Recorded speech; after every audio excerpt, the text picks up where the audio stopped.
pair finished perfectly coming over there. But the handicaps, just once again showing that the handicaps, how well they are working and getting the crews crossing the line in very short succession.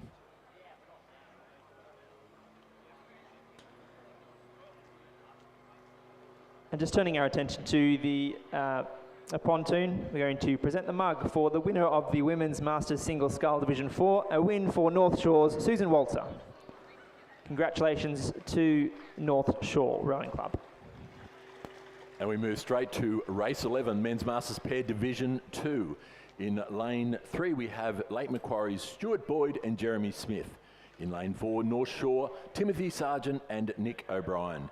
Lane 5, St George, Alan Robertson and Steve Harrison. Lane 6, scratching. In lane 7, Mossman 3's John Newcomb and Peter Mayo. Once again, a handicapped event. So the crews in lanes 3 and 4 are off 38 seconds. They are E crews. The lane St George crew in lane 5 off 32 seconds as an F crew, and then the lane 7 Mossman crew is off go. Yeah, and it's that Mossman crew, John Newcomb and Peter Mayo, that you can see on your screen at the moment. They're the ones in the lead. But their lead has been eaten up inexorably by that crew from St George, Alan Robertson and Stephen Harrison in lane 5. And I'd suggest that that's the form crew at the moment, Rob. They certainly look to have looked like they could have even put a bit of a gap on that 6 seconds they had over the E crews that were chasing them. So they're having a great row out there in the middle of the field here, the Alan Robertson and Steve Harrison combination. Once again, a very, very experienced combination.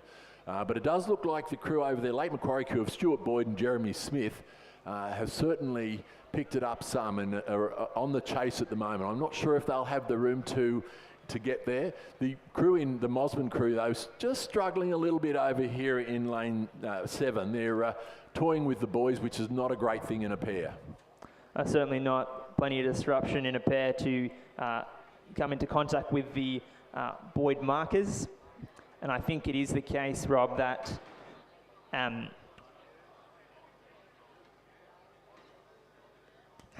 the St George crew, Alan Robertson and Stephen Harrison, thank you for that prompt, has just overtaken the Mossman crew in lane 7, and they've fallen back a bit.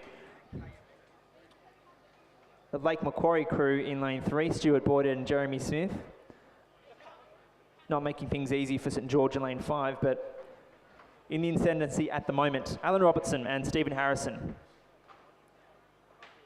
And it's certainly great to see Masters rowing these pairs. It's a boat largely avoided by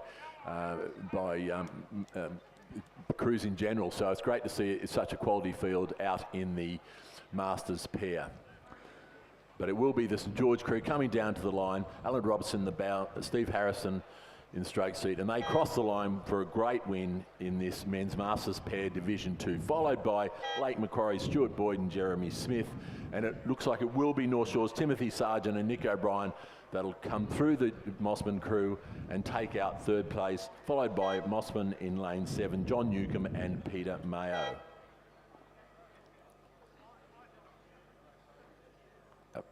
That's it.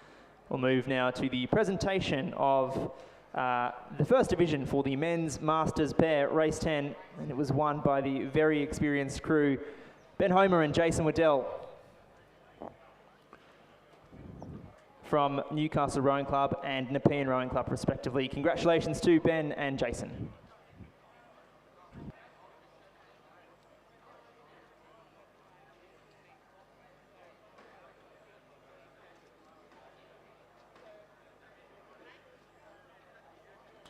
So we're going to change gears in just a moment, Rob. We are moving from Masters rowing to school rowing. So that's one of the great things about this regatta, is that we have such a mixed bag of events. It really is a fruit bowl. And we're going to kick things off in a few short minutes, I should say, in race 12. Well, when you consider, Mike, the Mossman crew in the last race were both John Newcomb and Peter Mayer, both 76 years of age, and we're going to extreme drop in age, average ages for this next race.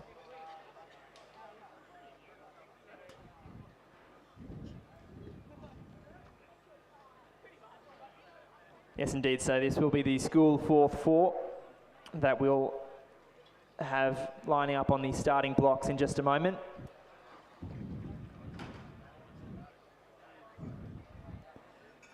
So that race is scheduled to start at 9 a.m. on the dot. So we'll bring that to you shortly.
We move now to the presentation of the mugs for the Men's Masters Pair Division 2. And in first place was the St George combination of Alan Robertson and Steve Harrison.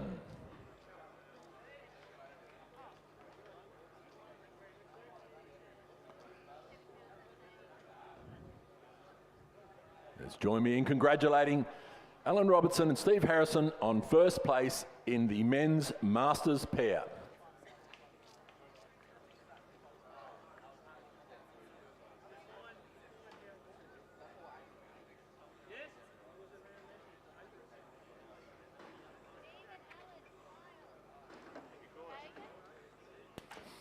And on the start, I'll just go through the crew list for the School 4th 4. Due to start at 9 a.m, so they're on the starting blocks now, just doing some aligning. We have St Joseph's in lane 3, Edward Reinhardt, Finn Clare, Jack McCarthy, Charles Duncan, and coxswain Oscar Walsh, coached by Gemma Campbell. In lane 4, Scots College, Ethan Carabalius, Jackson Durbin, William Porter, Marcus Lamb, and coxswain Jake Beer. In lane 5, Kings Will Ralph, James Webster, Tom Gavel, Nicholas Walsh, Thomas Fitzsimon Coxon, coached by Chris McCarthy. In lane 6, St Ignatius, Thomas Johnson, Archer Hartman, George Tancred, Henry McRae, and coxswain Samuel Keane, coached by Sarah Dew. In lane 7, Shaw, Will Bailey, Braden McDonald, Harry Faulkner, Alex Rogan, and coxswain Alex Gulbin, coached by Gary Ubergang and Jackson Kench.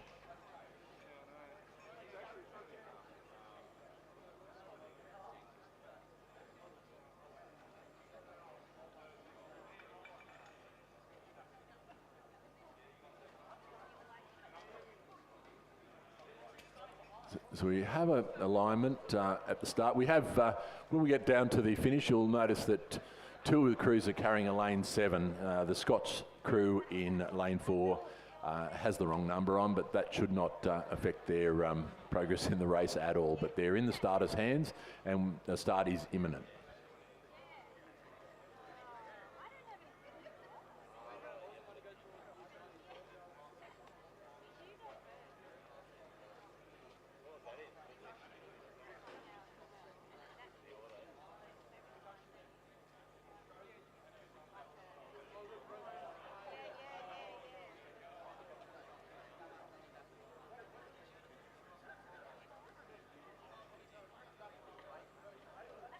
And of course, these crews in training for their head of the river, which is only a couple of weeks, or next weekend, I think, a couple of weeks off.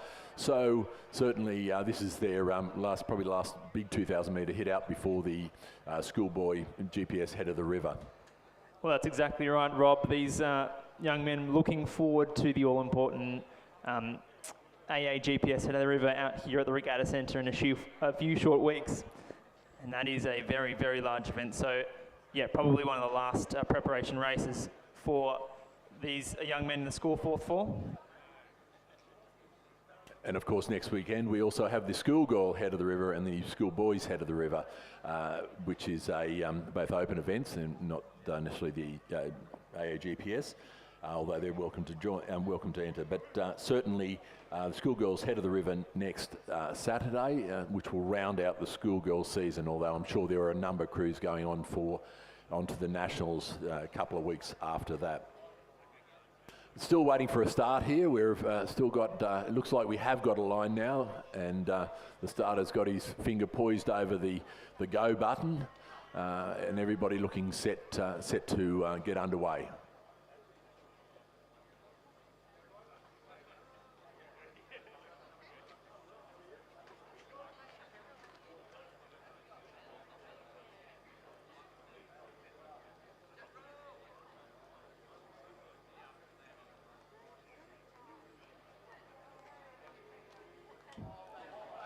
Well, some great footage of the starter in action, and the buzzer goes down there at the 2,000 metres, and we're on for the School 4th 4 in race 12. And all crews getting underway pretty well. Some steering difficulties by the looks of things in lane 5, the King's crew. Just amazes me, Michael, the depth in these GPS programs, the GPS school programs. Now, this is the 4th 4, and certainly looking really accomplished in their technique as they've taken off from the start. So it's once again a testament to these school programs.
And just a bit out off the pace is the Scots crew in lane 4, and they will cross the line. They're coming about 250 metres to go. As they're coming out towards the line, they will round out this field. Plenty of excitement in the grandstand for that race, Rob. A win for the Shore School, a second place to St Ignatius College Riverview, third place going to the King's School, fourth St Joseph's, and just crossing the line shortly, the Scots College in lane 2. And the action's coming thick and fast this morning, and it's race 13, the Schoolboy third 4, and they are well into this race. So I'll just quickly run through the crews. In lane 3 it is St Ignatius, in lane 4 St Joseph's, in lane 5 Newington, in lane 6 Scots, lane 7 Kings, and in lane 8 Shore. And going through the 1,000 metre mark, it was the Shore crew holding a slight advantage. The crew of Caleb Jones, Lachlan McIntosh, Sam Wiles and Christopher Ewan, Cox and Jetty Sam, they're holding about a length and a half's advantage over the St Ignatius crew, followed by Kings, St Joseph's and Newington. It is that crew in lane 8. Another crew from the Shore School making the best of things, Rob, as you say. Another experienced coaching lineup, Gary Ubergang and Jack Message on this occasion.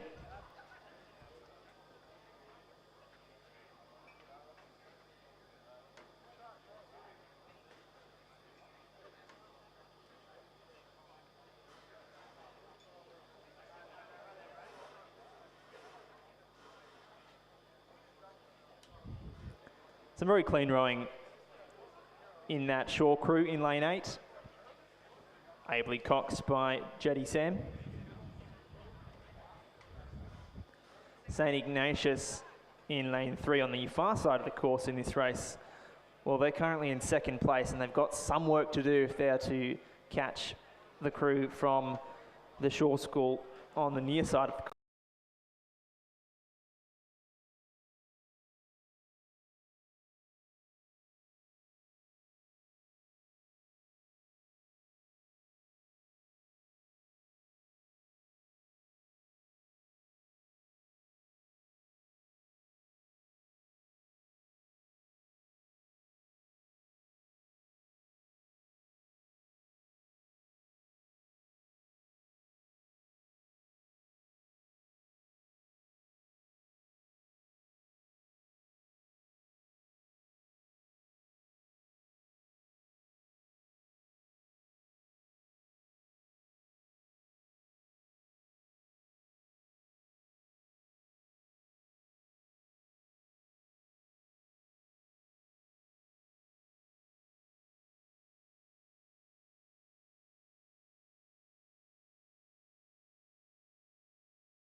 Rooster Henry Faddy. And their cox is Eddie Brooks. Their coach is Jack Message. In lane 4 is the Scots College, Benjamin Bukes, Jack Tabor, Bo Skelton and Toby Mailer, coxed by Arnold Zoo. In lane 5 is Newington, represented by Tom Henderson, Charlie Hodgkinson, Andrew Comonos and William Chanter, coxed by Noah Clayton, coached by Ben Dewhurst. In lane 6 is the King's School, represented by Sterling Harriet, Gus Collins, Prem Sivagang Balan, Harry Irving, and their cox is Keyshawn Jayasuriya, coached by Angus Wickham. In lane 7 is St Ignatius, represented by Brandon Sullivan, Josh Delaney, Banjo Metcalf and Angus Nicol, and their cox is Nicholas Colbert, coached by Simon Kenderas. And finally, in lane 8 is a crew from St Joseph's, represented by Bryn Whitaker, William Pictou, Marcus Brown and Connor Hopkins. Their cox is Nathawi Chow, and their coach is Matthew Courtney. Rob, how's this one playing out? Well, it was Shaw through the 500 metre mark, but that's turned around, and St Ignatius have gone through the 1,000 metre mark with a slight advantage over that Shaw crew. A little bit further back to the King's School, closely followed by St Joseph's and Newington College. So the big movers over that last 500 metres have been the St Ignatius crew, and as I said, holding about a 1 second advantage with about 4 seconds back to the King's School. So the race is really on here. This is going to be another tight race coming down to the line, I'm sure. Now, we love Schoolboy rowing for that reason, and certainly at this point, the St Ignatius College, Riverview and the Shaw School showing the depth and the strength of their respective programs. They've been in pole positions in all of these School 4 races so far. And we'll just see what happens as we move through the, I suppose, the rankings in this event. But certainly doing things right at this stage of the race is St Ignatius. Yeah, and it does look like that, Mike. If we look up out onto the course, it does look like that.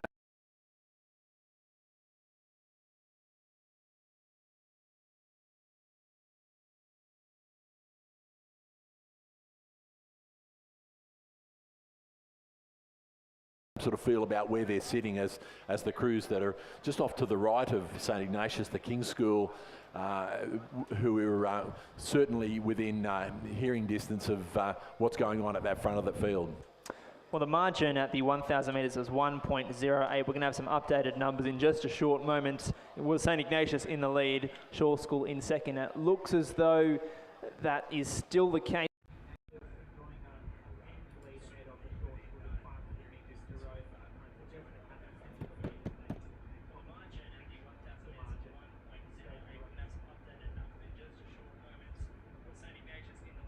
Joseph's currently in 4th, and then Newington came in 5, currently in 5th place. And we'll move to the medal the presentation of mugs for first place in the Schoolboy 4. In first place was Shaw School, Caleb Jones, Lachlan McIntosh, Sam Wiles, Christopher Yun and Jetty Sam Coxon. Please join in congratulating Shaw School for the Schoolboy 3rd 4. Thank you, Rob. We've got another fast finishing race on our hands. The battle at the moment for the mugs is between St Ignatius in lane 7 and Shaw in lane 3. Ignatius, yeah, well, their rate of striking is up a little bit on the Shaw School, I'd suggest, but they're looking clean. And I just wonder whether or not Shaw have got a last surge in them to really take the fight to this fine-looking Ignatius crew. And they are running out of water in which to make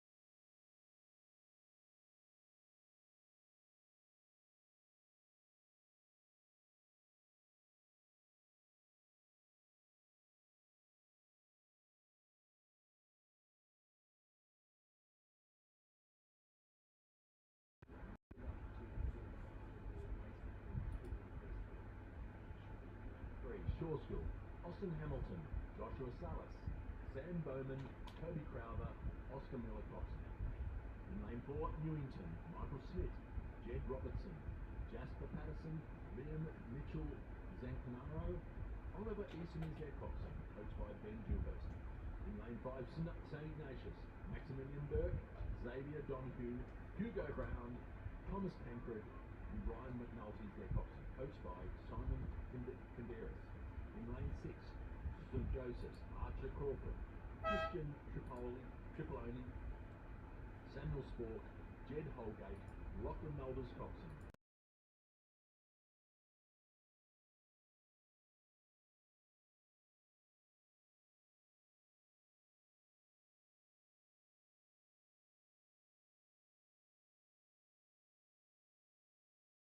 Kumaraj, Joshua Kim, James Bates, Miles Watt, and coxswain Jonas Kappelman.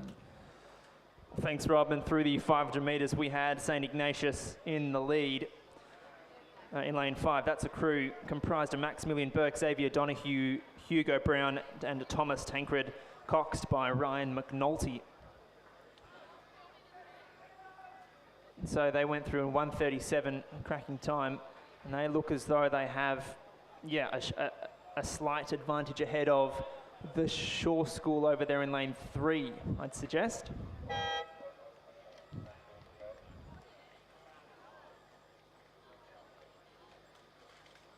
Just trying to work out, it looks as though there might be a crew missing in this race.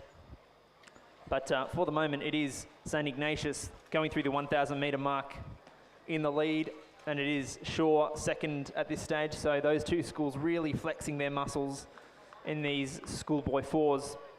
St Joseph's currently occupying third, fourth place being occupied by Kings at this stage.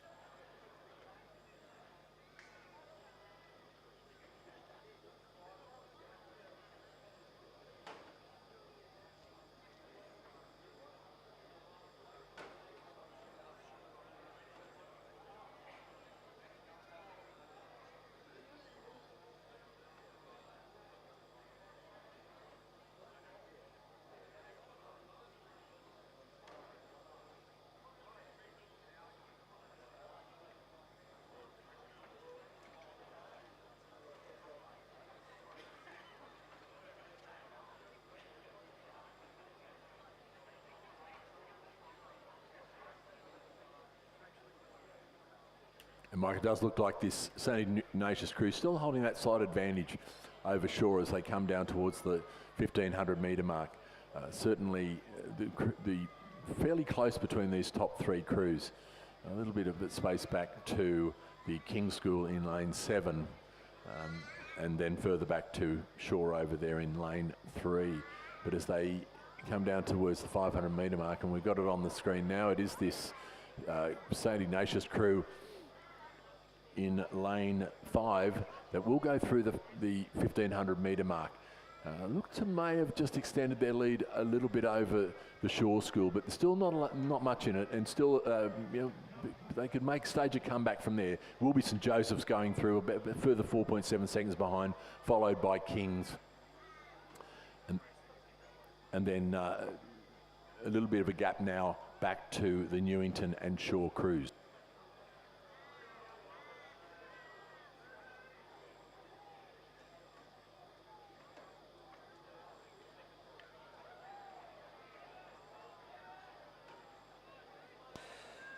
Just quickly divert our attention to the podium for the presentation of mugs for the school second for race 14, a win by St Ignatius College Riverview, represented by Brandon Sullivan, Josh Delaney, Banjo Metcalf, Angus Nicol, and their coxswain Nicholas Colbert. St Ignatius coached by Simon Kinderes. Congratulations to St Ignatius. And on the course, we have a great race, Mike, coming into the last 200 metres. Certainly the Shore crew putting on a big effort to try to bridge the gap to the St Ignatius crew. I don't know if they're going to run out of room, but certainly not going to die wondering here as they come down to the last 100 metres. It does look like St Ignatius have now kicked and seen the challenge, see the challenge of the Shaw crew, but still nothing in it as they come down to the wire. But it does look like the St Ignatius crew now have just done enough to hold on to this lead, and looks like they will cross the line. Another 4 or 5 strokes to go, and yes indeed, they will cross the line to take out first place in the Schoolboy first 4, followed by the Shaw School. Third place going to go to Joey's in lane 6. Fourth place to Kings in lane 7. And yet to finish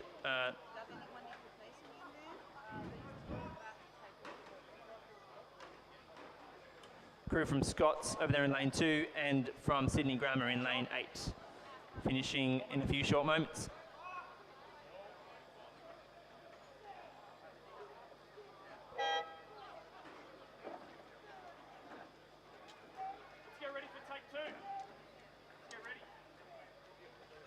Moving up to race 16, the men's open lightweight and under 23 coxless pair. In lane 2, we have University of Queensland composite of Alec Hoskin from Sydney Rowing Club and Monty Martin from University of Queensland.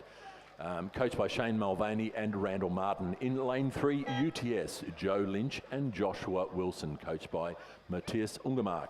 In lane 4, Sydney Rowing Club's Nick Whalen and Charlie Hine, coached by Shane Mulvaney and Brooke Robertson.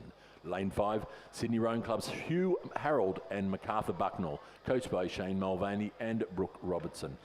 In lane 6, UTS, Lawson Banks and Brandon Smith, coached by Matthias Ungermark. And in scratching in lane 7, and in lane 8, UTS, Nicholas Mather and Zinc Bosco, coached by Tim McLaren and Matthias Ungermark.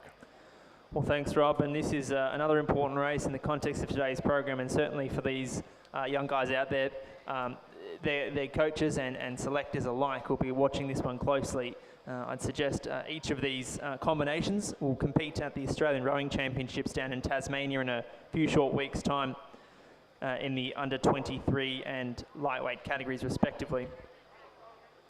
And of course the crews in 2, 3, 4 and 5, that's the University of Queensland, UTS, Sydney, 2 Sydney crews in UTS are under 23s, and the UTS crew in lane 8 is the lightweight crew. And that lightweight crew contending for selection, the New South Wales lightweight 4, Nicholas Mather and Zinc Bosco.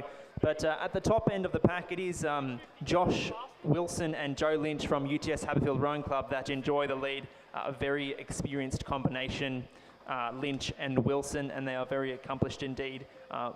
And multiple representations in that boat for New South Wales in the Youth 8, and also in the Australian colours in the underage and under 23 Junior World Championships as well. So a very experienced crew, Joe Lynch and Josh Wilson in the lead. The University of Queensland composite crew, that's Alec Hoskin from Sydney Rowing Club and Monty Martin from UQBC. They're currently holding down second place and have a handy lead ahead of the Sydney Rowing Club crew in lane 6. Certainly the University composite now coming home very, very fast over the top of this UTS crew. Will they be able to hold on? It's certainly stroke for stroke as we come down to the last 100 metres. UTS are now responding to that big challenge from the Queensland Uni composite crews. They come down with about 10 or 15 strokes to go. There'll be nothing in it, Mike. Here we go, last 5 strokes or so. Josh Wilson just in the stroke seats, taken it up in the last couple of strokes and done enough just to pip Martin and Hoskin from UQBC and SRC for the win in that race. It's a win for UTS Haberfield. Second place to the University of Queensland composite. Third place going the way of Sydney Rowing Club in lane 5. That's Hugh Harold and MacArthur Bucknell. Fourth place to the lightweight combination, the UTS combination, Lawson Banks and Brandon Smith in fourth. Fifth place really tight between the lightweight combination, Mather and Bosco in lane 8, and the Sydney Rowing Club combination in lane 4. And that completes the race. Rob, that's race 16, the men's open lightweight under 23 coxless pair. And moving straight along to race 17. We'll just move straight to the presentation dais before we move on to that race. now move to the medal presentation for race 15, the Schoolboy first 4. And in first place and receiving the mugs are St. Ignatius, Maximilian Burke, Xavier Donahue, Hugo Brown, Thomas Tancred, and Ryan McNulty is their coxswain, and coached by Simon Kanderis. Please join in congratulating St. Ignatius College winners of the Schoolboy first 4. Well, thanks, Rob. And as you suggest, we're underway in race 17. The first division of the men's under 19, under 21 single scull. So we'll just run through the names of the competitors as they come down the course. In lane 3, representing Sydney University Boat Club, is Alexander Tetley, coached by Simon Huxley. In lane 4, from UTS Haberfield, Kaylin Routley, coached by Matthias Ungermark. In lane 5, also from Sydney University Boat Club, Finley Mitchell, coached by Simon Huxley as well. And then in lane 6, from Sydney Rowing Club, is James Harlow. In lane 7, also from Sydney, is Tom Chanter. And in lane 8, also from Sydney, Thomas Patrick. And the Sydney Rowing Club athletes coached by Shane Mulvaney and Brooke Robertson. And all these competitors are under 21, so we have a fairly good indication of where they will sit.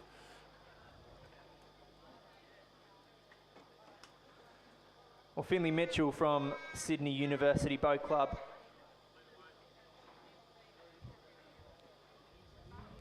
No, it's not. It's James Harlow in the lead from Sydney Rowing Club in lane 6 at the moment.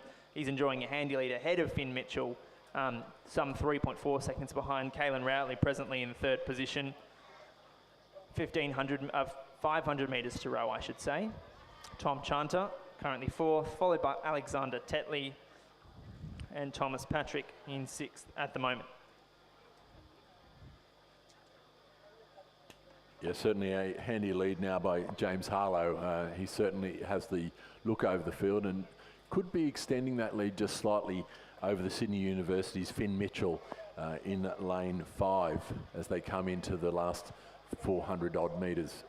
Certainly looking very, very controlled and accomplished in his stroke as we near the 250 metre mark is James Harlow. Yeah, well, it's a handy lead, Rob. Not unassailable, but handy nonetheless, and plenty of work to be done by Finn Mitchell and Kaylin Routley if they're to knock off a very fast finishing James Harlow.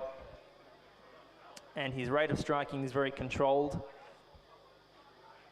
It's high, but it's moderate, and he's rowing really well. Coming into the final 200 metres, I'd say, of this race. Race on over there in lane 4 and 5 between the UTS Kaylin Routley and New Sydney University's Finn Mitchell. I'm not sure that Kaylin will have the space to overcome Finn, but certainly as they come down towards the line, it is no problem at all for James Harlow. And yeah, really tidy scull from James Harlow. He's looking very in control, isn't he, Rob? Certainly is, and just slowing down to the line now. He's won this race and goes across to take first position. It will be the Sydney University's Finn Mitchell who will come down to the line to take second place, followed by Kaylin Routley in third. Back over on the side, Tom Chanter from Sydney Rowing Club in 4th. A very close race as they come down towards the line between the Sydney University's Alex Tetley, who will take out 5th, and Sydney's Thomas Patrick, taking out 6th position.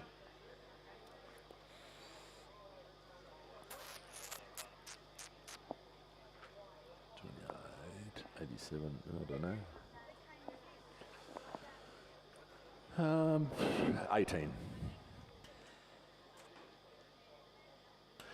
We have race 18, the men's under 19, under 21 single. Actually, these are all under 19. So in lane 2, Mossman Rowing Club's Floris Elias, coached by Rowena Meredith and Tom Schranko. In lane 3, Leichhardt 1, Dylan Lee, coached by Isaac Shepherd.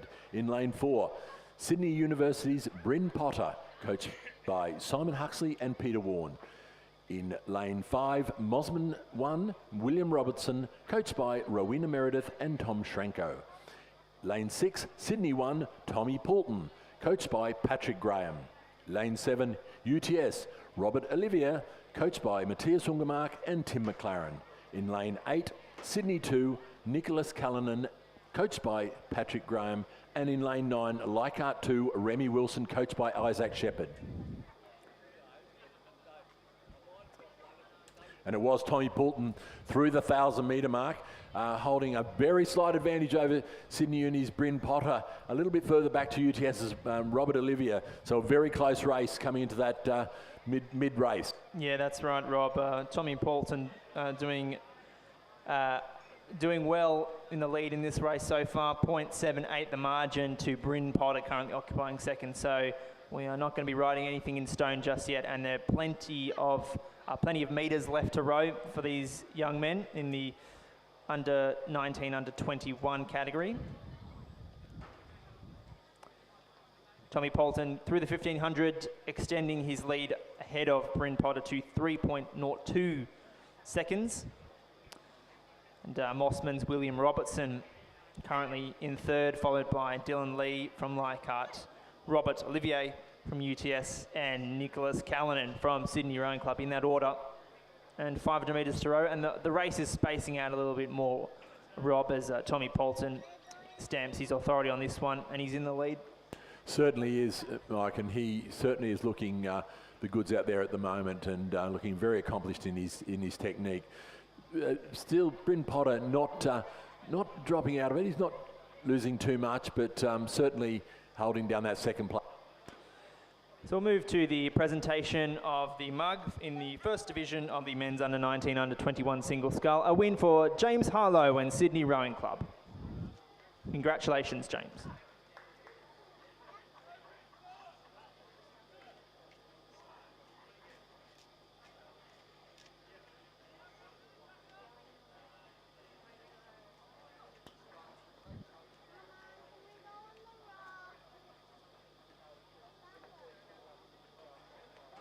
We're coming down to the line here. We now have about 150 metres to go, and it is Tommy Poulton from Sydney Rowing Club who has a handy advantage over the chasing pack. There is a bit of a race on now between the Leichhardt's Dylan Lee and Sydney University. So he's come over, had a good row. Mossman's William Robertson certainly in that mix as well, Mike.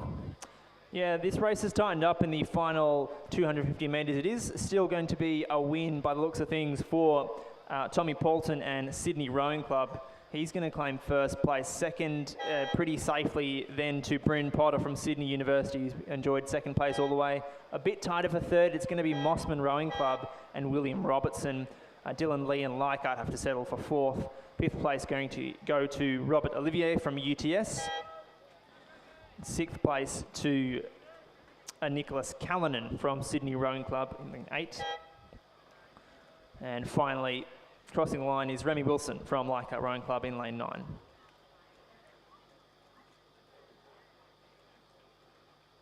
We now move on to race 19, the men's under 19, under 21 single. Once again, this is Division 3. These are all under 19 scullers. In lane 2, Newcastle University's Luke Purdy, coached by Odin McIntosh. In lane 3, Mossman 3, Julian Lamatier, coached by Rowena Meredith and Tom Schrenko. In lane 3, Sydney 3, Frederick Way, coached by Patrick Graham. In lane 5, Leichhardt Rowing Club's Carter Clifton, coached by Isaac Shepherd.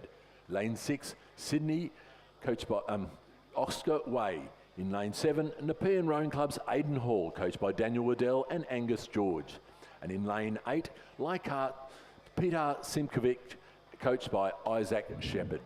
Well, thanks, Rob. And through the 500, it was Mossman Rowing Club's Julian Lemaitre who was in the lead, ahead of Newcastle University's Luke Purdy, who has gone from strength to strength lately. We saw Luke Purdy compete in the under 19, 21 sculling categories, but also in the lightweight divisions, and he's done extraordinarily well lately, and he's a name to watch. And indeed, he's actually claimed occupying the first place at the moment. He's overtaken Lemaitre from Mossman, and in quite a fashion as well. 5.5 seconds the margin, then some distance back to Carter Clifton of Leichhardt and Peter Simkovic, also of Leichhardt.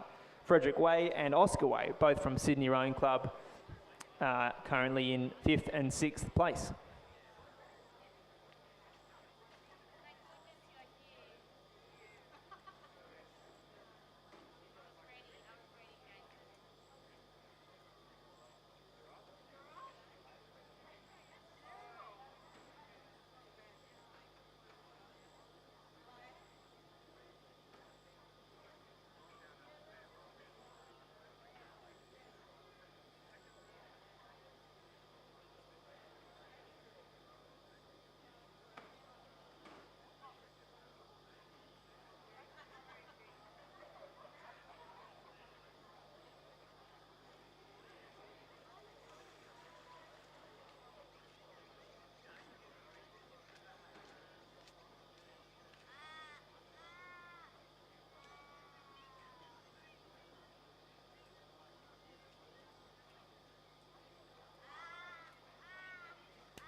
Presentation of marks for race 18, the second division of the men's under 19, under 21 single scull, and a win for Tommy Poulton and Sydney Rowing Club.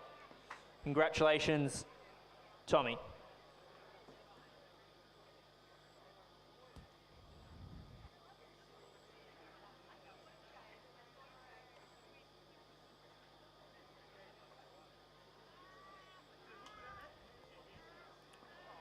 Just returning attention to the competition lake, and Luke Purdy from Newcastle University making the best of things, and he has stamped his authority on this race and opened up a 14-second advantage ahead of Julian Lemaitre from Mossman Rowing Club, Peter Simkovic, Oscar Way and Frederick Way currently in 3rd, 4th and 5th respectively. But as I mentioned before, Luke Purdy, well, he's gone from strength to strength these past couple of seasons, and he certainly is an athlete who is going to be one to watch in contention for lightweight crews in the future for New South Wales and New South Wales representation. And he has lowered his rate right down in the final 250 metres of this race, looking very calm and in control, and not challenged for the lead whatsoever. So barring disaster, it will be a win for Luke Purdy and Newcastle University. And he is to be commended on his recent form.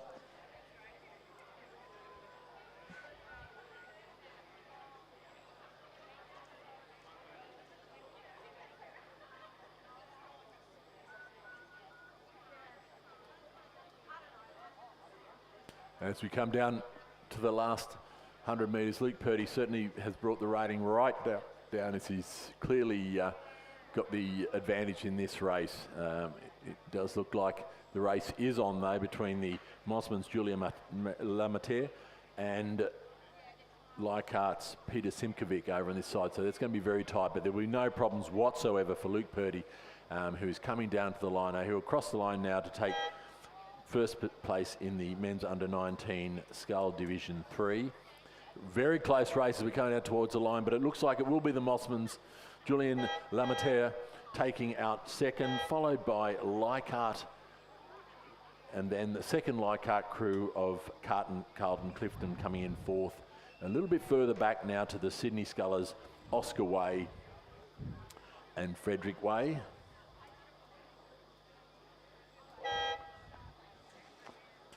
And then just trailing in the field is Aidan Hall from Nepean.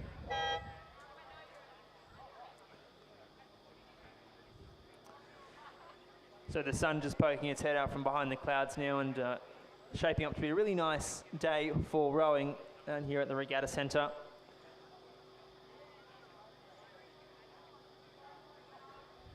Yeah, certainly, and that continues that reminder, just to ensure that you remain well hydrated and sun protection, because it is going to get hot, and certainly very high UV during the day. And while we're on the topic of safety, it's important to remember that if you are riding a bike out here at the Regatta course today, that you must be wearing a helmet, and to always be vigilant and looking out for pedestrians if you're on the bike today. So please do be aware of your surroundings. Keep a good lookout, and particularly if you've got one eye on the racing, beside other competition lake as well.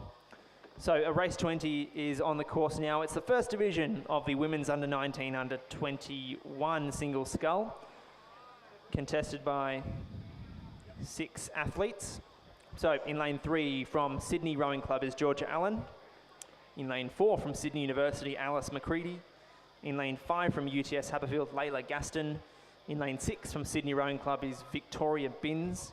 In lane 7 from Sydney Rowing Club, Neve Tierney. And in lane 8 from the University of New South Wales is Elise Courtney Well. Some accomplished scullers in this event, Rob. And yes, and through the 1,000 metre mark, it was Georgia Allen just holding quite an advantage over Layla Gaston and Neve Tierney.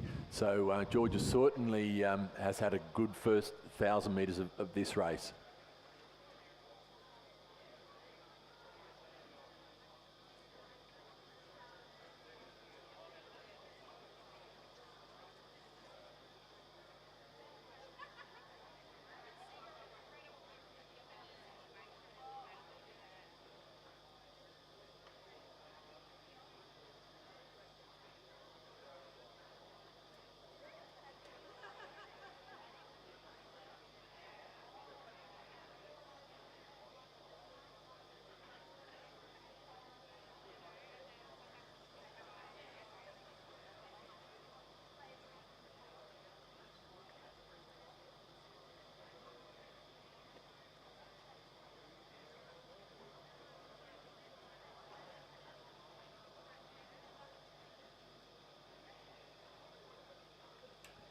And so still Georgia Allen appears to be holding quite a good lead at this point over Layla Gaston, the UTS sculler. And it does appear that these two continue to hold a good lead over the remainder of the pack. And as we go through the 1,500 metre, we're coming down to the 1,500 metre mark, we can clearly see that Georgia Allen holding a good advantage over Layla Gaston, and George going through now through the 1,500 metre mark. She's gone through in a time of 6:09. That gap now between her and the UTS sculler has increased somewhat.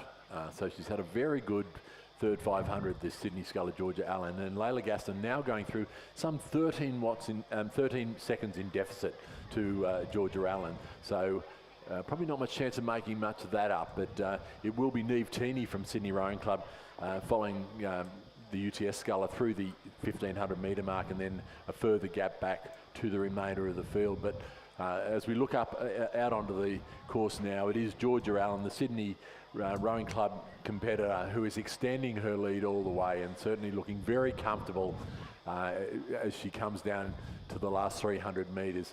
The UTS sculler, Layla Gaston, still holding her own against the remainder of the pack, although it does look like Neve Tierney over on lane 7 from Sydney Rowing Club is staging a bit of a comeback, but I'm not sure that she will have the strength to overcome Neve Tierney. But no problems whatsoever for Georgia Allen as she comes in through the 200 metre mark. Yeah, that's right, Rob. Georgia Allen really firing a warning shot across the bow ahead of the national championships in a couple of weeks' time. It is an intimidating lead enjoyed by Georgia Allen ahead of Layla Gaston, who herself has been enjoyed some remarkable success this season at the Atari Regatta and also at the Small Boats Regatta. But certainly no match today for Georgia Allen from Sydney Rowing Club. At her home regatta is putting on a clinic and is sculling very nicely indeed. The boys have turned red and she's coming into the final 25 metres of her race and looking very comfortable, unchallenged from start to finish. A win for Sydney Rowing Club and Georgia Allen. Congratulations.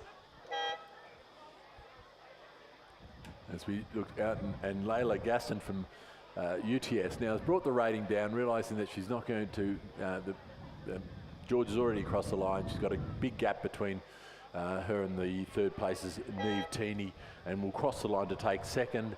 Neve Teeny just holding off a fast finishing Alice McCready from Sydney University Rowing Club to take third. Alice McCready fourth. It will be back to Victoria Binns with about another, just coming into the red boys now, so another 10 or so strokes. She comes down towards the line. It looks like it could have had a problem perhaps with the University of New South Wales sculler. She's well off the pace and is certainly having a little bit of trouble with the course out there, so I would suggest there could have been a problem in the boat for Elise Courtney from University of New South Wales. Well, just as while we wait for Elise Courtney, we'll just call out some names for the next race, which is race 21. It's the second division of the women's under-19, under-21 single scull. In lane 2 from Mossman is Frida Kirkham. In lane 3 also from Mossman, Elise Coates. In lane 4, Sydney University's Addison Rolls. In lane 5 from Sydney Rowing Club is Xenia Palmer. In lane 6 from Sydney University is Georgina Stevenson. In lane 7 from Leichhardt, Grace Connery. That's a scratching, so she won't be competing in today's race. In lane 8, Jessica Harrison Nepean, and in lane 9, Eloise Stevens from Mossman Rowing Club. And through the 1,000-metre mark, it was Sydney University's Georgina Stevenson. Oh, no, but perhaps not. We've got a bit of a timing issue here, so we're just trying to catch up on that. It was, in fact, Addison Rolls through the 1,000-metre mark with a time of 4:07, followed by Eloise Stevens and then Georgina Stevenson. So certainly a close race at the front of the field here between Alison Rolls and Eloise Stevenson. A little bit of a gap back to Georgina Stevenson. Then fairly close between Elise Coates, Frida Kirkman, Xenia Palmer and Jessica Harrison. And the the New South University sculler just crossing the line now to complete the field in the previous race. Addison Rolls making the best of things. The Sydney University sculler rode out at the Queenwood School and poised to move over to the United States to row at Duke University. She's showing the rest of the competition how it's done. Yeah, an under-19 sculler who's gone from strength to strength in the past couple of seasons. Yeah, certainly has, Mike, and holding looks to be extending her lead as she comes down to the 1,500 metre mark. The race certainly is on between the second, third and fourth place scullers, probably Eloise Stevens, Georgina Stevenson and Eloise Stevens. Sorry.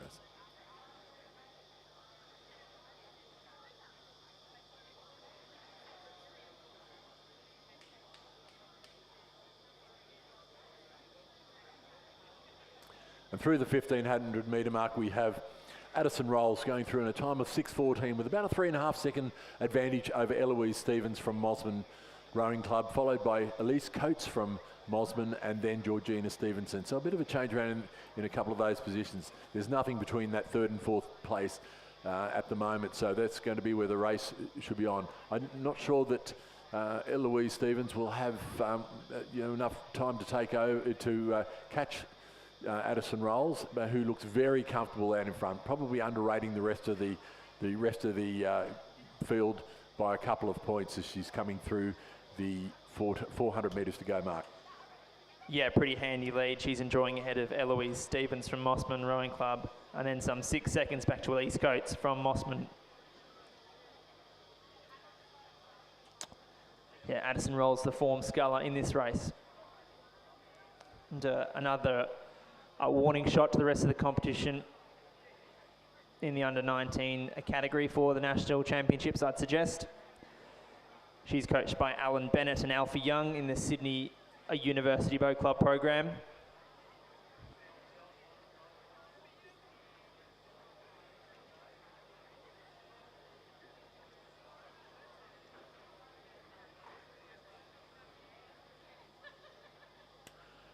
But certainly, Mike, as we come into the last 150 odd metres, the sculler Eloise Stevens over in lane 9, the Mossman sculler, really putting on a big effort to try to bridge this gap. It forced Addison Rolls to have to lift the rating as they come into the last 100 metres, because she was coming through like a train, Eloise Stevens over in lane 9.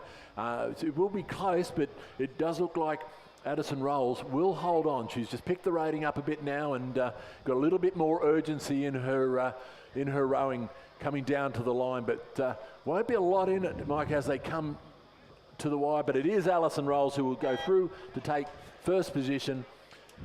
Second will be Eloise Stevens from Mossman Rowing Club. It does look like it will be Elise Coates from Mossman in third place.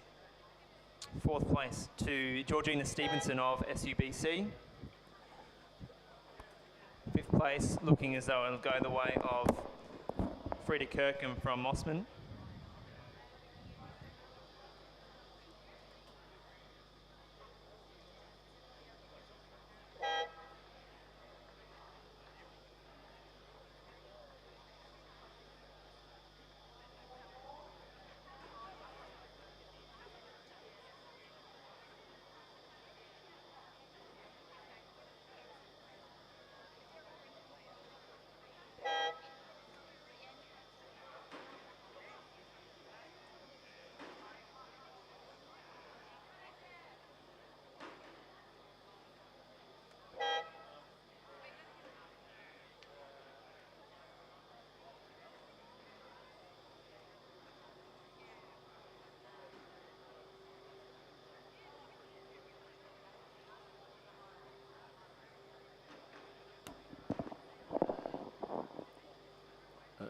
just I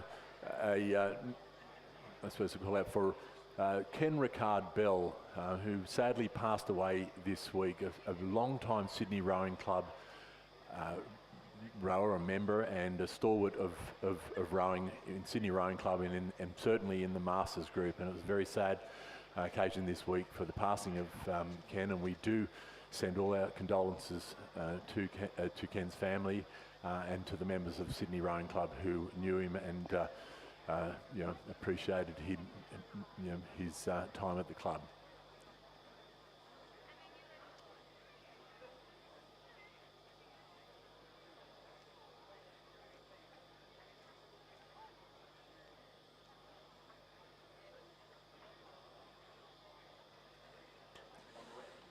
So race 22 is on the course. It's the third division of the women's under-19, under-21 single scull. In lane 2 from Mossman, Catherine Walsh. In lane 3 from Mossman, Erica Nutt. In lane 4 from Mossman, Tanya Hornby. In lane 5 from Nepean, Zoe McLeod. In lane 6 from Mossman, Lola Balmain. In lane 7 from Mossman, Arabella Turner-Smith.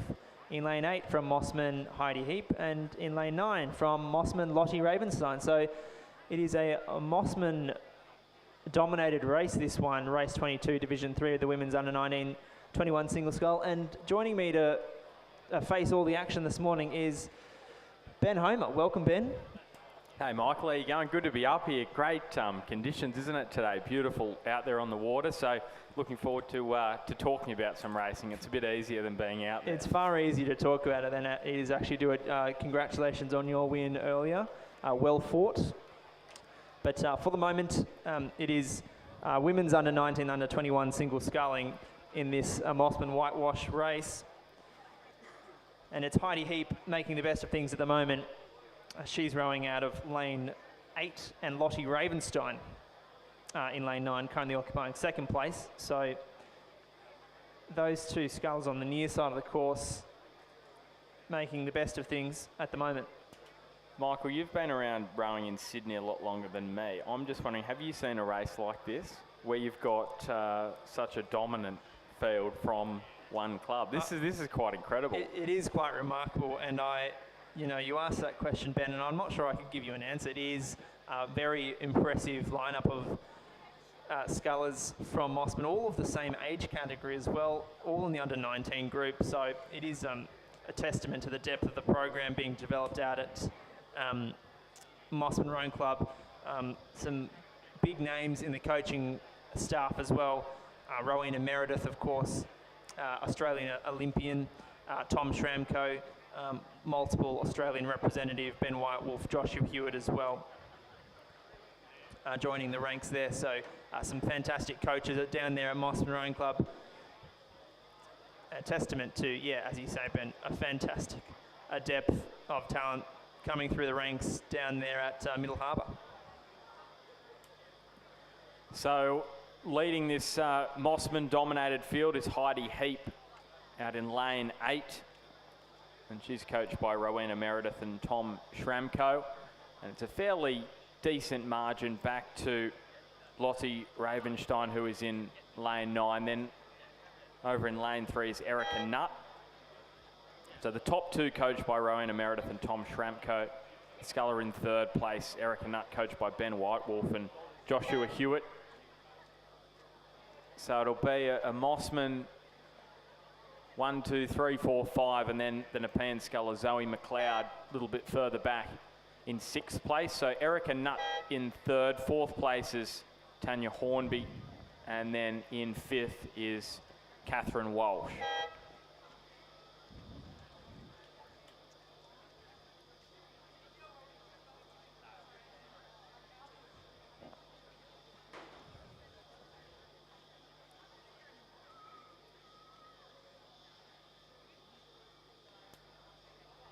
So Nepean's Zoe McLeod will finish in 6th. And if you're looking up the course, yeah, it's the 8s are flying down, Michael, very close to this single race. Yeah, they're bearing down upon us. It's the Schoolboy Year 10 4th 8, I think.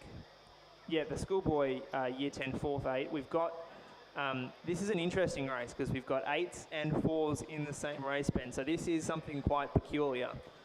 But it's a, just to run through the through what's actually out here, what's happening. We've got the 4th 8 from St Ignatius in lane 3, the 4th 8 from Shaw School in lane 4, the 4th 8 from St Joseph's in lane 5, and then the Schoolboy first 4 from Scott's in lane 7, and the Schoolboy Coxed Quad from St Augustine's in lane 8. So a real patchwork race here, Ben. You've done well there, Michael, to fully explain all that. So I think we must have had a scratching in lane 7, so it looks as though it's just the St Augustine's Schoolboy Coxed Quad here, and they are leading at the moment, coming down to the line with about 50 metres to travel.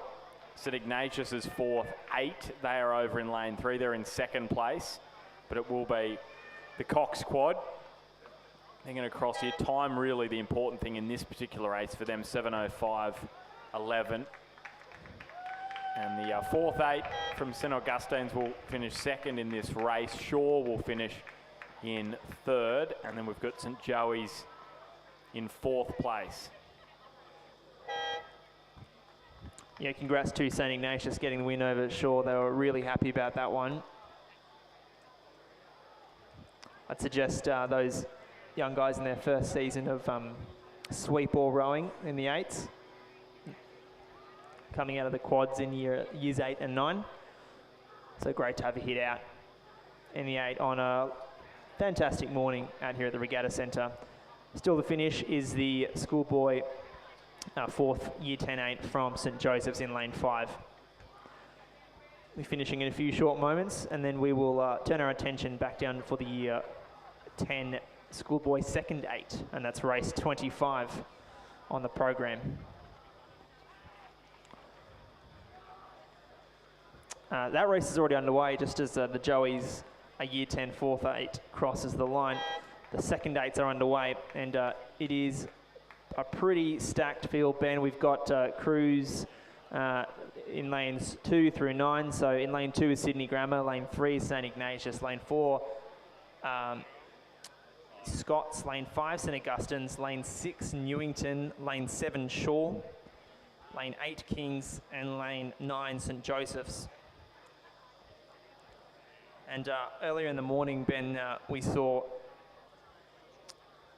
the school 4s being dominated by 2 schools, namely the Shaw School and St Ignatius. So you just wonder whether or not the depth that those programs obviously have is going to be replicated in these Year 10-8 categories. So coming up in race 26, the next race on the program is the school Year 10 First 8, and then we'll change back to the other end of the spectrum and go to the men's Masters 8. So plenty of exciting action ahead in the next little while out here at the Sydney Rowing Club Regatta. Well, if you like fast racing, then you're going to enjoy this next little period because it's an eight-a-thon. We've got plenty. And as you said, from opposite ends of the spectrum. So looking forward to seeing as we build up towards the first 8 and then the Masters 8. So we've got some great racing on the way. So you can see there through the 500, those splits. So Shaw ahead of St Ignatius, then St Joey's, Newington in 4th, Kings in 5th. Bit of a gap there though, 5.5 second split. So you can just see it starting to fan out this field a little. So that's the crew in lane 6. That is Shaw, Joshua Sarkis, Max Riddell, Jack Butcher, Will Healer, James Cunningham, Julian Noakes, Scott Robson and Campbell Binney, coxed by Harry Lay and coached by George Chapman. And they're making fast work here up towards the halfway point of the race.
Just having a little chat up here in the commentary box about the prospect of these guys coming through and competing at the national championships in a couple of weeks. Of course, this is the school, the Year 10 Third 8, so a couple of years off competition at the highest levels in Australian rowing, but certainly a great opportunity for these guys currently in their what is likely their first proper season of sweep ball rowing. There is of course, in a couple of short weeks' time, they'll be looking forward to the AAGPS Head of the River out here at the Regatta Centre, which I'm very much looking forward to, but of course the National Championships as well for those top crews. So it looks to be a really tight one as we come into the last 500 metres. You can see those top 2 crews neck and neck. We're only getting a split though for St Ignatius. That's crew in lane 8, but most certainly Shaw are right up next to them, and they are coming into about the last 350 metres. So we are going to get some kind of a finish. Back in 3rd place, that crew over on the far side of the course, over in lane 4, that looks to be Newington. Then St Joseph's back in 4th. 5th place further back is Kings in lane 7. We don't look to have Sydney Grammar, who's the crew in lane 2. So just pulling away a little bit, maybe Shaw leading the way from St Ignatius. Yeah, again, those two crews, those two schools, I should say, have performed remarkably well today, and certainly will be ones to watch coming into the heads of the river soon. Was there a response here from St Ignatius? It's a really good finish. This last 100 metres, they are absolutely hurting here at the back end of this 2,000 metre race. It is a race between these two to see who claims the bragging rights in the Year 10 Third 8. It is Shaw versus St Ignatius. They are absolutely giving it everything. They are ripping that blade through the water. Maybe just St Ignatius leading from Shaw, but Shaw are coming back at them with about 50 metres to travel. Can Shaw pip them? St Ignatius are fighting back. Shaw and St Ignatius, they both come down to the line together. It may require a photo. It is just St Ignatius on the line. What a cracking race, boys. That was absolutely awesome to watch in the Schoolboy Year 10 Third 8. And they're absolutely out on their seats, Ben. They threw the kitchen sink. Both crews, a really fantastic effort from St Ignatius just to pip Shaw on the line. really gutsy effort from both crews. Coming in third place at the moment, it's going to be the crew from Newington in lane 4. We claim third place. Fourth place going to go to Joey's in lane 5.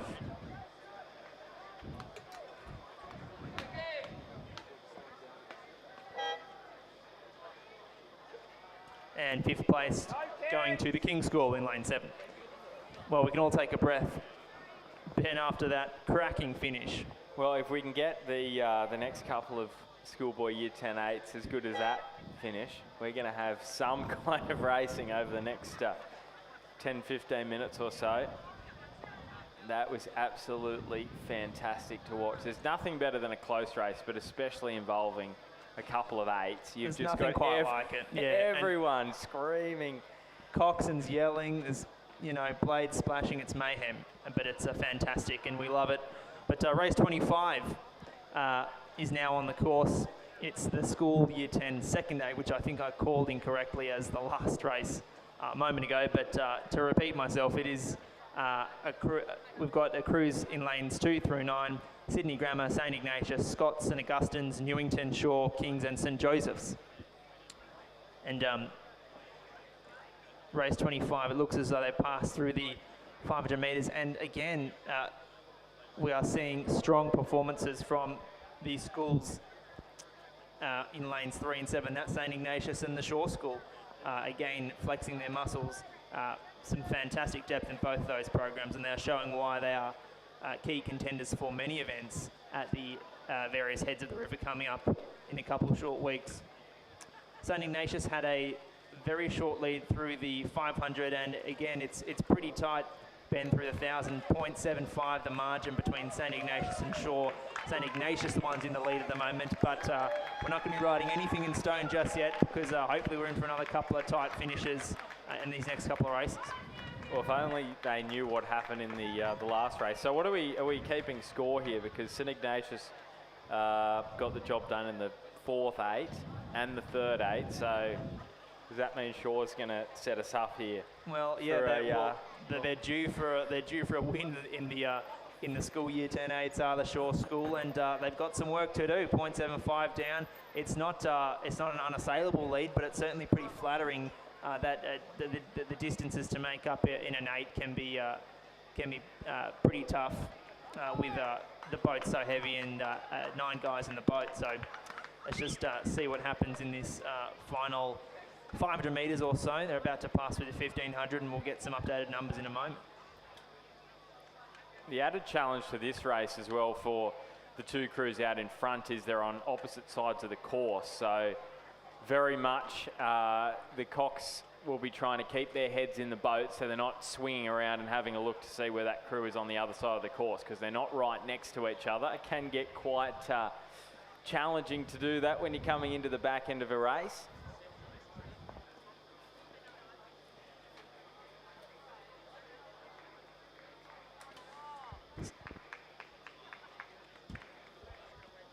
So just turning our attention very quickly to the podium for the presentation of mugs for the 3rd 8, race 24.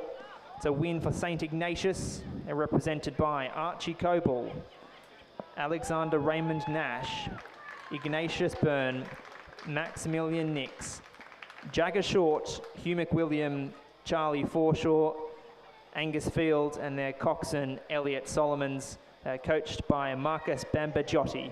Congratulations to St Ignatius. And St Ignatius leading this second 8 race over in lane 3. They had a 3.5 second gap with 500 metres to travel. That is a good lead, but sure, they're not going to give up without a fight. That's the crew in lane 9 you can see on camera. That's St Joey's. They're a fair way further back. Isn't that a great shot of all those crews, Ben, just on the live stream?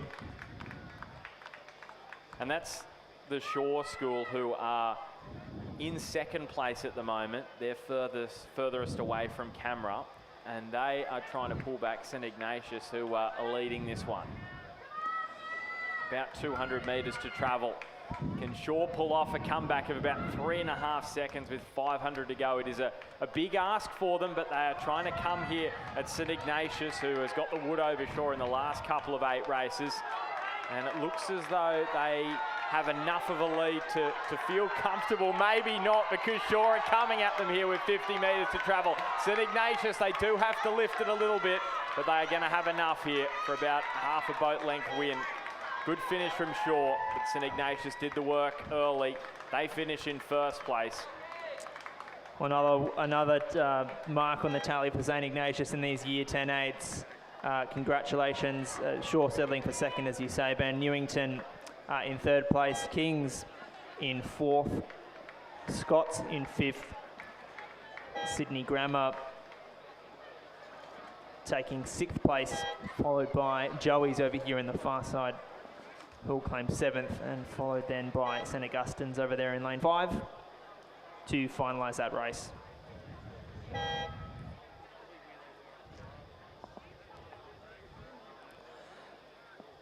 Okay, well, we'll move along to race 26, which is the year 10 first 8. So the highest ranked oarsmen in these year 10 boats, competing for bragging rights and perhaps to fire some warning shots ahead of the river in a couple of weeks' time. It's a 6-crew race, so we'll just breathe them out in their lanes before they come down too far. It's Kings in lane 3, Newington in lane 4, St Joseph's in lane 5, Shaw in lane 6, St Ignatius in lane 7, and Scots in lane 8. Through the 500 metres, Ben, it was the Shaw School making the best of things, and looks as though that's the case again in the 1,000 metres. Yeah, so perhaps maybe it is the case. Could we see a Shaw School upset to the St Ignatius dominance over the year 10-8s in this first 8? All right, I got a question for you. So would you take a win in the first 8 if you came second in the fourth, third and second 8s? Would you trade that off? Because maybe Shaw will be happy with that. They'll take a win in this first 8 in the Premier race. Well, you can slice and dice it however you want, Ben, but certainly not taking anything away from the efforts of the St Ignatius guys who have done really well in the fourth, third and second 8s. But yeah, as you say, Shaw School hoping to get one back over them. Yeah, well, you can see the depth across St Ignatius, well, and Shaw, to be fair, is absolutely wonderful. But we'll see who is the fastest of them all here in this first 8 race. It was Shaw who led by 2.73 at the 1K mark. That's not a winning lead at all. What do we have in the second 8? It was about 3.5 seconds, and they pull back about 2 of those seconds, Shaw, in the last 500 metres. So yeah, well, there's nothing like a rev up from a Cox in the last 500 of an 8s race, is there, Ben? And certainly plenty of pride on the line for these guys, and they'll be preparing mentally to put themselves in the position and to hold their hands on the stove. Oh, here we for go. The AA GPS head the river, but there's nothing in it in the 1500. That's Shaw just with the narrowest of leads ahead of St Ignatius. It must have been on the surge. I wouldn't take much notice of that at all. We are in for a cracking finish to this race and looking as though it'll go down to the wire. Well, just as it has been in a lot of these 8 races, these year 10 races, it is just Shaw and St Ignatius with a massive advantage, and they're just pushing each other to increase the margin over the rest of the crews. It was 8.4 seconds back to St Joey's, Newington, Kings, and then Scott. So here we go, Michael. Last 250 metres. It's Shaw versus St Ignatius. Once again, bring it on. Yeah, I'm really excited about this one. Lane 7, St Ignatius, lane 6, Shaw. So they're not that far away from each other. They can hear each other. The coxswains can hear each other. The coxswains were bouncing off one another. It must be mayhem down there.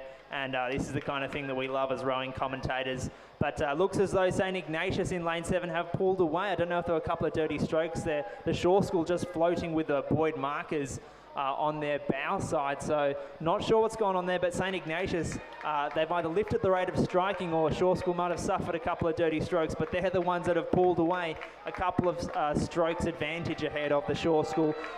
Shore running out of water to take this one away from St. Ignatius and preventing a clean sweep in the Year 10-8s. St. Ignatius College, Riverview, they're going to do it in the first school Year 10-8.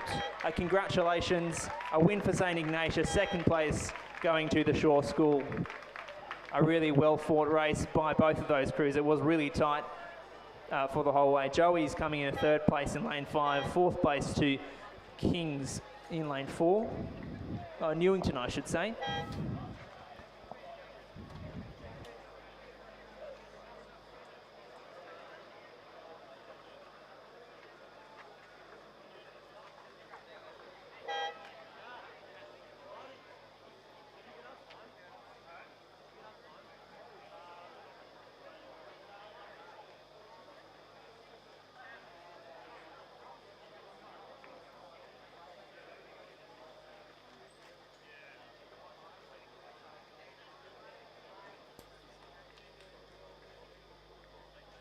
Presentation now for the Schoolboy Year 10 second 8. And the winning crew, St. Ignatius, Thomas Ball, Jack Whitson, Joshua Clancy, Edward Bateman, Ignatius Babbage Hockey, Max Remus, Patrick Cleary, Noah Beardmore, and Cox by Harry Hordern Smith, and their coach, Hamish McDonald. Congratulations to the boys from St. Ignatius, winners of the Schoolboy Year 10 second 8 here at the Sydney Rowing Club Regatta for 2025.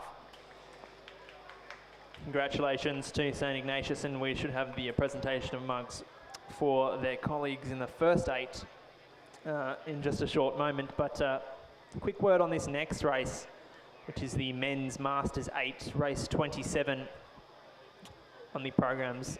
Crews are lining up down at the 1,000 metre start. This is another one of the premier events out here at the Sydney Rowing Club Regatta.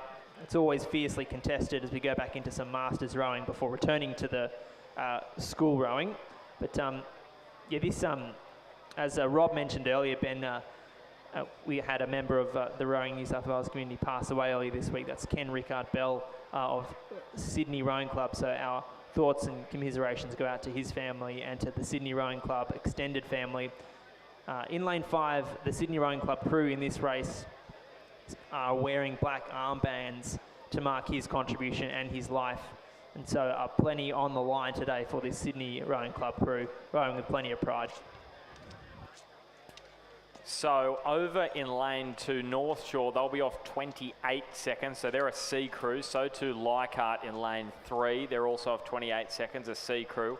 Mossman in lane 4 are a D crew off 24 seconds.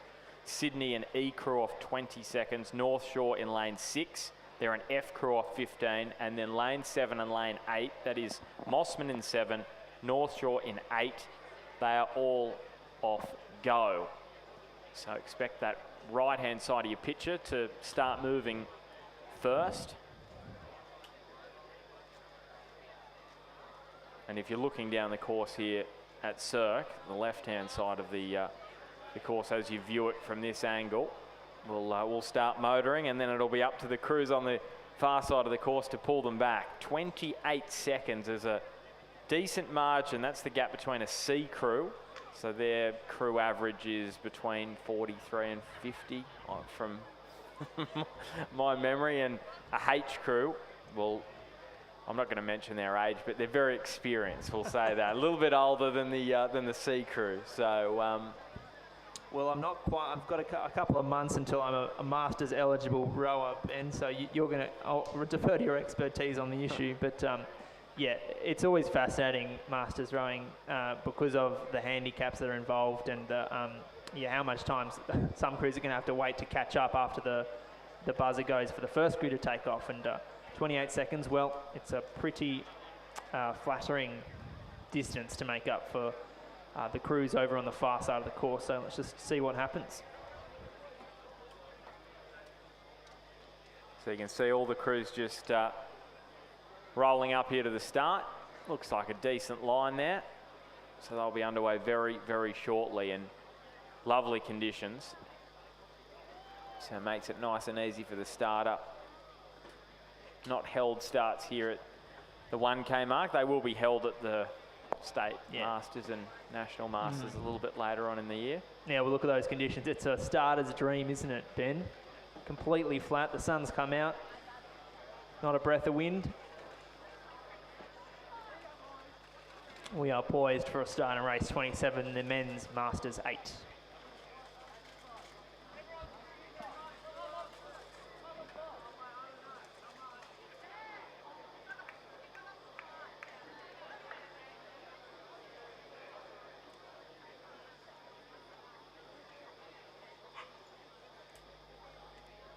So as we get underway in the men's Masters 8 final, we are going to the presentation of cups for the Schoolboy Year 10 first 8.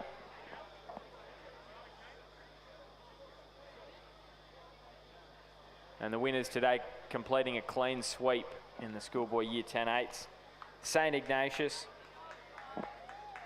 Harry Christie, Sebastian Connor, Thomas Roche, Samuel Barry, Harrison Pollen, Oliver Taylor, Harry Walker, James Davis, and their cox Zach Burton, and their coach is Jack Hargraves.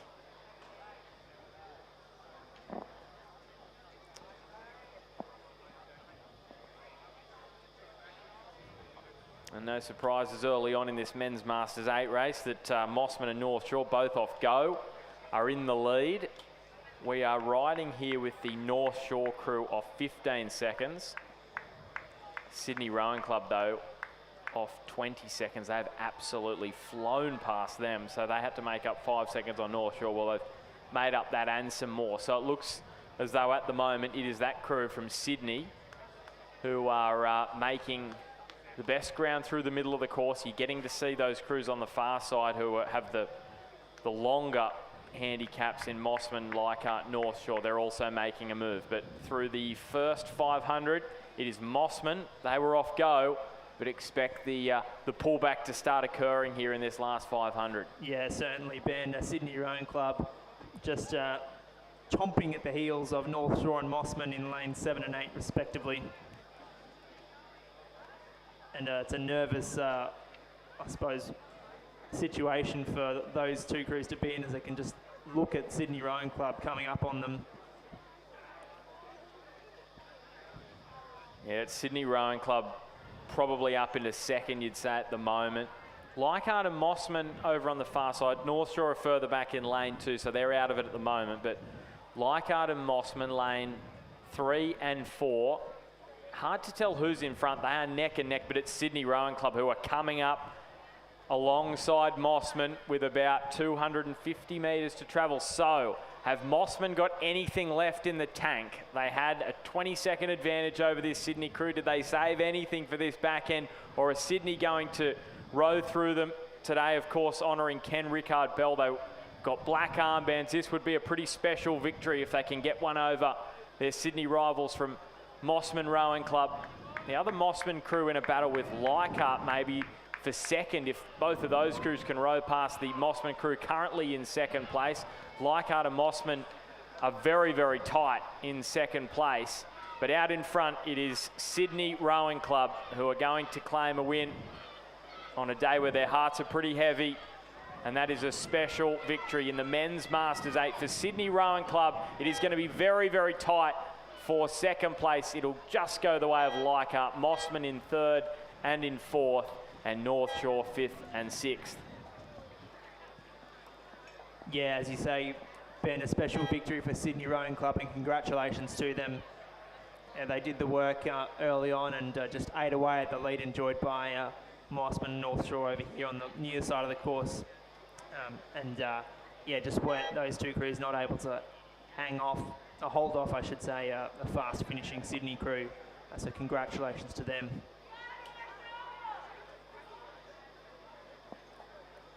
So North Shore also coming through in 7th place as the crew in lane 6.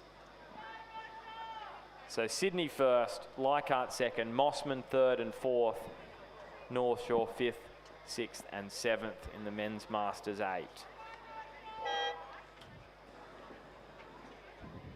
Well, we're going to change gears a little bit now and move to women's Masters quad scull racing. It's the first division,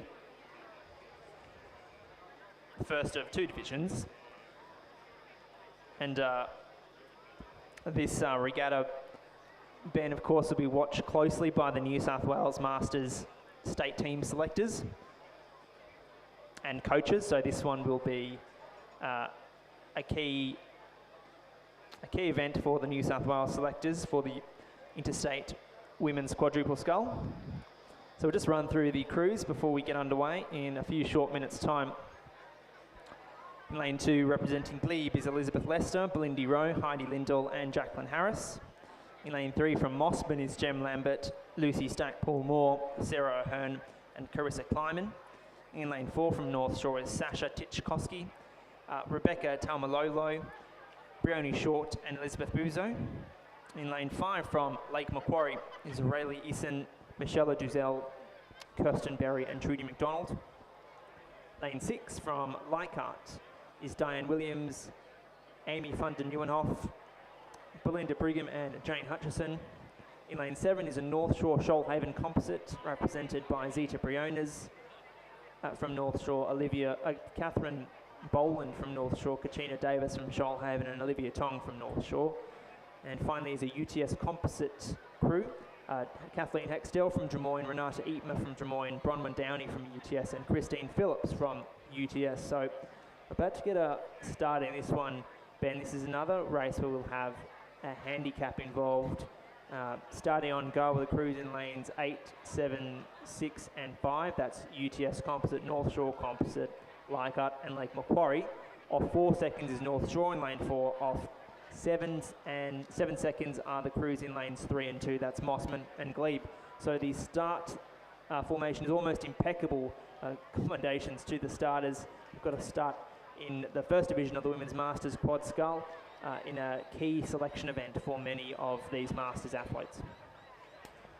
So New South Wales last year in that Women's Interstate Masters, so it's a D category quad, they finished in 4th, 0.4 outside the bronze medal position of Tasmania. And Trudy McDonald, who's in this race for Lake Macquarie, she was part of that crew. No doubt a very strong contender for a spot in that interstate crew once again. It is a little bit further down the track, isn't it? I keep thinking Nationals is only a month away, but then Aussie Masters is the back end of May now. Last year was a little bit earlier, being in Tasmania. Certainly the Victorians have been the ones to beat in the Women's Interstate Masters Quad Scull for the past couple of years, if I'm not mistaken, Ben. But so certainly plenty of ambition amongst this New South Wales group to take the fight to the Victorians.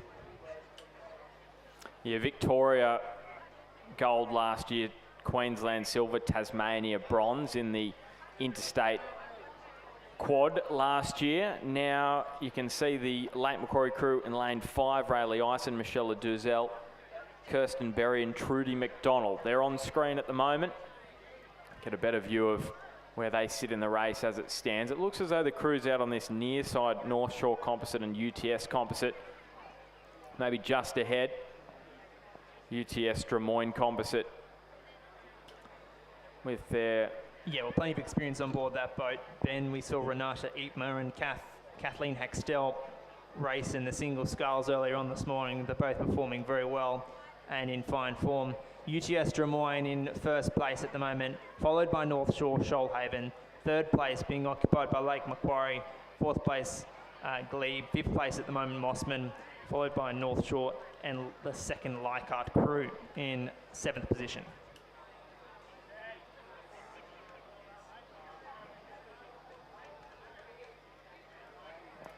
Yeah, Katrina Davis, who was in that single race. What a great finish it was. I heard that, I didn't see it, but I heard it over the loudspeakers. That battle with Trudy McDonald went down to 0.14, so very strong boat, that one in lane 7.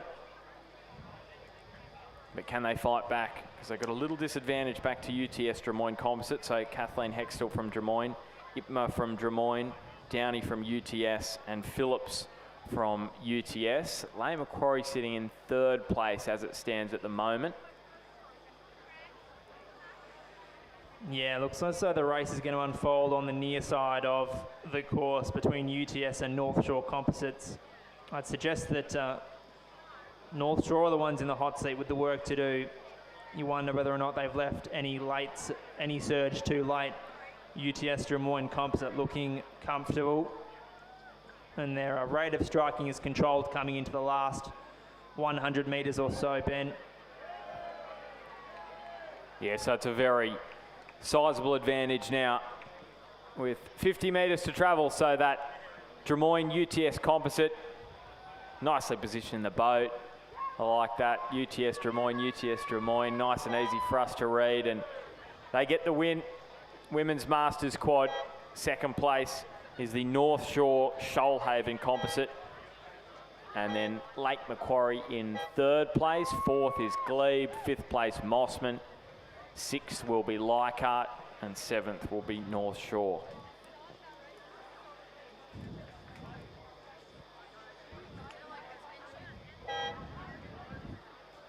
Just as the hooter sounds as those final 2 crews cross the line, we'll move our attention back down to the starting position, the 1,000 metre blocks for race 29, the 2nd division of the Women's Masters Quad Scull. And similarly, we've got a handicap in this race. So we'll start with lane 8. I think just for the sake of logic, because the crews on the near side of the course here in lane 8 will go off go. And then as we go across to the far side of the competition lake, those crews will be held back for some 14 seconds. So in lane 8 is a North Shore crew represented by Catherine Sainty, Wendy Zamet, Karen Samet and Julie Wass. Also off go is a 2nd North Shore crew represented by Mary Walsh, Sally Edwards, Janet Pendleton, Karen Knowles. A bit of scratching from St George in lane 6, but in Leichhardt in lane 5 we have Leslie Harrison, Kelly Dwyer, Debbie Chun and Kylie Downs. In lane 4 representing Sydney University Boat Club is Jodie Cathcart, Jane Boland, Emma Smith and Margaret Curtis. In lane 3 from North Shore Rowing Club is Julie Boehm, Annalise Appleton, Joe Hodgkinson and Rhonda Decker. And finally in lane 2 from Leichhardt is Susan Huggett, Emberack, Jennifer Zonga and Daniela Borgett, coached by Steve Sherry. And those final 4 crews have just gotten underway. And you mentioned Daniela Borgett from Leichhardt. She was part of that New South Wales crew with Trudy McDonald. Katrina Davis as well was part of that crew, and Berent as well. Yes. So we've got 3 of the 4 in action here from what I can see. Don't think we have Amanda Berent Yes. today from the St George Rowing Club, but yeah, Daniela Borgett, as you say, been a deeply experienced sculler and fierce competitor as well. So the Leichhardt crew with her involved is always one to watch. Jennifer Zonga, Emberack, Susan Huggett, of course, experienced as well. Jennifer Zonga over there in lane 2 taught me how to row back in 2012. So a bit of personal connection there. Personal disclosure on my behalf in this race. That's right. You can be biased, Michael. It's all right. That's a pretty strong connection. Someone that teaches you how to row, you know how patient they've got to be. So, especially if you're in the single, you're trying to keep yourself afloat. Now we've got the presentation of medals for the Women's Masters Quad Scull Division 1.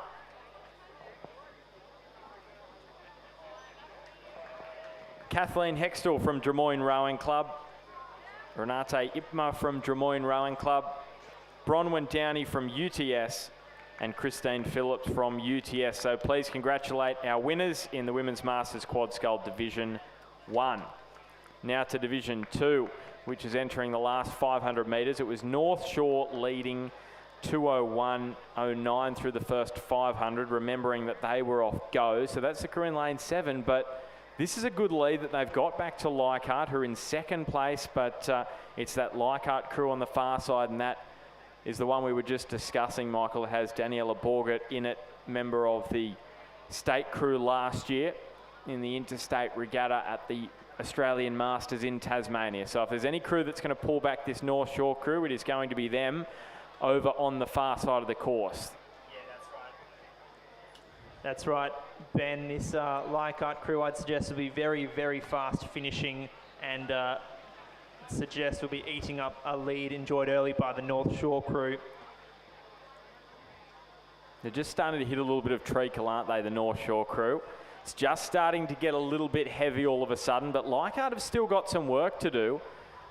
So third place, probably at the moment, you'd say, is the North Shore crew in lane 8 from their club mates over in lane 3 and 4th, and then back in 5th and 6th is Leichhardt and Sydney University. But here we go. This is where it's going to get interesting. This is why we love Masters racing, because it sets us up for this kind of finish. It is still North Shore with the lead. They are doing really well. They were off go. They had 14 seconds back to Leichhardt, who are over in lane 2. There is 100 metres to travel. Leichhardt are absolutely flying on the far side of the course. North Shore are trying to hold them off. They come into the last 50 metres. North Shore back in 3rd and 4th as well. Can they claim the victory here, or will Leichhardt overhaul them? Leichhardt, North Shore, they come down to the line. Gonna be very, very tight. It is just Leichhardt. That's an outstanding win. They have come back from 14 seconds behind.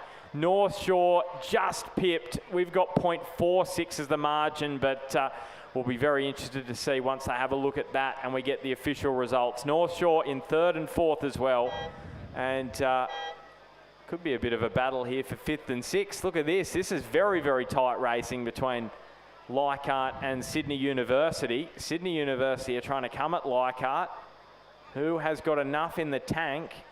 Leichhardt just starting to pull away. And it will be Leichhardt Rowing Club who get 5th place, Sydney Uni in 6th. But what a great finish there in the Women's Masters quad. Yeah, absolutely. You said it, Ben. And that, gee, they timed their run to perfection, didn't they? Leichhardt Rowing Club over there in lane 2. And that's the experience of Daniela Borgert coming through in the stroke seat. Really gutsy row from them just to snatch victory out of the hands of North Shore over here in lane 8. Fantastic race. But changing gears once again, we're going to go back to schoolboy rowing, and we've got a couple of exciting races coming up soon, Ben. Well, these are the big ones on the program. We're going to have the schoolboy the schoolboy third 8, followed by the schoolboy second 8, and the schoolboy first 8 in the next 3 races. So, third 8s, well, they're underway down to the 2,000 metre starting blocks. So in lane 3, we've got St Joseph's. In lane 4, well, that also says St Joseph's, so I'm not sure what's happened there. In lane 5 is Shaw, lane 6, St Ignatius, lane 7 is Scots, and lane 8, St Ignatius as well. So we'll just see what happens when the boats come into view, but looks as though we've got a couple of duplicate crews from each school there. Yeah, I've got online, I've got St Joseph's in 3 and 4, Shaw in 5, St Ignatius in 6, Scots in 7, and St Ignatius in 8. So it is the school third 8, but we've got, assuming a fourth 8 for some of these clubs as well. Yeah, another couple of fourth 8s in there too. But nonetheless, we're underway. And as we've it's been a bit of a rehearsed line this morning, but this is certainly probably the last 2,000 metre warm-up race for the big dance for many of these young guys in the schoolboy 8s and 4s. The school third 8, of course, one of the premier events of the AAGPS competition. So far in this race, well, it's St Joseph's in lane 3 who are making the best of things. But look, it's a narrow lead, Ben. 0.76 back to St Ignatius 1, and then 0.42 back to Shaw in third place. So it is a tight affair at this stage. 500 metres down, 1,500 to go. plenty to row for. Yeah, as you said, Michael, so last event here at Cirque in terms of before that Nationals in about a month that they can row in this kind of quality environment. There's also CDRA Champs in a couple of weeks' time, which is up at Taree, if anyone wants to get some last-minute preparation. No, I'm not from Manning Rowing Club, but I may as well do their bidding for them. Get a few extra crews. Drum up a bit of traffic. No, do get up there. It is really great. I love rowing up on the Manning River, and Taree is a great place to visit. But of course, not just the AAGPS Head of the River coming up, the New South Wales Schoolboy and Schoolgirl heads of the river in a few short weeks out here as well. So plenty of rowing action to look forward to as we come into the pointy end of everyone's seasons, culminating of course with the Australian Rowing Championships down there in Tassie in late March, and of course for many Masters rowers not until late May, the Australian Masters Rowing Championships will be held here in Sydney again. So I'm very much looking forward to that one. Yeah, so yeah, we've got next week, what have we got? Fair few regattas. We've got the Schoolgirl Head of the River, AAGPS Seniors Regatta, the Juniors Regatta, the Sprint Eliminator as well. Everyone's looking forward to that taking place next weekend, and then the New South Wales Schoolboy Head of the River next Sunday here at Cirque. How remiss it would have been of us to not mention the Sprint Eliminator. Yeah, it's a new event that we're going to we've put in the middle of the Schoolboy and Schoolgirl Head of the River events, just to really showcase the best of the best in amongst the school athletes, and that'll be a really fantastic and fascinating race to watch. Bit of money up for grabs, isn't there, as well? On the table. Informed, yeah. I think it brought some people out of retirement. I know Hugh McLeod came out for one of the qualifying events earlier in the year. So, yeah, it was. It's certainly an event that has attracted some attention. So, looking forward to seeing how it shakes out. I think Spencer Turren's he's locked in. I think Paddy Holt maybe as well. Did I see that on socials this week? Yeah, we've been. The competitors in that race have slowly been being leaked over a course of a couple of weeks, but that will be just a scintillating race to watch. It's a format where you've got successive sprint races being held in short succession. So a new format, but certainly an exciting prospect in a couple of short weeks' time. But for the moment, turning our attention back to the competition lake, where race 30, the Schoolboy third 8 final, is underway, and they're well and truly bearing down upon us at the pointy end of the competition lake. St Joseph's in the lead. That's the crew in lane 3 on the far side of the course, and they have the narrowest of leads ahead of St Ignatius 1, which is over here in lane 8. So a battle at the extremities of the course, Ben.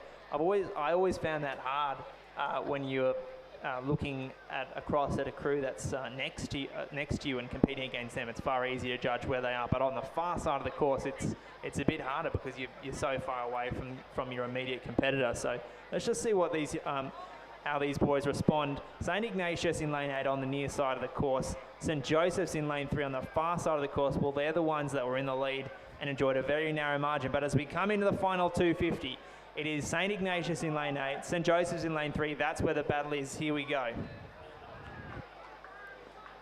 And look at this rating build. You can see from St Ignatius, they are absolutely roaring down this near side of the course, and you wonder whether St Joseph's may have spent their bickies a little too early, because St Ignatius are finishing so strongly. So too in the middle of the course is Shaw.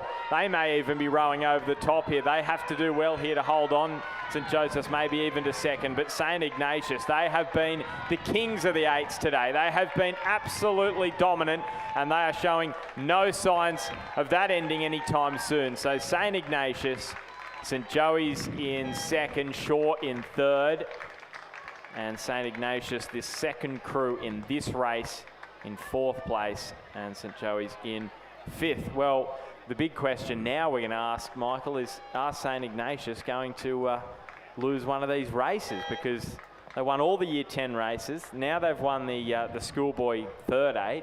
there's only 2 more to go here. Ben, it's a program with exceptional depth, and it's expertly led by Dan Noonan, of course, New South Wales stalwart, an Australian team member over many years. So it really is a tight ship that's run down there at the Lane Cove River, and it's proving to be that case again today. They have just clocked up victory after victory, and it's certainly that way in the Year 10 and Open 8, Senior 8s this morning at the Sydney Rowing Club Regatta. Just crossing the line there is the crew from Scots College in lane 7. We'll move right along to race 32, which is the second 8, which is already on the course.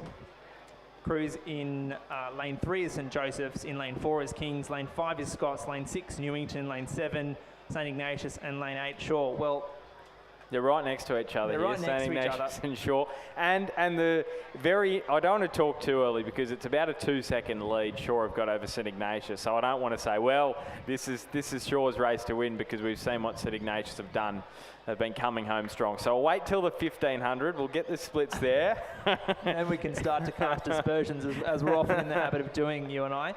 But the form guide is stacking up again, Ben. Shaw and St Ignatius, well, they've been the form crews throughout today, and you'd suggest it's looking good for both of those programs in terms of the prospects of success at the head of the river in a few short weeks' time, and plenty of excitement going around in all these Schoolboy 8s this morning because they know that their form is going to translate to a good performance today, is going to translate pretty neatly to a couple of weeks' time, or so they hope. This is a good lead, isn't it, for sure? So what's it going to sit at? 2.1 is the margin. So they haven't been beaten in the Schoolboy Year 10 8s. They haven't been beaten in these Schoolboy 8s yet. There's 2 races left. So this is the second 8. St Ignatius, they've got 2.1 seconds to pull back. Or can Shaw finally get one over St Ignatius? This is going to be a cracking last 350 metres. You've got Scots in third.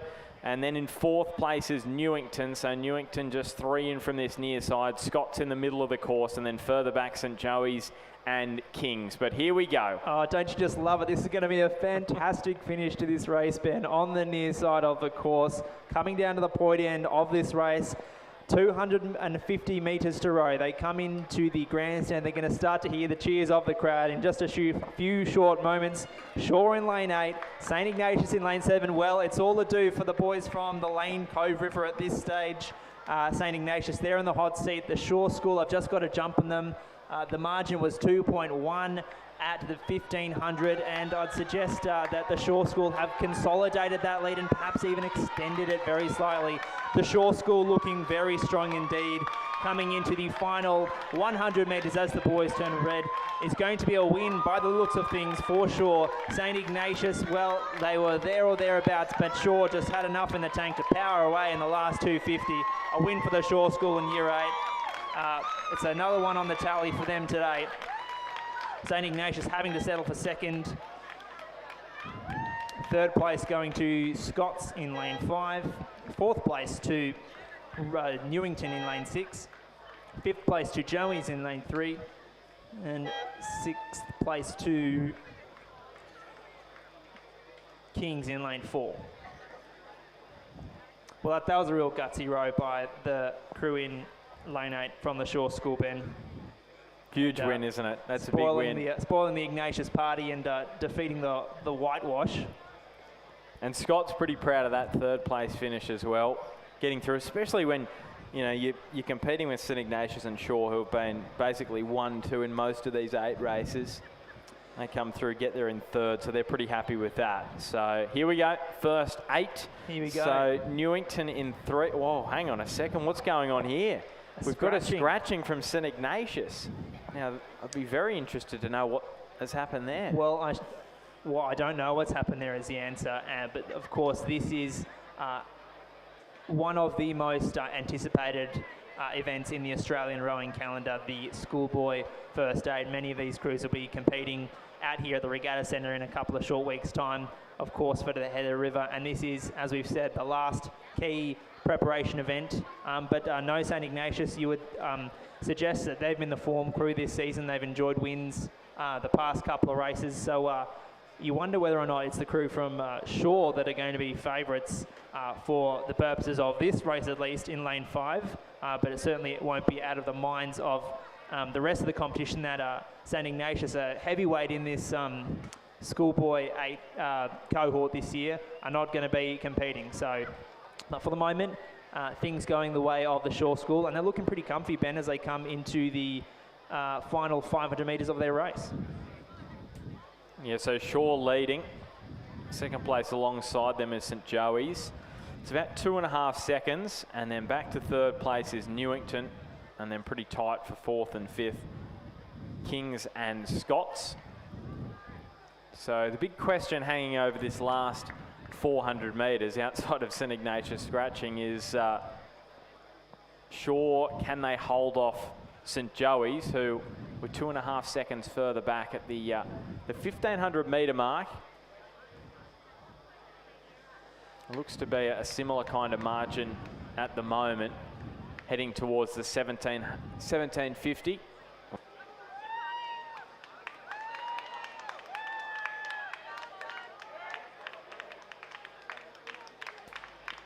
So it's still Shaw from St Joey's. Third, fourth and fifth is very, very tight between Newington, who are initially in third, but there looks to be a move from Kings, who have potentially moved up into third place. Back in fifth is still Scots, who are in lane 7.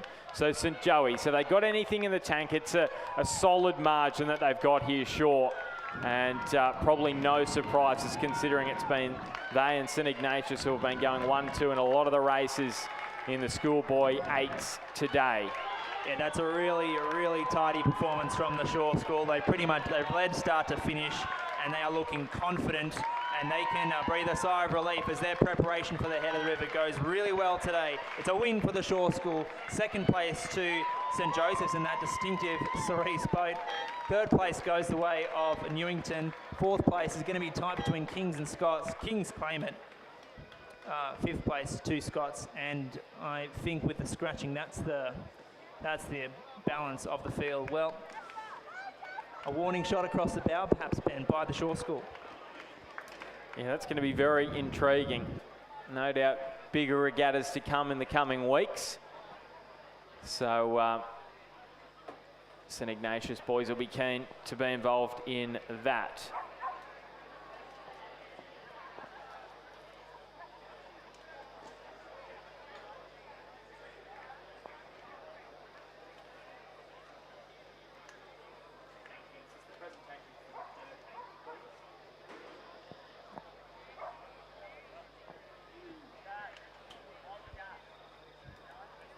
So Ben, we've got a presentation now for the school third 8.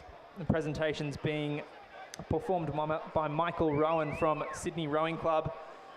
It's a win for St Ignatius College, and they're represented by Alexander Kerr, Luke Delaney, Ben Walker, Jonas Mason, Lucas Gontarzik, Joshua Deister, Kieran Denise, Andrew Begg, and their cox, Charles Lennon. Please congratulate St Ignatius in the school third 8.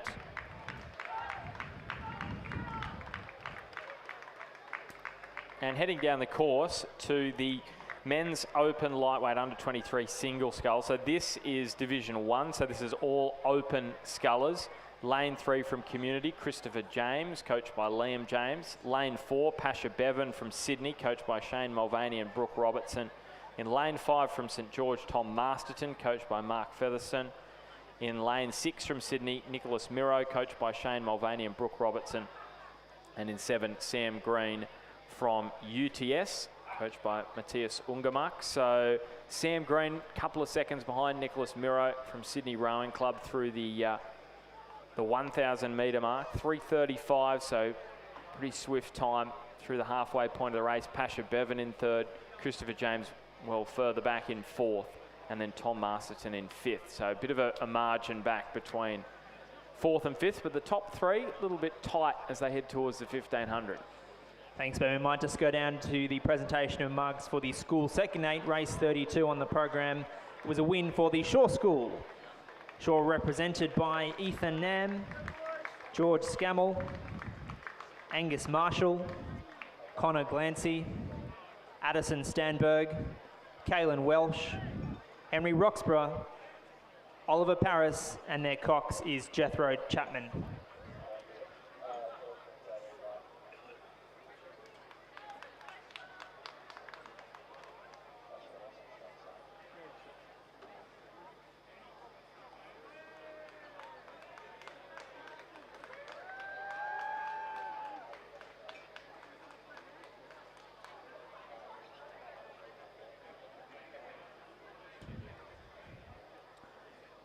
So Nicholas Miro has opened up that lead from about 2 seconds at the 1K to about almost 8 at the 1500 metre mark. Pasha Bevan has closed it in.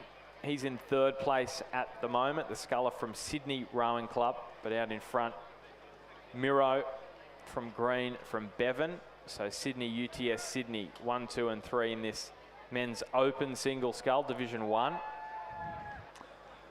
Well, we saw Nicholas Miro have a really strong performance in this category, the men's open single scull, a couple of weeks ago at the New South Wales Rowing Championship. So he's certainly been in some fine form lately. He's got some wind in his sails this season, and certainly he's the form sculler in this race, enjoying the lead from Sam Green of UTS Haberfield, himself a decorated sculler, originally from Queensland.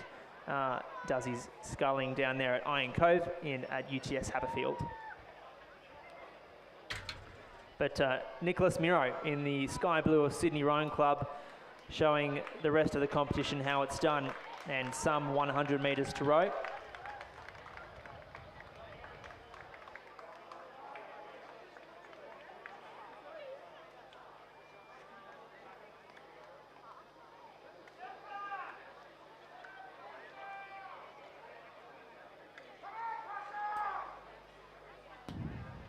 So about 50 metres to travel here for Nicholas Miro. So it is going to be a Sydney 1-2, it would seem here. Pasha Bevan has come through Sam Green. So Miro from Pasha Bevan, Sam Green in third. And you mentioned he's from Queensland, Michael, and it just twigged in my mind that he was part of that Nudgy crew that were featured in that doco a few years ago that I watched. So just memory coming back to me there. Coming down from Nudgy, now at UTS, Sam Green. So he finishes in third place. And a little bit of a battle here for fourth and fifth. We're going back down the course though. This battle is going to play out between Tom Masterton from St George and also Chris James from Community. But we're going back now here. Men's Open under 23 single scull. This has got 3 lightweight scullers on the far side of the course, and that is Bryn Potter, Jason Waddell and William Gregory, and then the other 6 on this near side are from the under 23 division. Well, just before we move to that race, we'll just quick word down at the medal presentations podium as well. Mugs being presented for winners of the school first 8 today at the Sydney Rowing Club Regatta. Congratulations to the Shore School. They're represented by Joshua Frape, Oliver Edwards, Jasper Halstead, William Kellett, Ben McCutchinson, Charlie Galligan, Ollie Harvey, Luke Robinson, and their cox, Callum Zoo. Congratulations to the Shore School.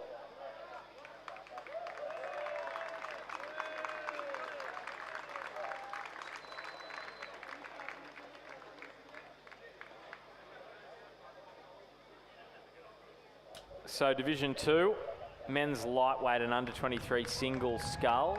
Just having a look at the splits we're getting through here. So Hamish Danks from Sydney Uni out in front in first, from William Rogers, Jack Power from UTS, Oscar Baragi from UTS in fourth, William Gregory from Sydney University in 5th place. Now, he is a contender. I don't think the crew's been named yet. Well, I think it basically has, but I'm not going to reveal it here or I could get myself in trouble. But he's a contender for the Penrith Cup crew, William Gregory. So too Jason Waddell. They're in the hunt there. So Gregory leading, Waddell in the lightweight division. I've got to say some nice words about Jason Waddell because he was absolutely fantastic this morning in the Masters pair. Very nice to row with him, and I should wish all the best to Daniel Waddell, who is just getting over a bit of illness at the moment. So unfortunately had to pull out of his races at this regatta. And you can see here Danks. So this is the under 23 division, and then Gregory and Waddell, this is a race within a race here, because they're the lightweights. They're the 3 scullers over on the far side of the course. So Waddell is coming back here at William Gregory from Sydney Uni. Am I getting too excited about the lightweight event, Michael? Or well, you'll find no protest from me, Ben, as far as excitement for lightweight rowing goes. But just a word on the other competition in this race, of course. Hamish Danks, handy lead ahead of William Rogers. Those are 2 scullers from Sydney University. Strong crop of under 23, under 21, under 23 scullers at SUBC at the moment. Jack Power and Oscar Beregi from UTS Rowing Club, of course, taking the fight to them. Another strong crop of scullers down there on the Iron Cove. Jack Power, a couple of weeks ago, took a win in the, I think it was the under 21 or under 23 event ahead of William Rogers. So a bit of a rivalry between those 2 scullers. Hamish Danks performed very well. I think he competed in the open age single scull a couple of weeks ago, but playing down a grade here in the under 23 single scull today. It is Danks in lane 7, making the best of things, and yeah, he is a very accomplished sculler these days, and has been around the track a couple of times, and he is certainly a sculler to watch over the next couple of seasons as he moves into the open age categories. It's a win for Hamish Danks and Sydney University Boat Club. It's a close finish for second place, but it's going to go to Jack Power from a UTS who claims victory ahead of William Rogers. Look at this on the far side. Jason Waddell absolutely coming at William Gregory here in the last 500 in the lightweight race. It's going to be a half a boat length win for Gregory, but that was a ripper of a finish. So Gregory claims the win in the lightweight division over Jason Waddell, and Danks getting the win in the under 23 division of this race. So Liam Taylor from UTS has come through in 7th. 8th is Flynn Wilkinson from Sydney, and then 9th, well, 3rd in the lightweight division is Bryn Potter from Sydney Uni. And just as that race concludes, we will turn our attention back to the podium, where we'll present Nicholas Miro with his mug for victory in the men's open single scull Division 1. Congratulations to Nicholas Miro and Sydney Rowing Club.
So race 36, Ben, is on the course, and 500 metres to row. It's the first division of the women's open lightweight under 23 single scull.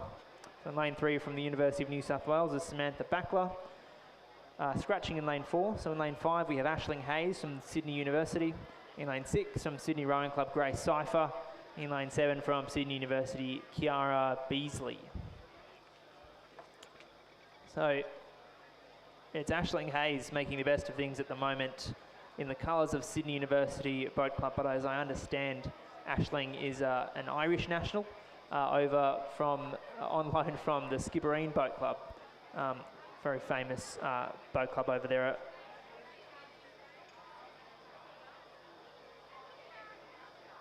And she's certainly in the ascendancy in this race. Got a handy lead ahead of Grace Cypher of Sydney Rowing Club, whose name we're very familiar with out here at the Regatta Centre and in the New South Wales Rowing Fold. A decorated competitor over many years, but Aisling Hayes putting on a clinic today, and she's going to claim line honours in race 36, the first division of the Women's Open Single Scull. Congratulations to Sydney University Boat Club. Sydney Rowing Club, Grace Cypher having to settle for second place. And it's going to be Kiara Beasley, also of Sydney University, who claims third. And some distance back then just to Samantha Backler of the University of New South Wales over there in lane 3.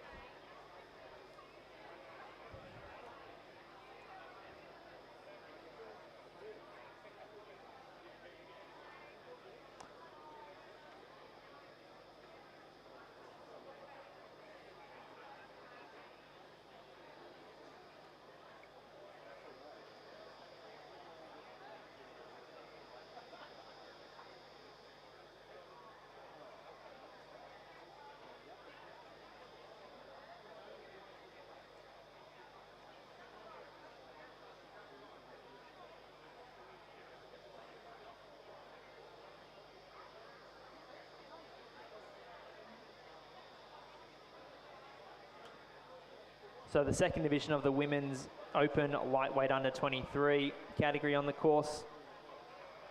So in lane 1 from the University of New South Wales, Helen Frith. In lane 2 from Sydney University, Phoebe Teal. In lane 3 from UTS Haberfield, Sarah Bertry. In lane 4 from Sydney University, Sophia Whiteman. In lane 5 from Sydney Rowing Club, Liesl Page. In lane 6 from UTS Haberfield, Grace Burke. In lane 7 from Sydney Rowing Club, Ella Spalding. Scratching in lane 8. So in lane 9, rounding out the field, is Tiffany Botha from Sydney University.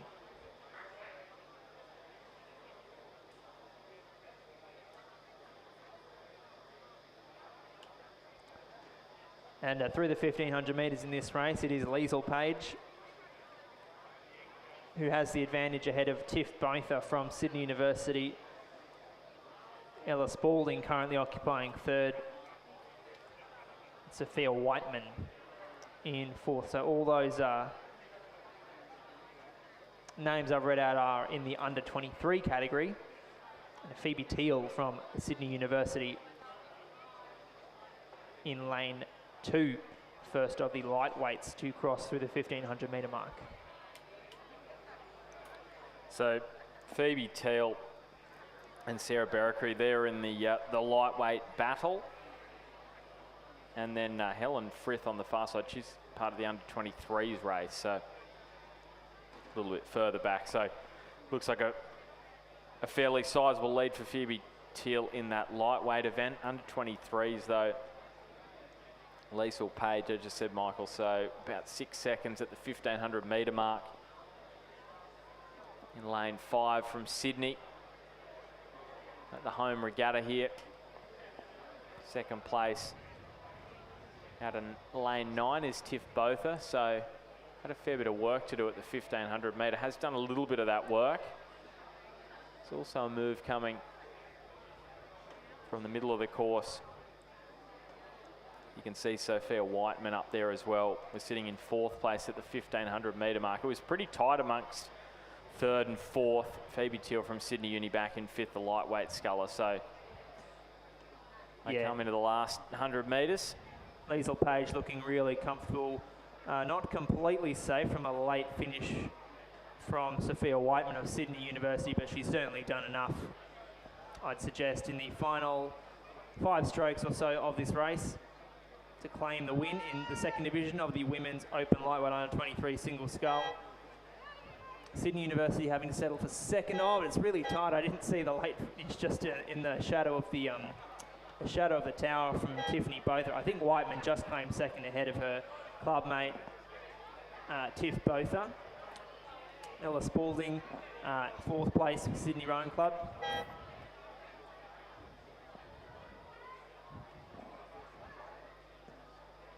Fifth place, well, that goes to Phoebe Teal, and of course the winner of the lightweight sub race.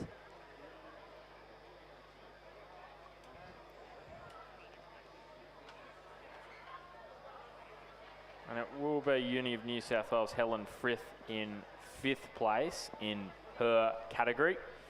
And then 6th, Grace Burke from UTS, with Sarah Berracree coming through in 2nd place in the lightweight event.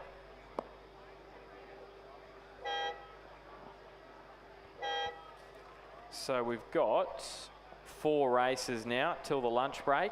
We've got the men's under 19 4, Division 1, 2, and I should say we've got 5 races before the lunch break. Men's under 19 4, Division 1, 2, and 3. Then we've got the Championship Men's under 21 Cox 4. And then we have a bit of a licorice all sorts race, I would say. What do we got? The Championship Women's under 21 4, the Women's under 19 4. Yeah, so a fair bit going on in that race, the last one before the lunch break. Yeah, those last 2 races are championship races.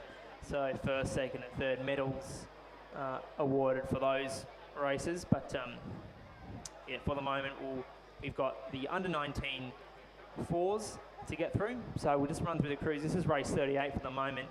Lane 2 is Newington, lane 3 is Kings, lane 4 is Shaw, lane 5 is St Ignatius, lane 6 is St Joseph's, lane 7 Scots, lane 8 Shaw, and lane 9 is a composite St Augustine's UTS Haberfield combination.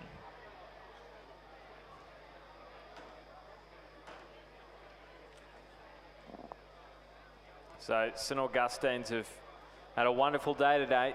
Shaw have been pretty good as well. St Ignatius have been right up there, as we touched on. They were pretty dominant in the 8 races, and we did see a few of these boys in that racing a little bit earlier on today. So we've got the 1K splits. St Augustine's UTS, that's the crew in lane 9, so closest to the grandstand, held a 1.4 second lead back to Shaw. St Ignatius in 3rd, so they're not out of it by any stretch. So top 3 here at the 1K mark have really split themselves from the rest of the field. It's almost a race in 2 at this point. So it's between lane 9, St Augustine's UTS, and then the crews in lane 4 and 5 in the centre of the course. Shaw 1, St Ignatius, they're right next to each other. You can see them on screen, and then just poking into view now is the crew that is in front, St Augustine's UTS. So Jason Cow from St Augustine's, William Pender from St Augustine's, Robert Oliver from UTS, and Charles Brand from UTS, coxed by Ryder Taylor, coached by Amos Noonan and Judith Ungermark. And you can see that 1500, so Shaw, based on the timing, just slightly ahead, but you couldn't really call that much of a lead. 0.06, St Ignatius back in 3rd, 2.21 seconds further back. So it's the crew right against the grandstand, up against Shaw in the centre of the course in lane 4. So it is a fair gap between where these boats are situated on the course. So it is going to be well and truly up to the Cox to ensure that their crews keep their heads in the boat. There's also some speed coming from St Ignatius, who are just on the left of the Shaw School, who are sitting in 2nd place at the moment, you would probably say, but it is very, very tight. So top 3, very tight. Kings are back in 4th place. They're in lane 3. Then Shaw 2 in 5th place in lane 8. Scott's in 6th. St Joey's in 7th place. But here we go. Last 100 metres. This is the part of the course where you want to ramp up that rating and get the speed in the boat. So it's Shaw versus the St Augustine's UTS composite crew. They bear down on the line here. 70 metres to travel. St Ignatius out of it for the top two at the moment. Shaw versus St Augustine's UTS. There's just a few strokes remaining. It was neck and neck at the 1500. It is just that way at the 2K, and that is too close to call. I am not even going to attempt to call that, Michael. That requires a photo. Are you game enough to split them? I don't think I am. really tight racing between those two crews. St Ignatius settled for third. Fourth place goes to Kings. Fifth place to Shaw. Sixth place looking as though it'll go to Scots. And seventh place to St Joseph's. Yeah, a really tight race for the pole position in that race, Ben. If I had to pick it, all right. I thought you were tempted to go there. I stood up just to get a better angle. What are you going? I think it may have just been Shaw by a whisker. Well, Shaw had it by .06 at the 1500, so it was just as tight there, and it's going to be really interesting. On the surge, the Shaw score. That's my tip, but we'll wait to hear from the judges. Hopefully have a photo. What do you think? It's under .15? Is that you? Yeah, I'd say so. Or under .1? I'm saying it's under .1. It's definitely under .1. Tight in any event. I want it to be .01. It'd be absolutely fantastic if it was that tight. But we'll get the photo. I'm sure they're poring over that at the moment. So the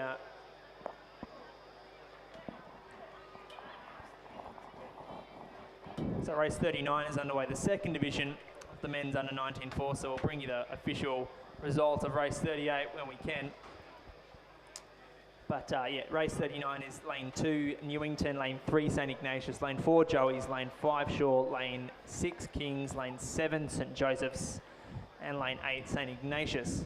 So interestingly, these, Ben, I was thinking before, these under 19.4 events giving another chance for these school fours, these schoolboy fours to race, in addition to the formalised categories and the ranked categories in the schools, third, second, first fours and what have you. So another chance to get some more racing under the belt before the head of the river. So this race is just past the 1K mark. St Ignatius is 2 and 3 crews in this event. Oh, have we got an official? We do have an official. It is .03. Shaw have got it over St Augustine's UTS by .03. Well, you're right. It was under .1. Yeah. .03. That is a narrow margin indeed. Well, you picked it. I picked it. You picked it. I've got contact lenses on, so I'm going I won't blind. hold it against you. I'm going blind. All right, so Division 2, it's about a 4-second gap. St Ignatius, the crew in lane 8 from the crew in lane 3. Kings are the next closest challenger outside St Ignatius, but at the moment they're looking good for a 1-2 here. St Ignatius, Kings third. St Joey's in 4th at the 1500 with those timing, and we've also got St Joey's in 5th a long way back. Yeah, Ignatius in lane 3 and lane 8, so yeah, on the kind of extremities of the course, and they're the ones making the best of things at the moment.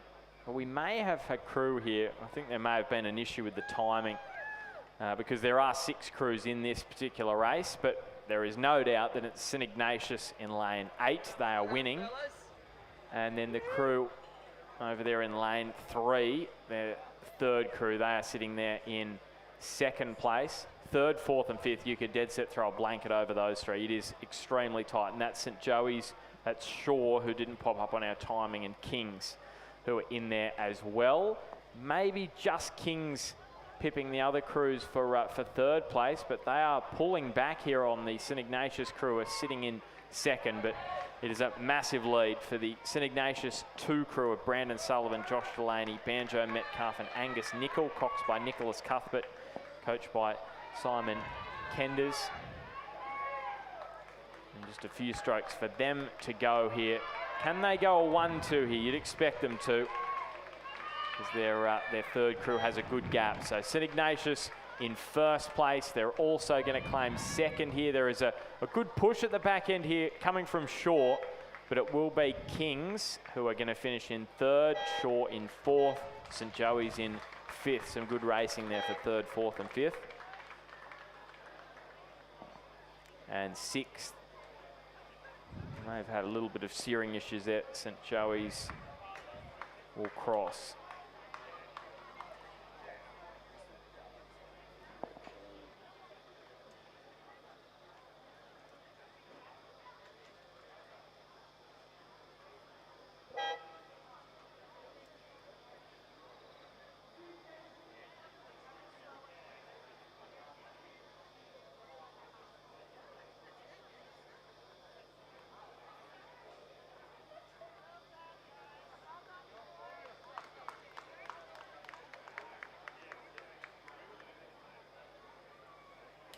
Presentation now for the men's under 19-4.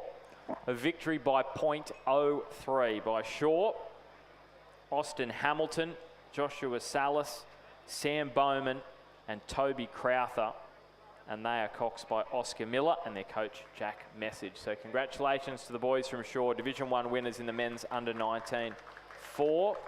We're up to Division 3 now. Just before we get there, we've just had word from below here at the finish tower that some crews haven't been returning bow numbers. Now, if you could please make that a priority, that would be absolutely fantastic and very helpful for those organising the regatta today. So as soon as you finish your race, please return your bow number to the finish tower. Thank you, Ben, for that word. Race 40 is underway. It's the third and final division of the men's under 19-4.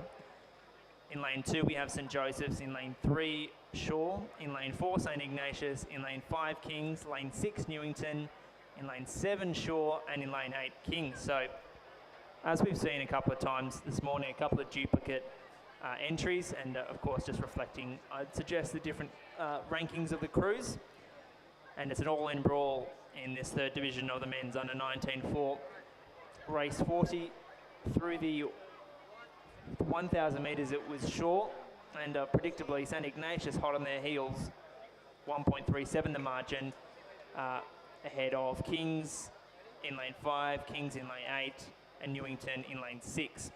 Was how they went through the 1,000. We'll have some updated numbers in just a short moment as they come through the 1,500.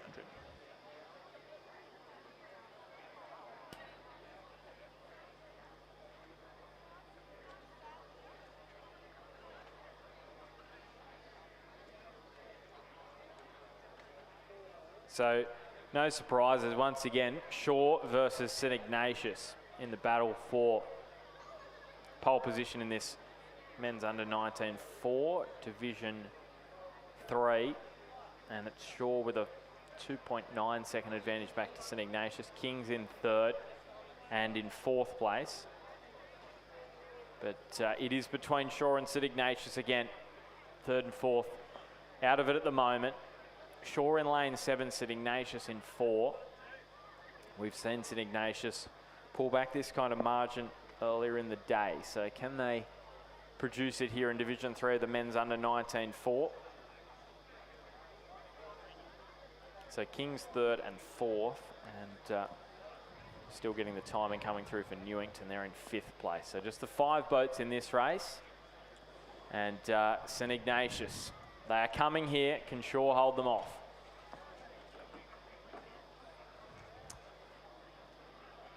Yeah, you just wonder. 2.9 at the 1,500. Plenty of work to do for St Ignatius. It's not unassailable, but I'd suggest Shaw's done enough just to hold on. And Shaw look to be rating high, don't they, from the naked eye? Would you argue I'd that? say so, yeah. Not that that necessarily means you're going faster, but they definitely look to have gone for a little bit of a power surge here and may have just caught St Augustine's a little bit. Yeah, they've got the foot on the throat now. It's 100 metres to row. It does look as though the Shaw School are going to hang on to their lead and take out this third and final men's under 19-4 division. I think they've just brought it down, realising they've done enough. Another win for the Shore School. That's Will Bailey, Braden McDonald, Harry Faulkner and Alex Rogan, and their cox Alex Golden. In lane 7, second place to Ignatius, Thomas Johnson, Archer Hartman, George Tancred and Jamie McRae, and their cox Samuel Keane.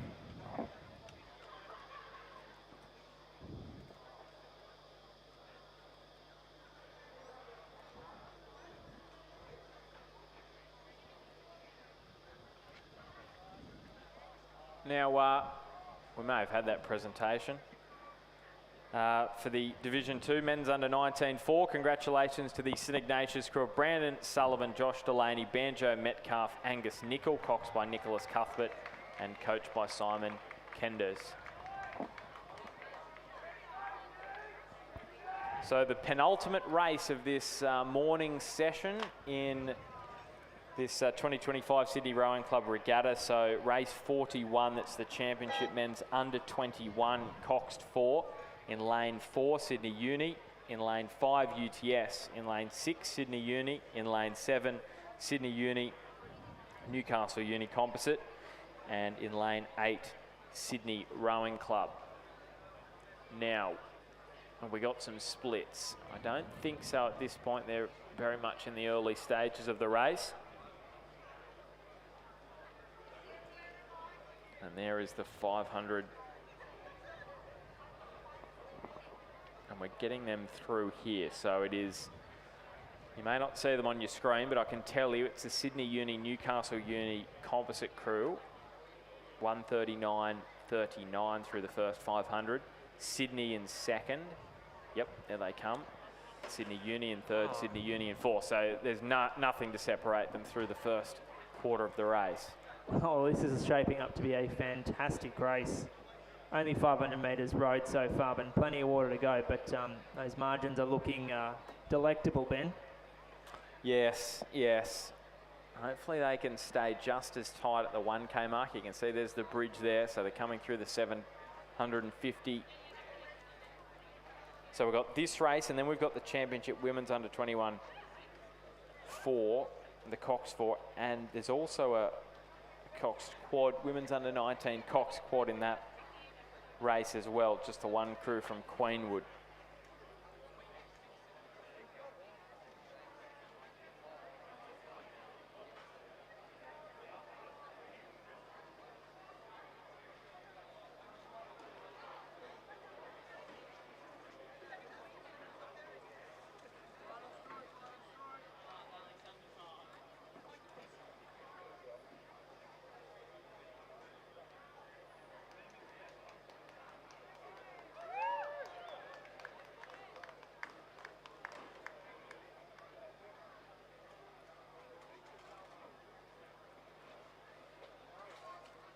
All right, so the 1K, it is still that Sydney Uni, Newcastle Uni crew leading. Campbell Wickham, William Rogers, Treffin Stamboli and Gus Zazalka, coxed by Mia Solomons and coached by Simon Huxley and Peter Wern. And they were leading from Sydney and then UTS as well. James Fredrickson has joined me for the last little bit of this session. Michael McRae's had to duck off. Good to see you, James. Yeah, good to be here. Good to be here. A great day of racing ahead of us, and looks like we've got a pretty good race on our hands right now between Sydney Uni and UTS. Yeah, what a great battle this is. UTS just 0.22 further back in third, and then you could probably say Sydney Uni in fourth and fifth. There is no Shaw by my reckoning in this race. I think that might just be a actually, maybe there is. There are 6 boats. So on our starting list, there was only 5, but there is definitely Shaw in this particular race. Not that it's probably going to matter in terms of the front end of the race of this one, but there definitely has been an additional crew added to this championship men's under 21 cox 4, and that is certainly the case online as well. But they're further back in 6th place. I just wonder, yeah, this is actually the crew that was meant to be in Division 3 of the men's under 19-4. So maybe they were late to the start. That's what I'm guessing. So they've just been sent down in the championship men's under 21 coxed 4. So we'll tie up that loose end. They're their way on the far side of the course. So out in front, Sydney Uni, Newcastle Uni, Wickham, Rogers, Stamboli and Sasolka, Cox by Mia Solomons. Sydney 2.16 further back, UTS in third place. So by no means, James, a winning margin. This will be a great last 500.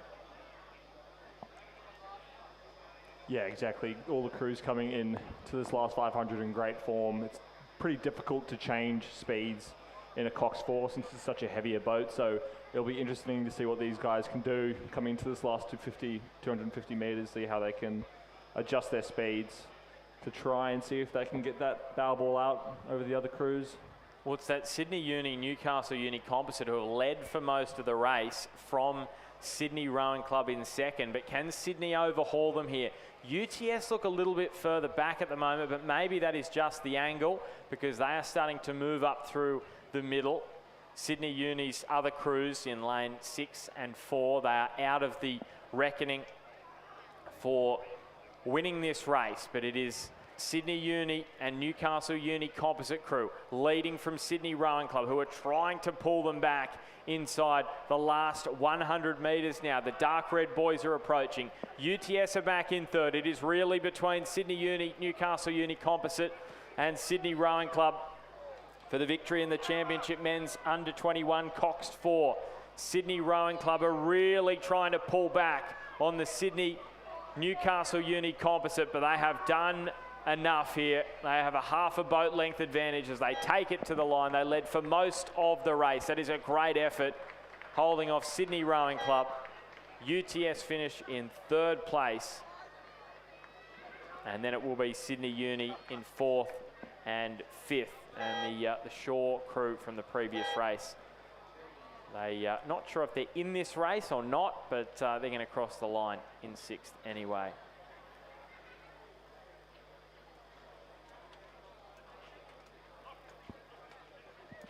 As we have presentation for the men's under 19 for Division 3 from Shaw, Will Bailey, Braden McDonald, Harry Faulkner and Alex Rogan. They are coxed by Alex Goulburn and they're coached by Gary Ungabang and Jackson Kench.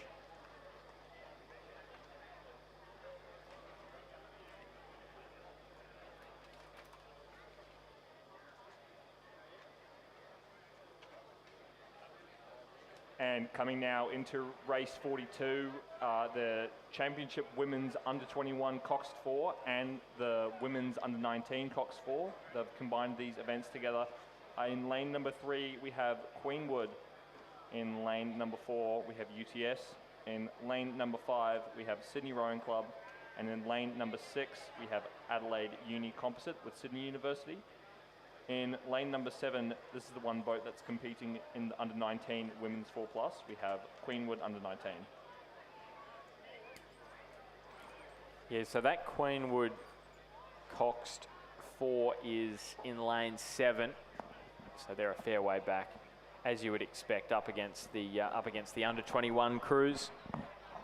And we can see those splits. So lane 6, 5, 3 to 4. And that's the crew from Adelaide and Sydney University. Out in front, Mia Booth from Sydney Uni, Alice McCready from Sydney Uni, Alexandra O'Brien from Sydney Uni and Daisy Holland from Adelaide Uni, coxed by Chloe Gioretta and coached by Alan Bennett and Alfie Young. There's the crew out in front and you can clearly see the Sydney Zooties there, 1, 2 and 4 and 3 seat being Daisy Holland from Adelaide Uni with the predominantly white with the black V. And that gap has opened up, hasn't it, to the 1500, almost 8 seconds. Queenwood sitting in third, UTS in fourth in this final race before the lunch break. That Queenwood boat doing a great job of holding on to those older crews in a final where they are probably aged out by 2 or 3 years. Good experience for them. I imagine that'll be quite a confidence builder leading into the Schoolgirl Head of the River in a couple of weeks' time.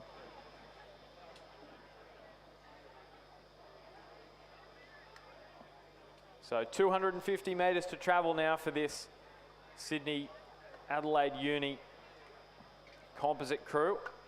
It's going to be a bit of a tussle for second, third and fourth, it would seem. And provided they can get themselves through this last part of the race unscathed, it will be the Adelaide Uni, Sydney Uni composite crew who will claim the championship women's under-21 Coxed 4. That university composite has really opened up that that gap in the last 500 metres, rowing really strongly, coming into this final 100 metres. Yeah, it's going to be an interesting placing for that second position, with Queenwood pushing on Sydney Rowing Club at the moment. Yes, Sydney may be just holding on to second at the moment from Queenwood. UTS are clearly back in fourth. They're going to have to pull out some strong strokes at the finish to claw their way back into third, but it is the Sydney Uni, Adelaide Uni crew. They win the championship women's under-21 Coxed 4. Queenwood just going to hold off Sydney. Sydney third, UTS fourth.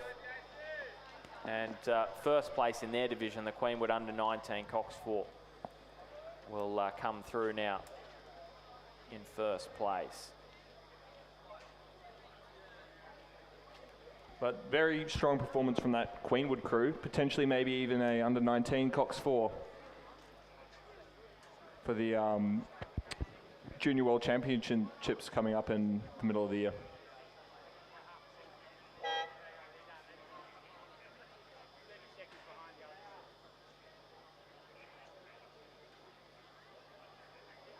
Presentation now for the championship men's under-21 Coxed 4. The winners from Sydney Uni and Newcastle University. Campbell Wickham from Sydney University. William Rogers from Sydney University. Trevin Stamboli from Newcastle University. Gus Sazolka from Sydney University. Coxed by Mia Solomons and coached by Simon Huxley and Peter Wern.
Well, welcome back, ladies and gentlemen, to the afternoon session of the Sydney Rowing Club Regatta for 2025. My name's Chris McCarthy. I'll be taking you through the next couple of hours or so alongside James Fredrickson.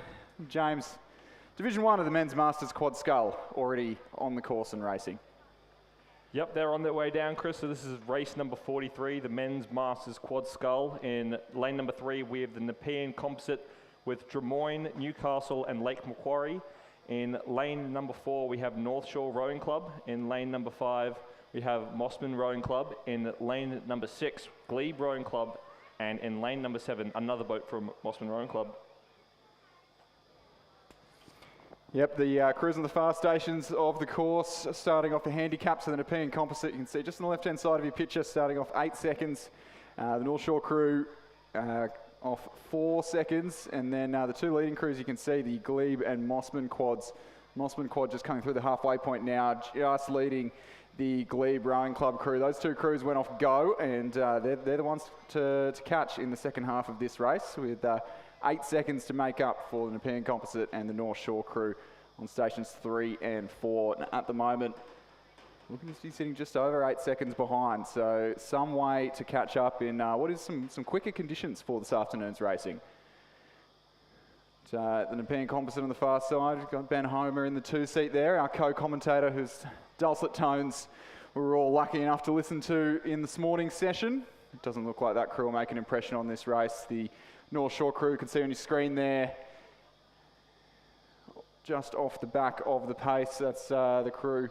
Andy Jeffries, Jasper Bauer, Kieran Shecker and Joe Daly trailing the field, but it is the Mossman number 1 crew in the Empacher Shell in lane 5. Mark LeWarn, Alexander Doig, Ian Allsop, Magnus Butlin, coached by Tiffany Hutchison, who you can see on the course in the centre of your picture there. The Nepean Composite on the far side of the course with a long way to a lot of ground to make up in the closing stages of this race. Glebe on the near side of the course sitting in second. Doesn't look like there was likely to be much change in the order of proceedings here in the closing stages of this race, with a nice healthy little tail breeze helping these crews down the course. It will be the Mossman Rowing Club crew of LeWarn, Doig, Allsop and Butlin. We will take it all the way win here in our first race of the afternoon session. The Men's Masters Quad Scull. The Glebe crew of Dallimore, Spiteri, Wigan and Ken Major will cross the line in second. And the Nepean and Newcastle and Drummoyne Rowing Club composites will cross the line in third place. Second, the 2 Mossman crews, Brenton Yates, Andrew Croker, Scott Beachley, Justin Hooker. They'll cross the line fourth, and the North Shore crew in lane 4 will round out this first of 2 divisions of the Men's Masters Quad.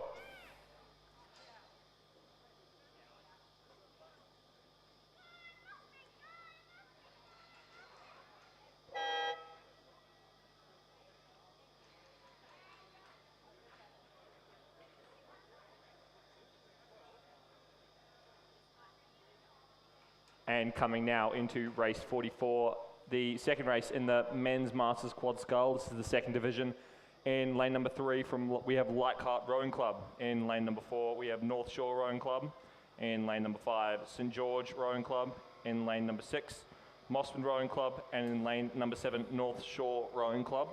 Yep, so the 2 crews on the grandstand side of the course, North Shore and Mossman going off go. They are G age group crews with athletes in their 60s and 70s.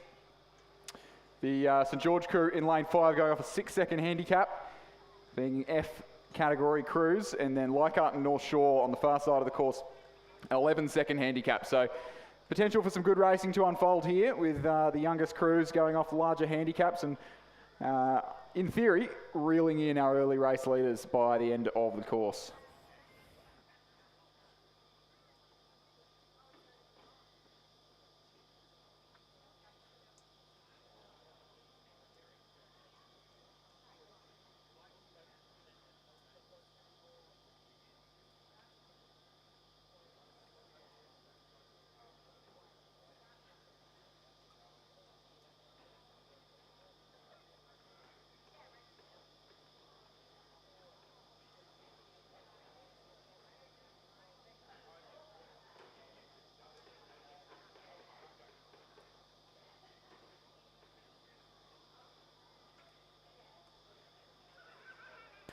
So through the 500 metre mark, it was still the crew in the centre of the course from Mossman who were leading, but the North Shore crew, the C-graded crew in lane 4, or rather, sorry, the Nepean Composite there on the...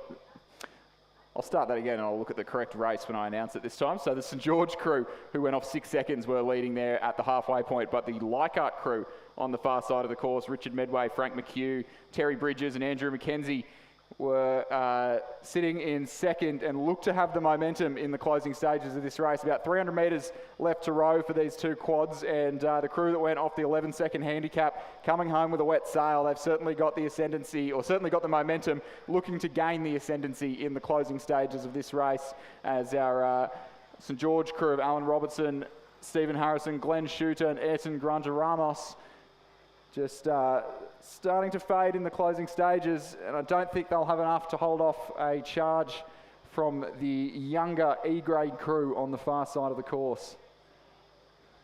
They are lifting though, this St George crew. They're really lifting in the closing stages of this race. Certainly not with the length or the power of the Leichhardt crew there on the far side, who are really coming home strong. It's still St George in the closing stages of this race. They've gotten their bow ball into the red boys first, but who's going to reach the finish line first? The finish line couldn't come soon enough for St George Rowing Club. Leichhardt are coming home strong. They've certainly got the momentum. In the closing strokes, it's going to be Leichhardt Rowing Club. St George and Leichhardt, they're going stroke for stroke. It's going to come right down to a photo finish. I think St George have just hung on there. It's going to come down to a photo. We'll bring you the confirmed official results in a moment. Oh, what do you got there, Fred? Yeah, both crews demonstrating blistering pace coming to that line. I mean, Leichhardt coming from behind there, just really jacking up the rate in the last 250 metres, and St George trying to respond. I'd put St George there. I think only just by maybe a bow ball. It was close. I think they might have just hung on, which would be, they look like they'd lost it with 300 metres to go, and they've just hung on. This is can be the beauty of Masters racing, where in theory every race ends like this with the handicaps, when the handicaps are done right. So we'll wait and we'll bring you the confirmation of results there in Division 2 of the Men's Masters Quad Scull. And more to come as we progress on to the Women's Masters 8, which are coming down the course very shortly.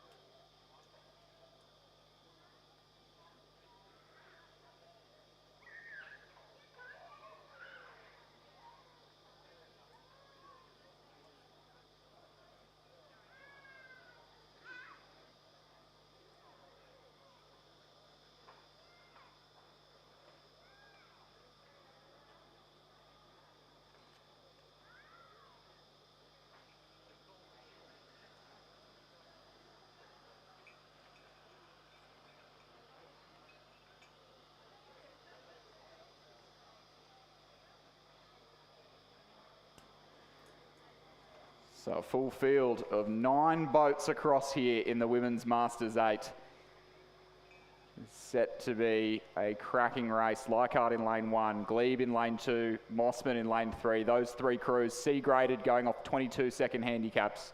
Sydney Rowing Club in lane 4, North Shore Composite in lane 5. Those 2 D-graded crews going off 18-second handicaps.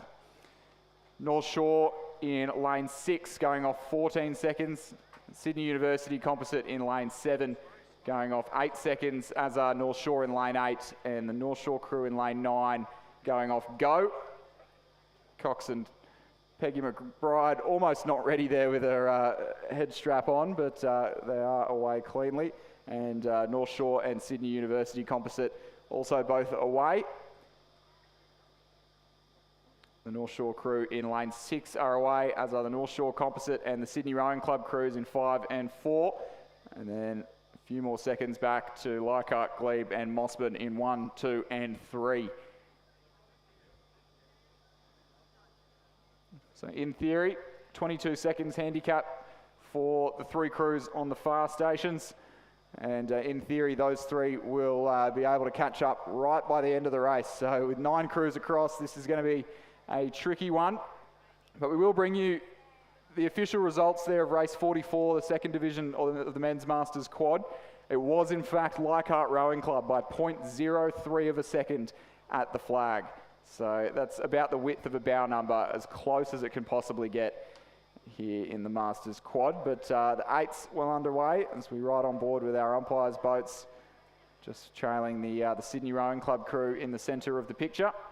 It's a combination of Helen Grunwald, Julianne Brighton, Josephine Bryant, Jenny Greenslade, Kirsten Lilliquist, Janine Donovan, Karen Turcato, Kim Small, and Tracy Cowap, the coxswain. Tracy following in the footsteps of her daughter, Hannah, the 2024 Paris Paralympic coxswain. And all crews approaching the halfway point here. And it looks to be crew in the centre of the course there.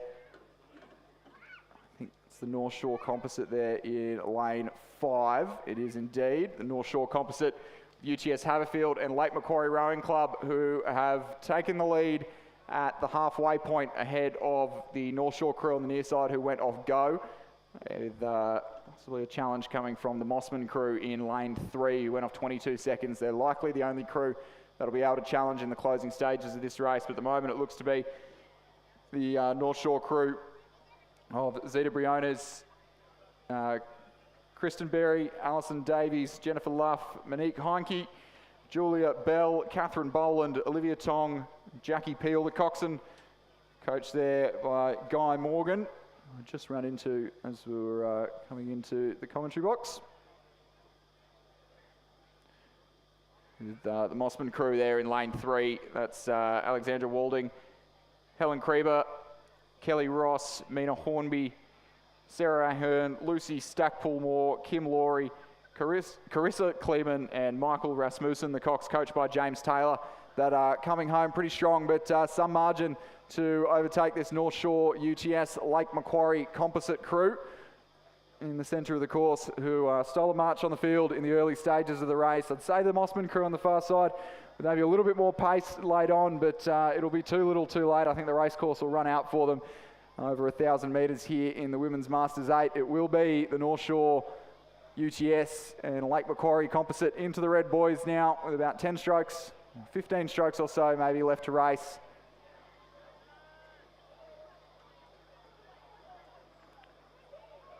Very fine example of women's masters rowing out on the course here. It is the North Shore composite crew who will take the win here in the women's masters 8. Mossman for a valiant second place. The all North Shore crew in lane 8.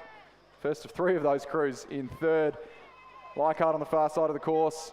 Going to come right down to the line between Leichhardt and North Shore for 4th. It's just going to be Leichhardt on the line, North Shore. Third of the North Shore crews in lane 6. Glebe and Sydney Rowing Club. And then last across the line will be the Glebe and Sydney University composite there in lane 7 to round out all 9 crews here in the Women's Masters 8.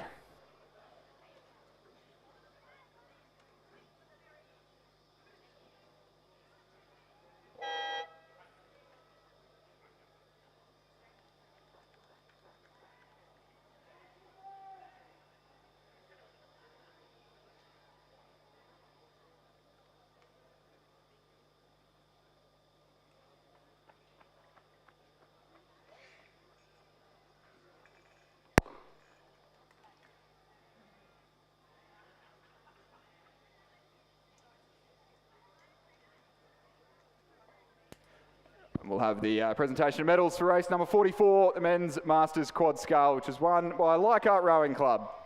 Richard Medway, Frank McHugh, Terry Bridges and Andrew McKenzie.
Race number 46 well underway now, and just 2 boats in the field here. We've got 2 events racing in the one race here out on the course. The Club Women's 8, which is populated solely by the Sydney Rowing Club crew on the left-hand side of your picture. UTS Haberfield on the right-hand side of your picture, competing in the women's under-21 8. So the Sydney Rowing Club crew there of Lara Vale, Leila Anderton, Madison Joins, Isabella Nevin, Ella Spalding, Lucy McLean, Freya Neville, Isabel Farah, coxed by Lily Lunny, coached by Lachlan Carter and Flo Griffiths. UTS there in the under-21 8, Charlie Griebel, Zoe Fallon, Sienna Morgan, Audrey Stigter, Bianca Rupnick-Williams, Madeline Mannins, Madeline Swain and Layla Gaston, coached by Sophie Costellis and coxed by Sophie Costellis and coached by Sam Fennessy. Largely the St Catherine's 8 from 2 years ago, populating that UTS crew, who were just trailing at the 500 metre mark by just over a second to a fast-starting Sydney Rowing Club crew there in the early stages of the race. That UTS 8 doing a good job of holding on to a crew that's filled with some athletes with a little bit more experience and time in the boat, only trailing by a second at the 500 metre mark. That's not too bad for under 21 8. Yeah, absolutely. The this UTS crew were second, I believe, in the under 21 8 at the state championships, and be looking to against a Sydney Rowing Club composite crew, which was a big talking point of that event, and be looking to get one back in this event at the national championships, but no match for the club, Sydney Rowing Club 8, who probably be a crew that's maybe looking towards a Henley appearance later in the year, or majority of this crew, with Maddie Joins, Ella Spalding, Freya Neville, Isabel Farah, Lily Lunny, all having competed there in the Wargrave 8s over the last couple of years. So this one-on-one match race, certainly good preparation for the one-on-one racing that they'll be looking to encounter at Henley upon Thames in 5 months' time, less than 5 months' time now. So extend that lead to almost 2 boat lengths at the 1,000 metre mark. Fairly handy time to 3:17 through the K. This crew's around the sort of 6:40 mark. That'd be reasonably impressive in these very hot and quite still conditions out here this afternoon in Penrith.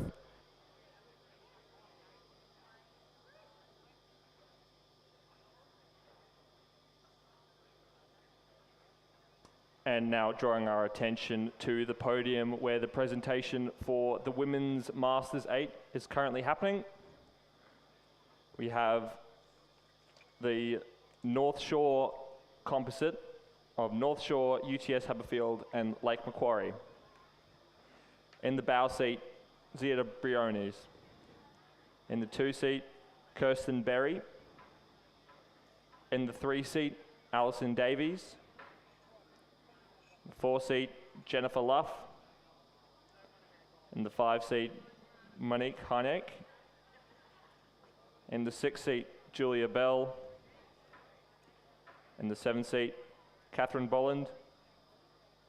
In the stroke seat, Olivia Tong.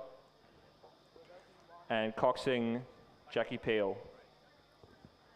Please give a round of applause for your Women's Master 8 champions.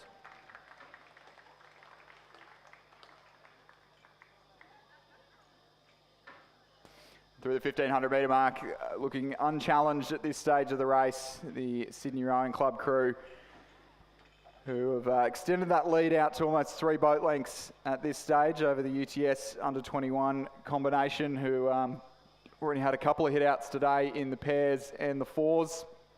Most of this Sydney Rowing Club crew, I believe, fresh. A few of these girls have raced in singles earlier on in the day, but a few more fresh legs perhaps in that Sydney Rowing Club crew on the right-hand side of your picture. Isabel Farah in the stroke seat, the vice-captain of the club. Won a silver medal at the World Junior Rowing Championships in 2018. Freya Neville there in the 7 seat. A lot of experience there, the Kinross Wallaroi alumni. And certainly not letting off in the closing stages of this race either, as they managed to get a good hit out here on the course at the last race before the National Championships, where a lot of these girls will be racing in this very event in the Club 8.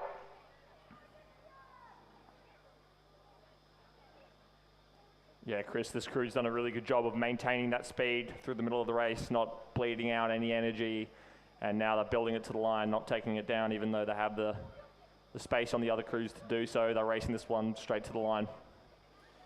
Yep, certainly using this as a good practice for a good race rehearsal. Both of these crews receiving medals, as they aren't actually racing in the same events, but it will be the Sydney Rowing Club crew in the Club 8 to take line honours in this race. Sydney Rowing Club for the win there. UTS Haberfield, the win in the 21.8, but second across the line in this event.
And now turning our attention to race number 47, the men's under 17 single scull. In lane number 2 from St Augustine's is Henry O'Hare.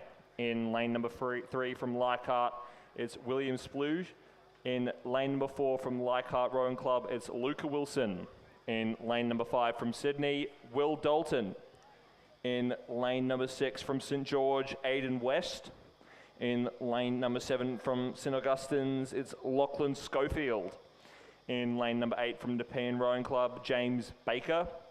And in lane number 9 from Leichhardt, Massimo Fitzsimon. And a pretty spread out affair here in this first or only race in the men's under 17 single scull, with Lachlan Schofield from St Augustine's leading pretty comfortably at the 1,000 metre mark, 4.5 seconds over his nearest rival, which was Luca Wilson, the first of 2 Leichhardt Rowing Club scullers. Massimo Fitzsimon sitting back in 3rd place at that timing point. Second run down the track here after his appearance in the Kings first Junior 8 a couple of hours ago. James Baker from Nepean just narrowly back in 4th. Henry O'Hare from St Augustine's in 5th. William Spooge from Leichhardt in 6th. Sydney's Will Dalton in 7th. Aidan West of St George back in 8th place at that first timing point. But the Leichhardt sculler there, Luca Wilson over in Station 4, just a little bit livelier in the closing, in the second half of this race as they approach the 1,500 metre mark, and possibly with a little bit more pace in hand as the St Augustine sculler running with pretty good length but a couple points lower in rate. And these younger small boats, we can certainly see some fantastic finishes. At the state championships, the women's under-17 single was one of the most enthralling races of the regatta. Although, so Luca Wilson just narrowing that lead, 3.6 seconds now behind in second, but still a little while to make up in the closing strokes of this race. Still pretty neutral conditions out here at the Sydney International Regatta Centre. A touch of a tailwind in this last 500 metres. But it is swirling around. It's been a cross head, cross tail, straight tail for a little bit. Very interested to see if this wind picks up for these under 21 eights races later in this afternoon's program.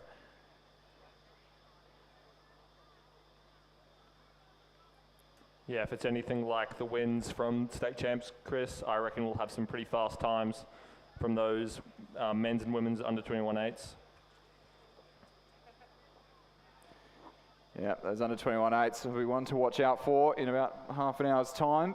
Got the review crew didn't race this morning, racing up against the Sydney under 21 8, the UTS under 21 8, Sydney Uni, and the Shore School.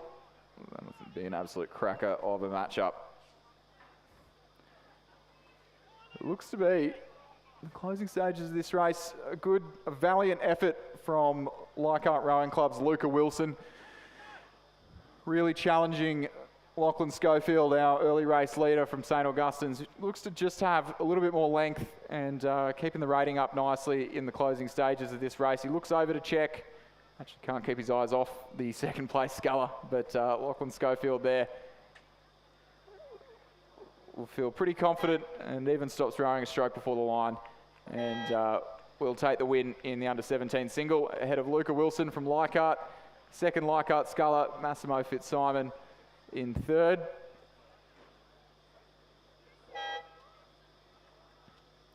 Second of the St Augustine scullers, Henry O'Hare in fourth, ahead of Nepean's James Baker in lane 8 there. Leichhardt's William Spewage in lane 3. Sydney Rowing Club's Will Dalton, and the St George sculler Aidan West to round out this first and only division of the men's under-17 single scull.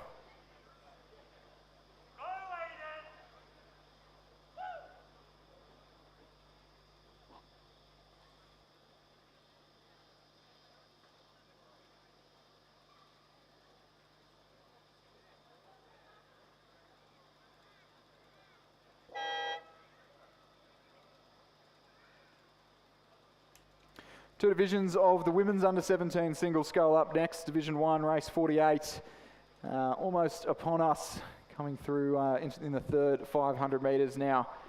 And 7 crews out on the water, it looks. Maybe only all 7 scullers here. So Newcastle Uni's Georgie Jones in lane 2, Mossman's Heidi Heap in lane 3, Nepean's Sophia Whitelaw in lane 4, Mossman's Abby Wrightson in lane 5, Ruby Mullins of Sydney Rowing Club in lane 6, Amelia Darcy, Mossman in lane 7, and St George's Willow Chapman in lane 8. And it was Heidi Heap of Mossman who was leading pretty comfortably in the early stages of this race. The sculler on the far side of your picture in lane 3, who I think is just out of shot of the camera as we pan towards the 1500 metre mark. And she's just come through the 1500. And see her just off in the distance there as the second of the Mossman scullers there. Amelia Darcy trails in second place, and Sophia Whitelaw from Nepean in third at that final timing point before the 2000 metre mark. Abby Wrightson from Mossman in fourth, Ruby Mullins from Sydney Rowing Club in fifth, Georgie Jones of Newcastle Uni on the far side, and the St George sculler Willow Chapman in lane 8 as we enter the last quarter of this race. Well, that Mossman sculler, Heidi Heap, doing some big work early on the race to be able to secure a 16-second margin from second place. Yeah, it's some slightly slower times than we've seen in this event. Previous regattas, some of the big hitters just enjoying a week off, but Heidi Heap did take a medal, fantastic bronze medal in that under-17 single race that I mentioned earlier at the state championships. So certainly the form sculler of this field, and not letting off in the closing stages of this race as she powers her way on towards the line. Still up at 33 strokes a minute as she approaches the red buoys of the last 100 metres of the course here.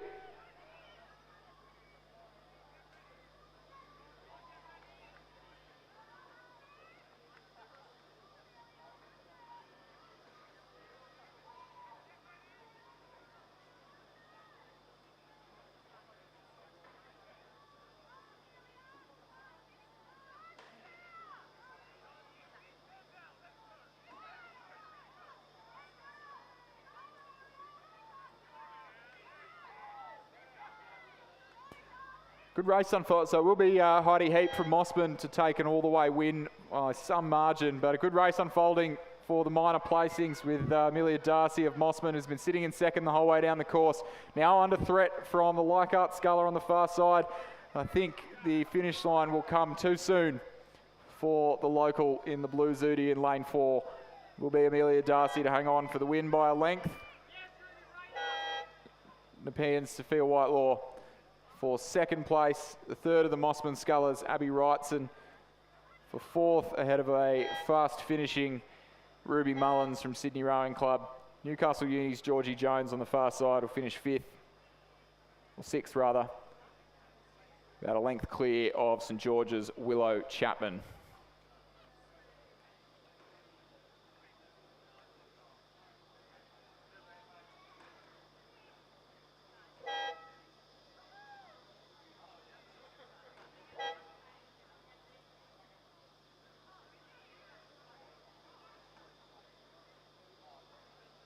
And now, ladies and gentlemen, turning your attention to the podium with the presentation for the men's under-17 single scull.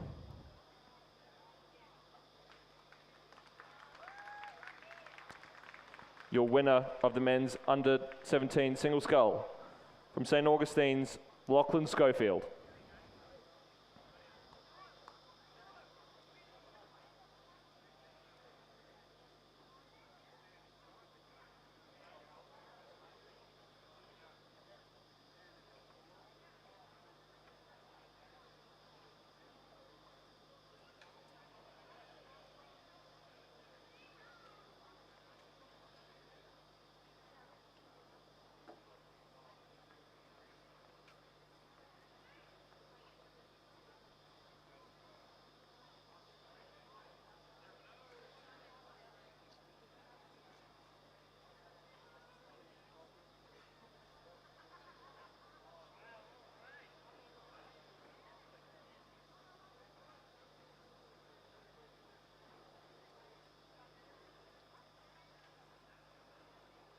And now coming into the closing stages of race number 49, the women's under-17 single scull. In lane number 2 from Nepean Rowing Club, Ellie Taylor.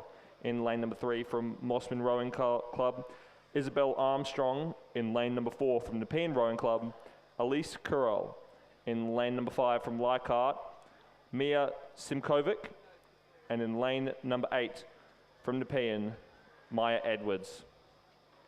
Coming down into the closing stages of this race, it seems that the Nepean sculler, Ellie Taylor, has taken a larger lead on the field at the 1500 with a margin of about 20 seconds back to that sculler from Mossman Rowing Club. But again, showing no signs of slowing down as she powers towards the finish line.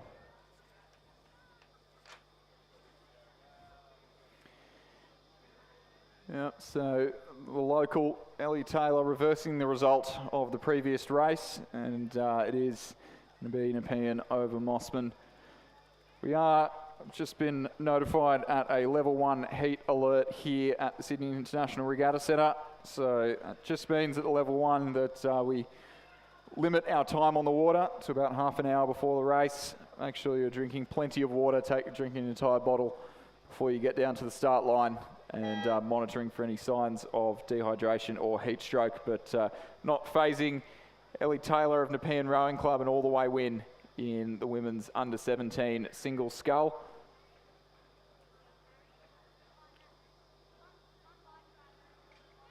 Isabel Armstrong of Mossman Rowing Club there, coached by Josh Hewitt. Ben Whitewolf been leading that very successful youth program down on Middle Harbour for the last 18 months or so.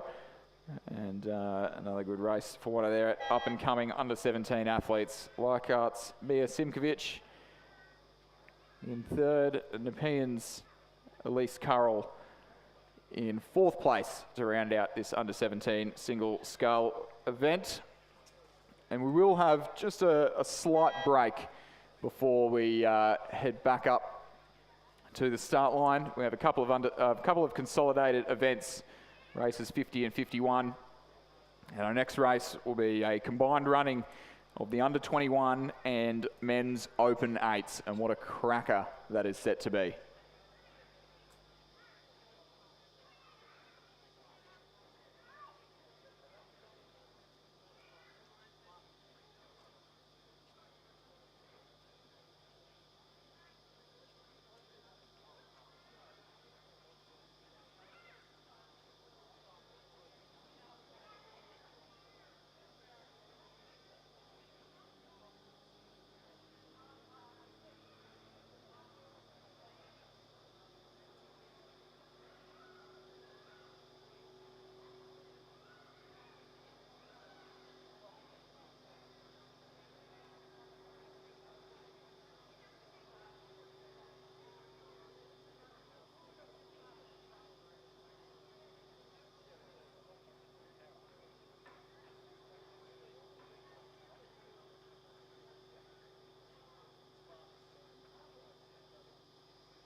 And now turning our attention down to the start line for the start of race number 52. This is the men's under 21 8 and the men's open 8, both combined into one event. In lane number 1, the King's School. In lane number 2, the Shore School. In lane number 3, a Sydney University and Newcastle University composite. In lane number 4, the Sydney men's under 21 8. In lane number 5, St Ignatius College. In lane number 6, the UTS under 21 8. We have a scratch in lane 7. In lane number 8, the Sydney composite with the University of Queensland men's open 8. And in lane number 9, Sydney open 8. Thank you, Fred. And this is a race riddled with storylines here. We've got under 21 8s, schoolboy 8s, open 8s, composites, club 8s, the whole lot. So I think the most interesting part of this race will be seeing how the St Ignatius College in lane 5 fare up against the rest of the field. This St Ignatius crew undefeated so far this season in schoolboy competition, and didn't race this morning as well. So they were the only crew out here with entirely fresh legs. All of these other crews have had at least a few boys in them racing out in small boats or in other 8s races, and they've been about 10 seconds ahead of the field in schoolboy competition so far this season. That's the crew on the left-hand side of your picture. See the Sydney Rowing Club crew there, and then UTS in the centre of the picture. The 2 Sydney Open 8s on the far right-hand side. The Lane 8 crew, a composite with Monty Martin of the University of Queensland up in the 7th seat, or 6th seat rather.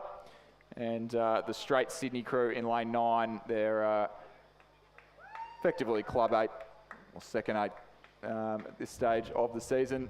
See St Ignatius College there getting a jump on UTS's under 21 8, and a jump as well on the Sydney Rowing Club under 21 8. St Ignatius leading through the first 500 metres ahead of the ahead of the first of the Sydney Open 8s, the Shore School, the Sydney under 21 8, UTS under 21 8. So a statement opening 500 metres here from St Ignatius College. This is probably one of the better schoolboy 8s that we've seen out of New South Wales in the last couple of years. It's the combination of Harry Kelly, George Field, Angus McGrath, William Bryant, Montague Hiles, Julian Carr, Zachary Hyde, Harrison Davis, Henry Burton, the Cox, coached by Matthew Curtin, and he said almost a length up on the UTS under 21 8 that went under 550 at the New South Wales State Championships a few weeks ago, and leading the Sydney under 21 8 as well that won the State Championships in that boat class in about 5:46 I think it was. So in the quickest we've seen this St Ignatius crew go is 5:50, and if they can overcome a couple of these under 21 8s, it'll really show us what this crew is made of. But the Shore School as well on the far side of the course, keeping in touch with the competition in the opening exchanges. Just dropping back in the second 500 metres is St Ignatius and the Sydney under 21 8 there in the centre of your picture. Just can't see the 2 open 8s on the near side who undoubtedly have closed in and just pulled in front. So the Sydney open 8 there, the Sydney first 8 in lane 8 in their brand new Empacker shell, leading the field now from St Ignatius. That's the Sydney crew of Alec Hoskin, Harry Crouch, Torrin Olsen, Pasha Bevan, Galen Quinn, Monty Martin from the University of Queensland, Miles Harold, Tom Cregan, Tess Harris the Cox, coached by Shane Mulvaney and Brooke Robertson. And on the picture there, if you're watching on the big screen or on the live stream, that's the Sydney second 8. Angus Aitken, Max McAlpine, Nick Miros, Stephen Warming, Sam Jones, Mac Bucknell, Nick Whalen, Charlie Hine, Nick Rogers, the coxswain, who just sitting back in, I think, 4th place at that 1,000-metre timing point.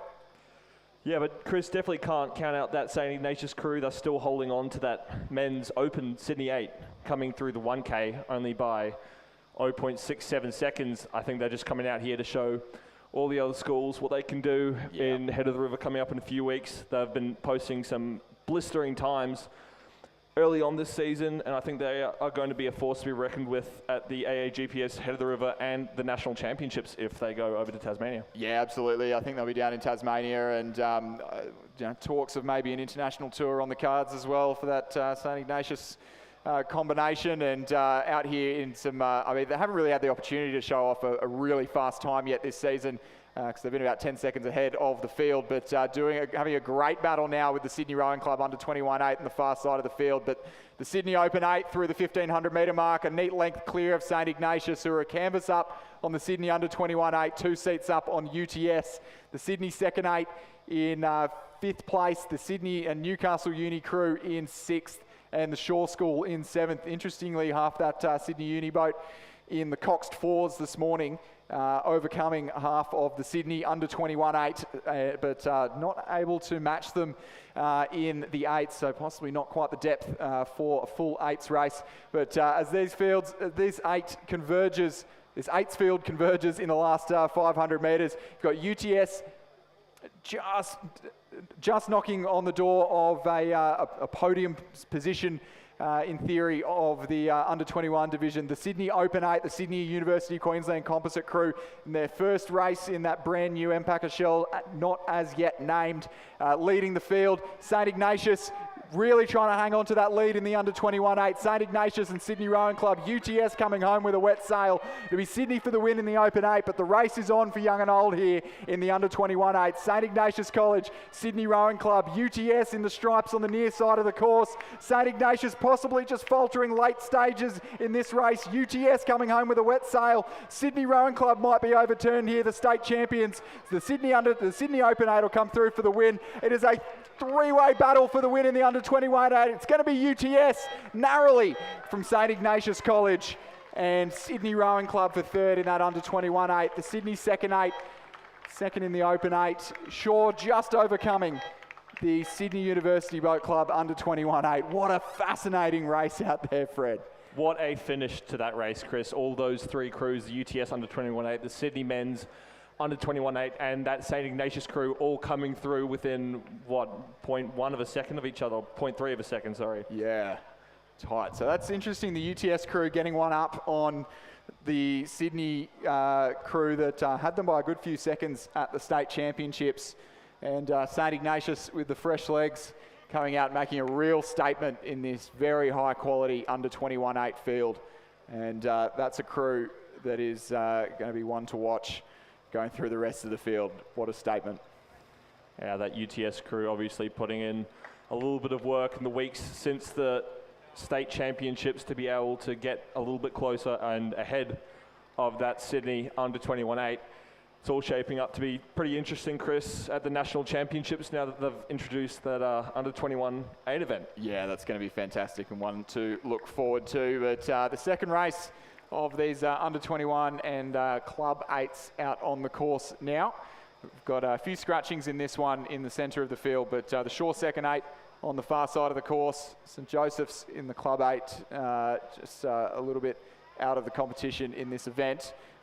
Kings, Newington and Scots have scratched. You've got the St Joseph's first 8 there in lane 6, the St Ignatius second 8 in lane 7, and the Scots first 8 rather in lane 8, who are doing battle with the Shore second 8 on the far side of the course. This Shore second 8 has been an imperious crew thus far in the season, undefeated so far in the second 8 competition in all the AAGPS regattas, and even with some crew changes this week, managing to be the clear favourites, and now having a race up against the Scots College first 8, coached by Judith Ungamak. The St Ignatius second 8 certainly not out of it as well, just less than half a length behind them. And then the 2 St Joseph's crews a little bit further back at this stage of the race. This is listed as the St Joseph's first 8 in lane 6, but they're not rowing in that Cerise Empacker shell, so I don't think it actually is their first 8. I think it might be their second 8 out for a hit out here. But great chance for Scots to get a race here, get a win in the second 8 field, which regardless of being the division down, will no doubt boost some confidence. But the Shore School there on the far side of the course, Ethan Nam, George Scammell, Angus Marshall, Connor Glancy, Addison Stanberg, Kalen Welch, Henry Roxburgh, Oliver Paris and Jethro Chapman, the Cox, coached by Ollie Smith, still leading at the 1,500 metre mark. but certainly not out of danger of a very quick Scots first 8 here in the late stages of the race, who are in turn half a length up on the St Ignatius second 8. So it is our race for the lead that is going to be the one to watch. And the two St Joseph's College crews, it's certainly not their first 8 as listed, a couple of lengths back, but it is still the Shaw School on the far side of the course. Whether or not the conditions across the lanes are 100% even, I'm not 100% sure, but it is certainly Shaw's race to lose in the closing stages of this event. St Ignatius coming home strong on the Scots crew there. St Ignatius second 8 in lane 7 of William Irwin, Jack Hare, Alexander Felico, Willem van Riswick, Sam O'Brien, Hamish Walker, Thomas McClintock, Jack Ward and James Stack, the coxswain, coached by Hugh Courts. A St Joseph's College old boy, as a number of the St Ignatius College coaches this season. But the Shaw School crew on the far side of the course, holding off a late charge. I think that race for second place between Scots and St Ignatius has really put them in the hunt for the win here.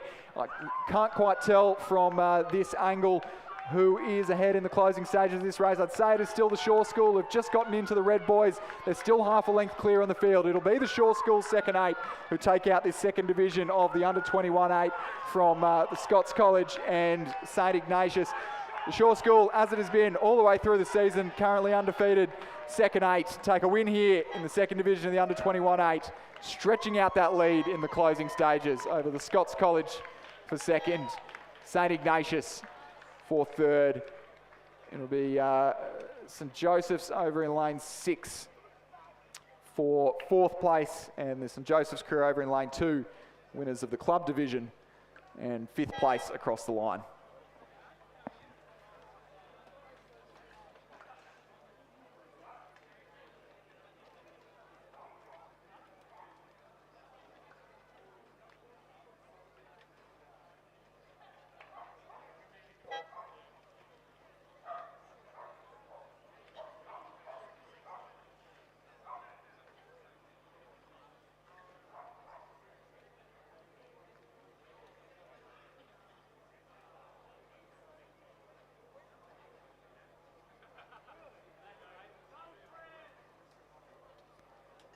And ladies and gentlemen, now turning our attention to the podium, where the award for the under 21 men's 8 is being presented.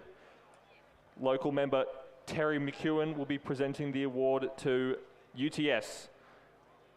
In the bow seat, Edward Kelly. In the 2 seat, Kaylin Routley. In the 3 seat, William Pender. In the 4 seat, Will Clubb. The 5 seat, Lawson Banks. In the 6 seat, Joe Lynch. The 7 seat, Jack Power. Stroking, Luca Malozzi. And coxswain, Ryder Taylor. Please give your under 21 champions a round of applause.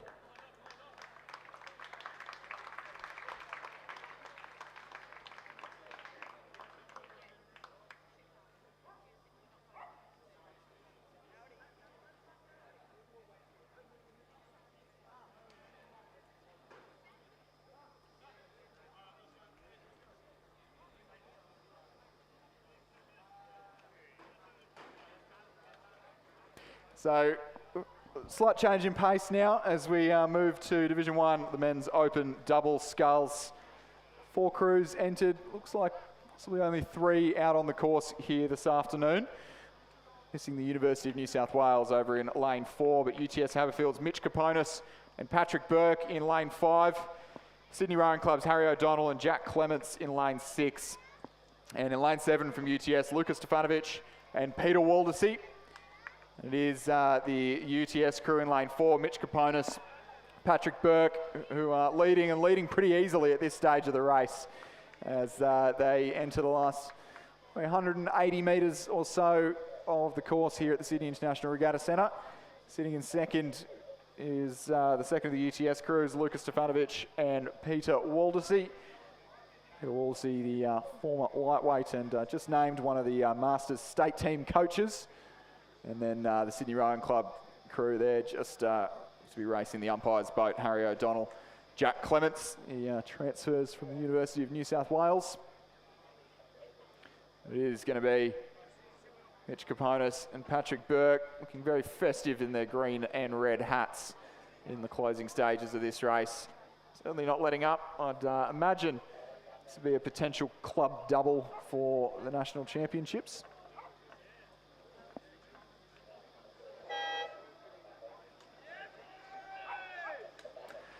There's Mitch Kaponis, Patrick Burke. Mitch just waving to the fans there as he takes the win in the men's open double. Peter Waldesy and Lucas Stefanovic for second place across the line. Some distance behind their club mates. Some great sunglasses on display there from Mr. Waldesy in the bow seat. And the Sydney Rowing Club pairing of Harry O'Donnell, Jack Clements in third, and we are missing that University of New South Wales crew. So that does complete that event. The under-23s coming down shortly.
And ladies and gentlemen, once again, turning our attentions to the podium with the presentation now of the Division 2 Under-21 Men's 8.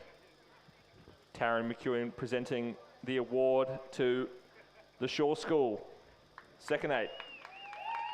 In bow seat, Ethan Nam, George Scammell, Angus Marshall, Connor Glacey, Addison Stanberg, Kaylin Welch, Henry Roxborough, Oliver Paris, Jethro Chapman, and coached by Ollie Smith. Please give a round of applause to the winners of the men's under-21 8. And the men's under-23 double coming storming down in what is a little puff of tail breeze, just specifically for this race. And it is, after a late substitution, the combination of Oscar Baragi of UTS, Hamish Danks of Sydney University Boat Club, who are leading this field and leading it quite easily as they come striding into the closing stages in the red boys. Two of the leading under-23 scullers in New South Wales so far this season. And pairing up here in a scratch double, Oscar Baragi in for Will Rogers, who's already had 3 runs down the track this afternoon. And they will take a comfortable win. Time of 6:45 with very little competition in the closing stages of this race as the UTS crew, under-23 crew of Liam Taylor and Harry Birchmore take second place. And then an intra-club battle between the University of New South Wales, the lightweights in lane 8 of Robbie Ireland and Anthony Ball against James McCready and Nathan Helms, the under-23s in lane 7. It's the under-23s who look to just have their bow ball in front. The lightweights are coming back at them strong with a slightly higher rate of striking in the closing stages, but it is still the under-23 combination who will take the win in this battle, but 4th or 3rd on the road in the under-23 double. Lightweights take the win in their division. Another UTS crew there in lane 6. University of New South Wales, rather, crew in lane 6. Iago Lambert and Daniel Morris. And then the University of New South Wales crew on the far side, Lachlan Savage and Edwin Fang, to round out this under-23 doubles event, the second division.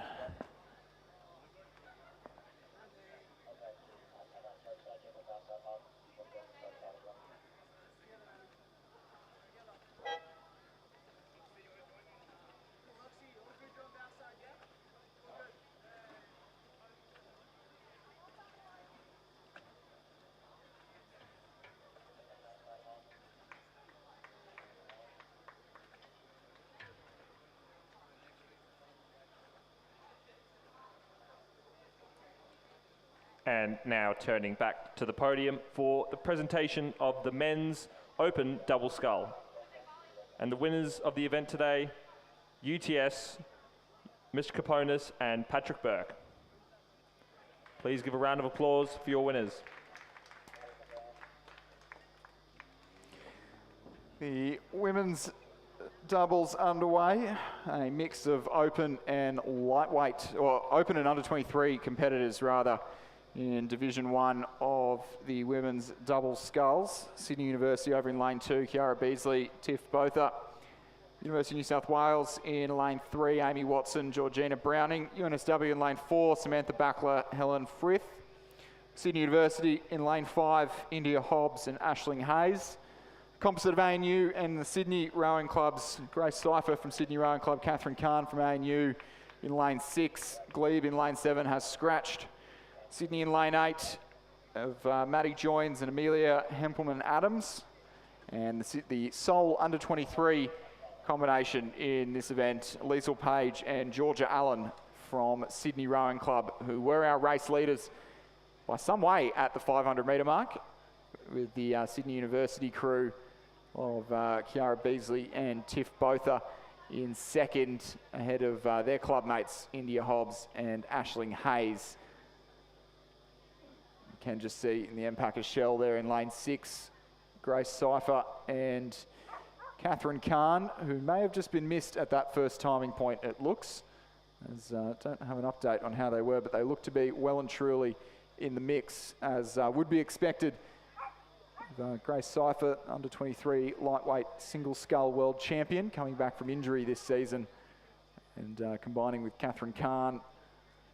But trailing the under 23 combination, Liesl Page, Georgia Allen. Liesl bow seat of the under 23 women's quad last year. Georgia Allen over from the UK, ahead of going to university in the US.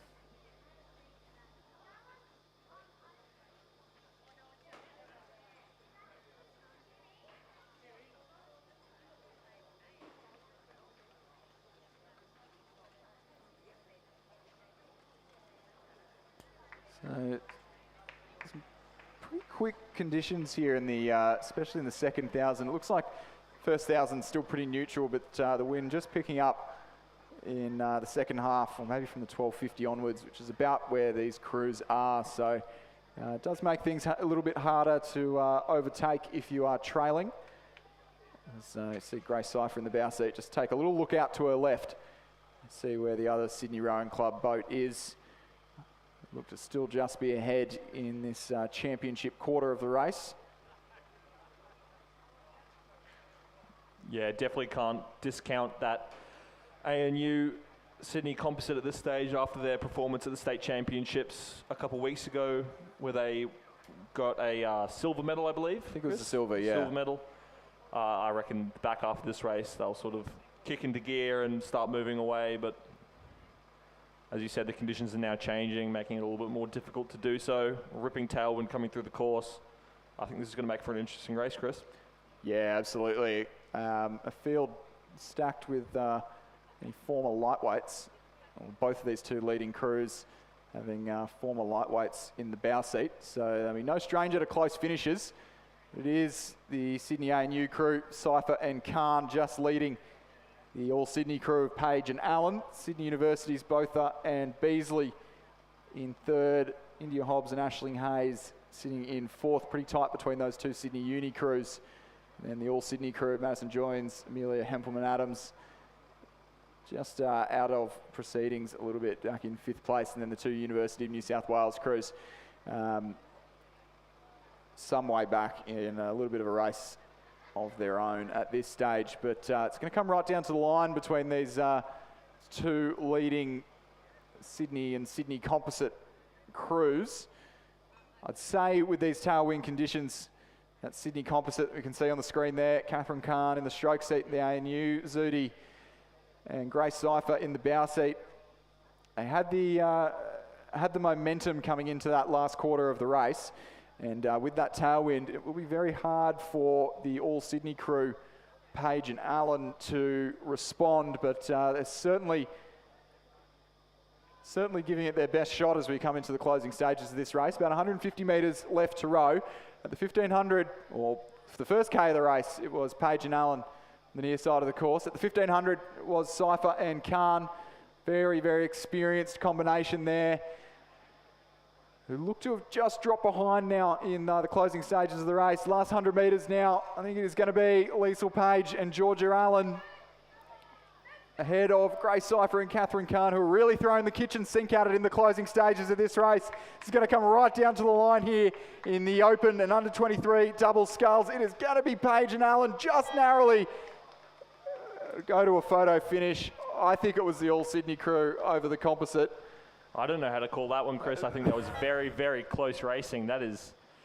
Well, when you don't know, Fred, you just guess and try and sound confident, Well, and I'll people guess believe against you you most then. of the time. I'll guess on the composite crew. You take the All Sydney crew. Sure thing. We'll wait for the photo finish on that one. That was very, very tight indeed. But it was Beasley and both are from Sydney University across the line third, ahead of extending their lead over India Hobbs and Aisling Hayes in fourth. The Sydney Open double in fifth. University of New South Wales in sixth. And the second of the UNSW crews just entering the last 100 metres now in seventh place.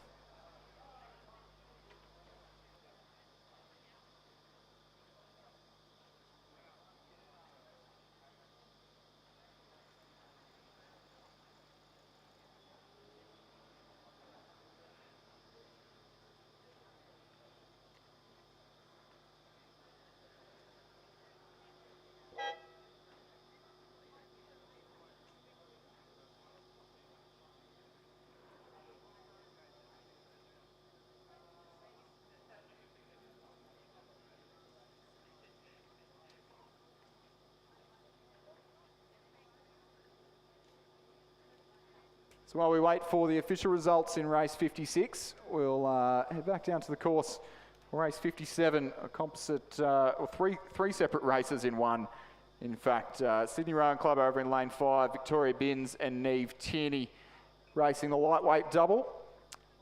UTS in lane 6, Sarah Berretree and Grace Burke racing the under 23 double.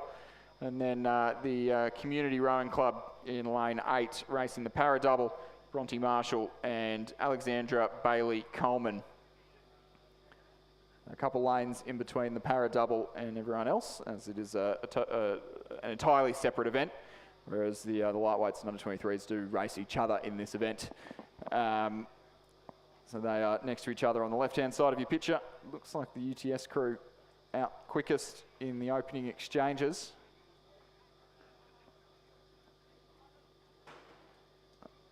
Sarah Berretree, Grace Burke, coached by Sam Fennessy, who I believe it was his birthday yesterday. Happy birthday to the UTS coach, and a good present seeing his girls up in the early stages of this double sculls matchup.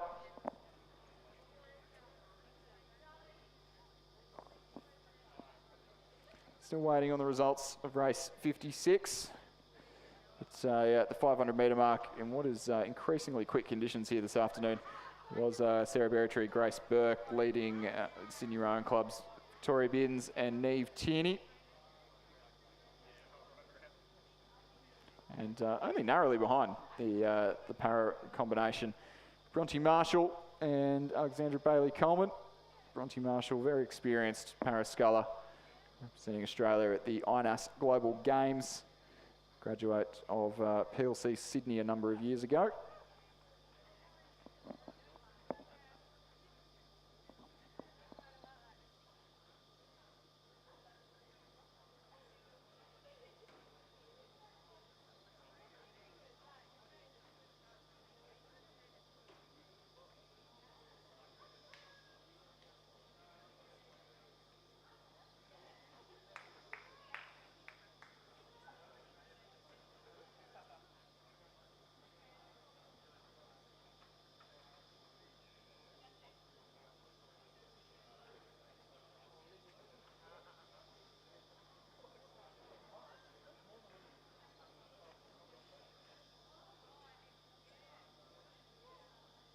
So we got official results in race 56, that fantastic double sculls race. It was Liesl Page and Georgia Allen only just by 0.03 of a second over Grace Cypher and Catherine Kahn.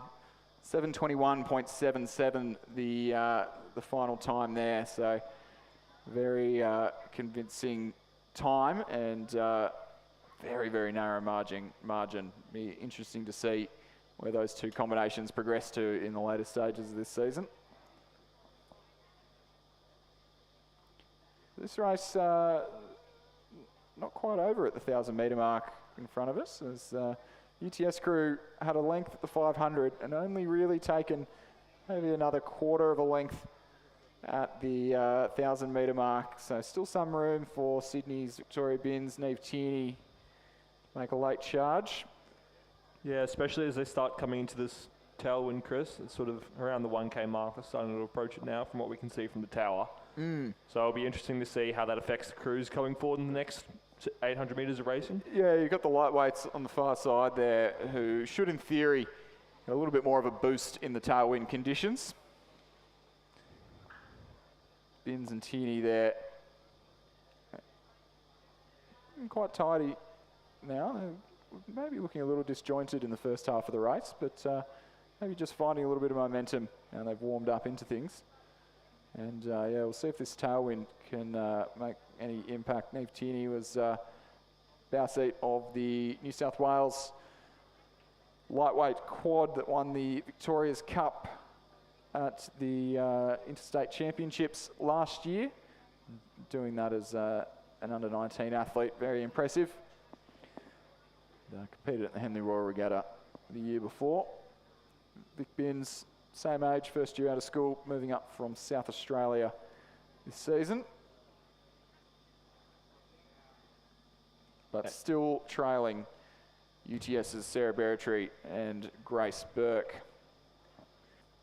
I believe Neve Tierney getting a win in the double scull at the Henley Women's Regatta. Yes, alongside Talisa, I believe. Yeah, a couple of years ago. Competing the Diamond Jubilee.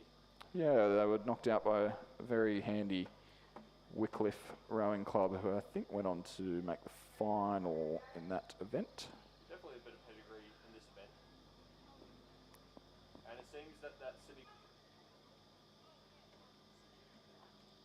And it seems that Sydney crew reducing the margin, coming into the 1,500, only a second behind UTS.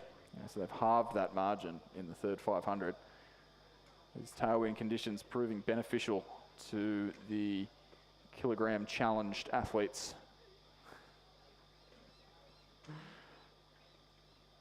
Lightweights not having to achieve crew averages at this stage, then we'll wait till nationals, but having to weigh in at about 59 kilos. Not more than 2 hours before, not less than 1 hour before the start of this race, and then they are free to eat and rehydrate in these very hot conditions. But I think the Sydney crew may have just moved through the UTS combination.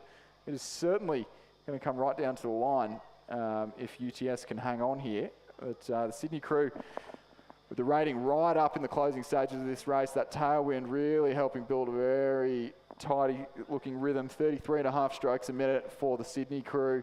UTS sitting 30, so bit more length for the heavier athletes, but the lightweights with the rate right up and coming home with a wet sail after a slower start here against the under-23s from UTS. And I'd say it is still Sydney Rowing Club pairing, Neve Tierney, Victoria Binns, almost a length ahead at this stage. About to come into the Red Boys, the last 100 metres of the course here now. And I'd say they're almost a boat length ahead, so 3.5 seconds down at the 1,000 metre mark, 1.5 seconds down at the 1,500 metre mark, and almost 2 lengths up now at the flag. So a fantastic, well-timed race for the lightweights. Neve Tierney and Victoria Binns, who will take the win in this event, ahead of the UTS under-23s, Sarah Berritree and Grace Burke, and the para combination of Bronte Marshall and Alexandra Bailey Coleman from Community Rowing Club, crossing the line third.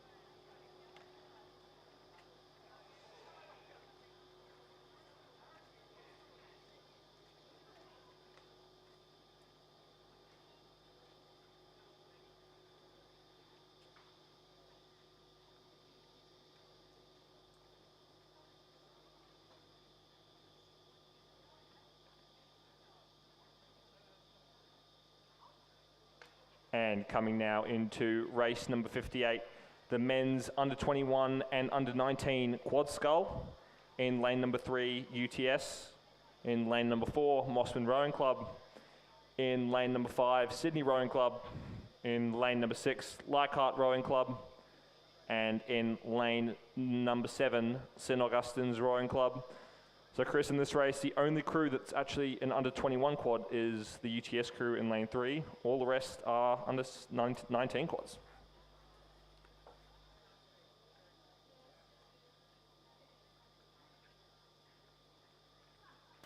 Yeah, this Mossman combination took a win in this boat class at the state championships, and looking every bit to do the same here at the Sydney Rowing Club Regatta.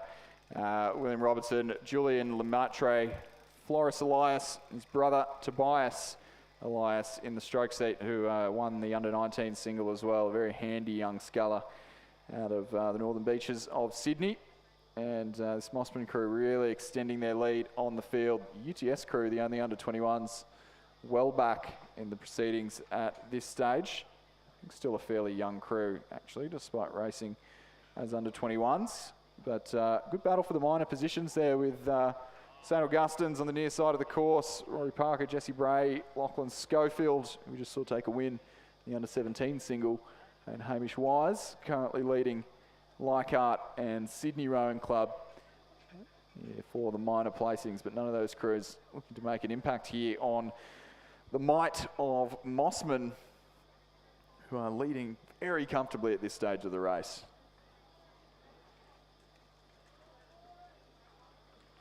This Mossman crew, coached by a very elite coaching team. Rowena Meredith, Tom Schramko, very experienced quad scull rowers. Rowena Meredith, Olympic bronze medalist in the quad. Tom Schramko, a world champion, under-23 world champion in this same boat class a number of years ago. And that coaching team obviously doing a fantastic job with this Mossman squad as this under-19 quad takes the win very comfortably here, ahead of St Augustine's in second. Leichhardt with a valiant third place. And the Sydney Rowing Club combination there in fourth. And the UTS under-21s in fifth place.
And now turning our attention to the podium once again for the presentation of the women's under-23 double scull.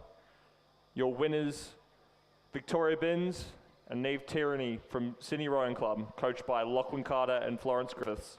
Please give your winners a round of applause. Back to 1 kilometre racing now. Race number 59 on the program, Division 1 of the Men's Masters, coxless 4. All C-grade crews in this competition, so all going off the starter's buzzer. Mossman in lane 3. Andrew Hourigan, Lachlan Evans, Cameron Dinny, Ian Allsop. North Shore in lane 4, Andy Jeffries, Jasper Bauer, Alex Wheelahan, Joe Daly. University of New South Wales in lane 5, Nicholas Lazaro, George Lazaro, James Halliday, Andrew McEnroe. And North Shore in lane 6. George Hudd, Jeffrey Breer, George Loiterton and Tom Payton on the near side of the course, who do look to be possibly our race leaders at this stage of the competition. I'm going to correct myself, maybe the Mossman crew there on the far left-hand side. Just with the ascendancy in the opening exchanges of this race, the only crew that's out of it being North Shore in lane 4, who have not been able to keep up with the pace of this first division of the Masters Coxless 4. Top 3 crews almost in a line as they approach halfway this race, but the University of New South Wales crew in the centre of the course finding their rhythm and just starting to eke out almost a boat length lead now at the halfway point. Very tight for second between North Shore and Mossman, but UNSW there, Nick Lazaro, George Lazaro, James Halliday and Andrew McEnroe looking good for the win in the Masters Coxless 4.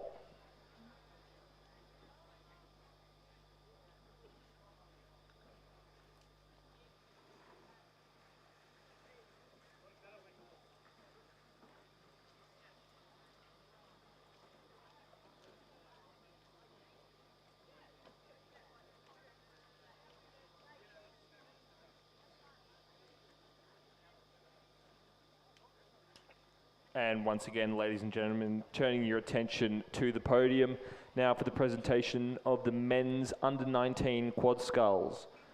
And the winners of today's event, Mossman Rowing Club's William Robertson, Julian Lee Martin, Floris Elias, Tobias Elias, and coaches Rowena Meredith and Tom Schmarko.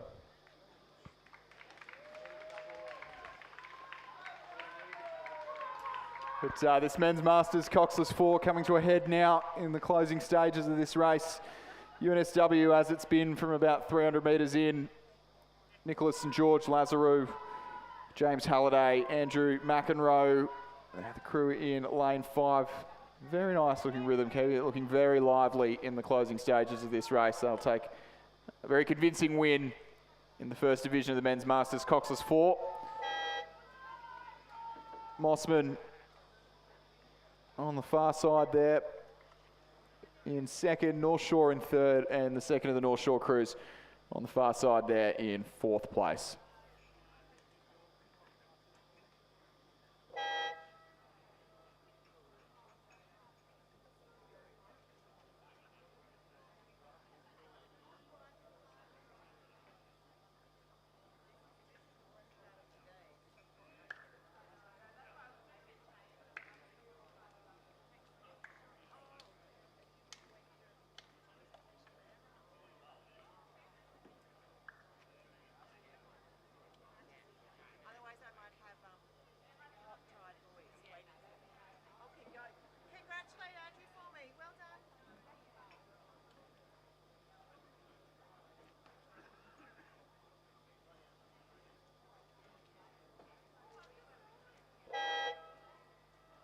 And now turning your attention back to the podium for the presentation of the men's under-21 quad scull. The winners from UTS, Hunter Hyde, Edward Kelly, Charles Brand, and Robert Oliver.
Division 2 of the Men's Masters Coxless 4 coming at us thick and fast now with a couple of different age categories in this race. So the Mossman crew on the near side of the course, lane 8, they've gone off starters orders. Peter Mayo, John Newcomb, Philip Titterton and John May.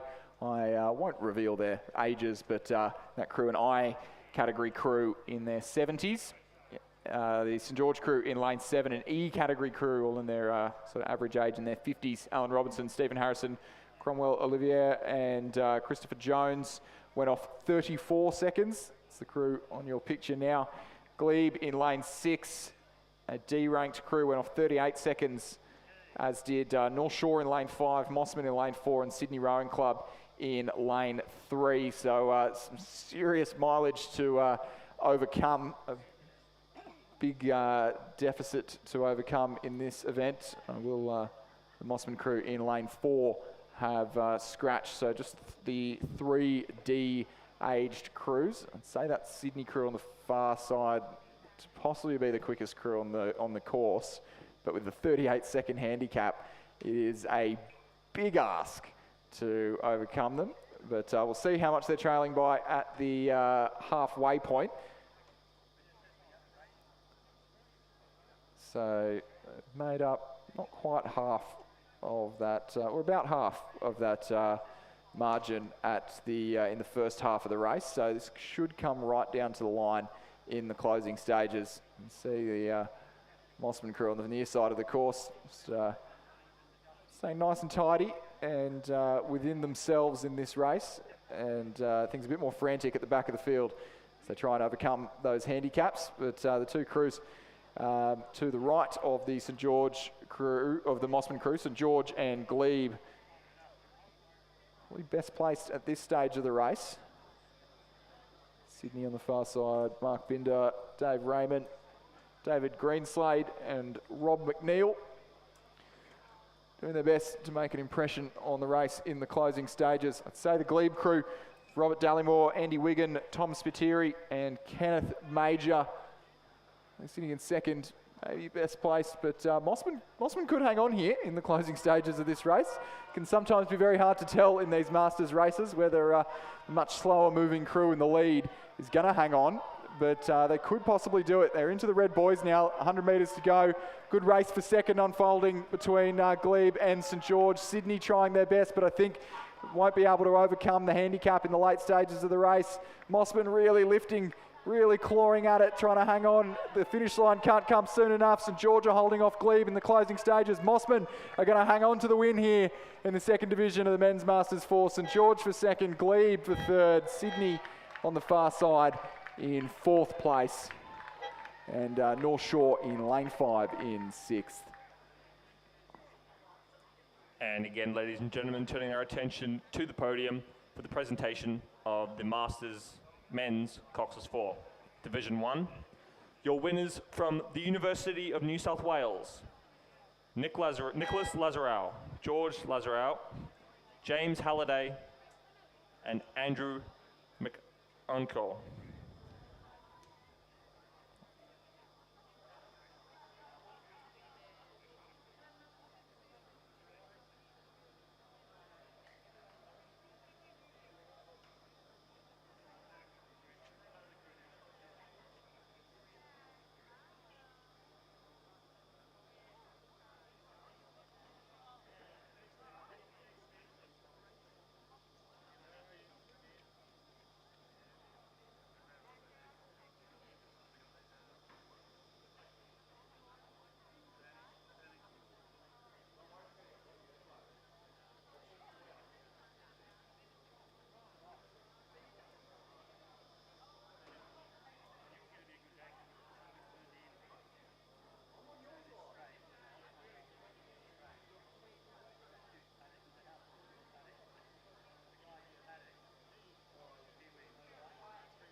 So the race number 61 on your program, the Women's Masters coxless pair, as well as the para double scull on the near side of the course.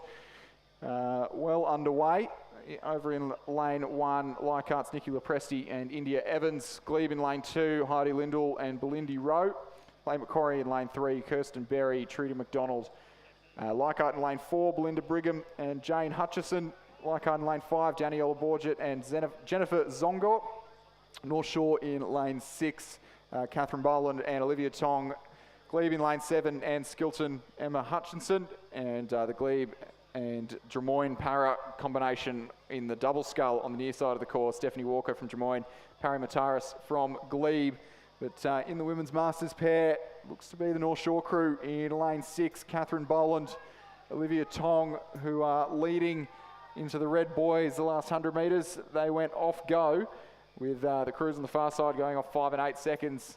Well, the Glebe crew on the far side going off 5 seconds. Looking to challenge them in the closing stages, but I don't think are quite in touch at this stage of the race. And the North Shore crew just trying to stay as clean as possible. A few dirty strokes, but looking mostly pretty good in the dying stages of this race. And they'll cross the line and take the win in the Women's Masters pair.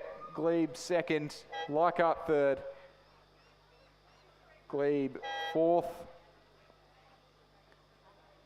Yeah, Leichhardt crew in lane 4, Belinda Brigham, Jane Hutchinson will be 5th. And the Drummoyne and Glebe crew in the para double, 6th across the line, but first in their event. I will hand over to the wonderful Lizzie Chapman to take us through the rest of this afternoon's session.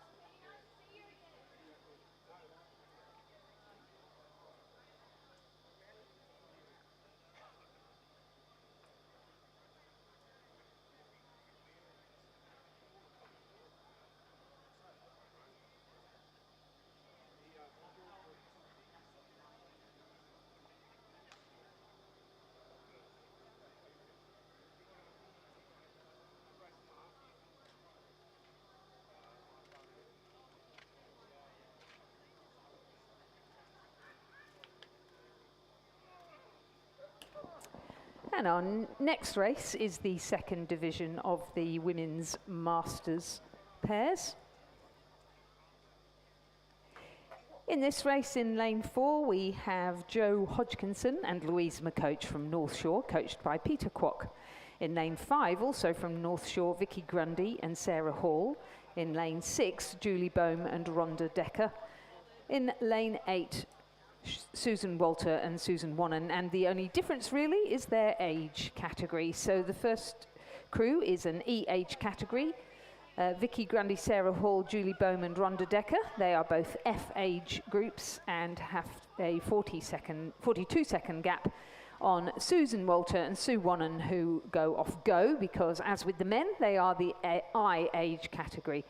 So the idea being that with all of those handicaps, all of the crews will finish at the same time, but much like with the Masters men's pairs and fours, those oldies never wants to lie down and be overtaken. So here we see Susan Wannon and Susan Walter together in lane 8, still in the lead after some 500 metres of rowing. But it's a North Shore Rowing Club party out there, Lizzie, isn't it? Every sure single is. crew across the field from North Shore Rowing Club. Great to see that amount of depth in Masters rowing at clubs at this stage.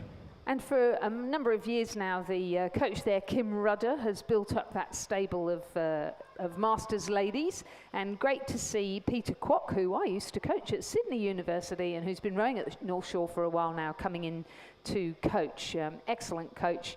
And her protégés are across there on the far side.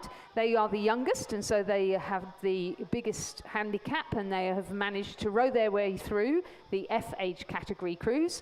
Coming now into the last 100 metres of the race, Sue Wannon and Sue Walter in fine style lead the way in our second division of the women's masters pairs.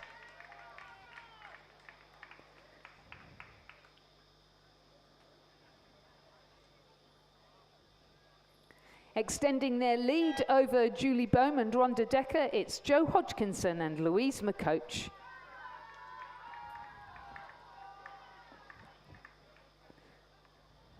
Definitely a shore party.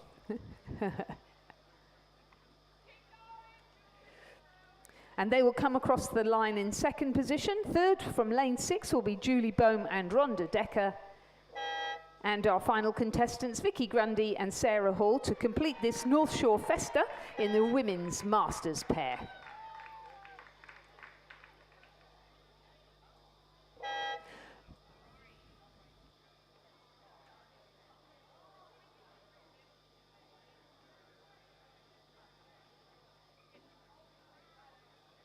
And now turning our attention to the podium for the presentation of the women's masters 2- and para 2-, double sculls. In first place from North Shore Rowing Club is Catherine Boland and Olivia Tung. Please put your hands together for the winners of the women's masters pair.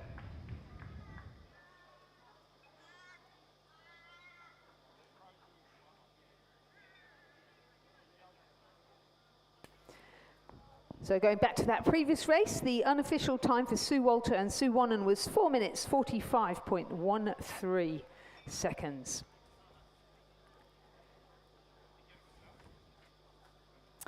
Our next race is the women's C and D grade coxless quads, raced over 1,000 metres.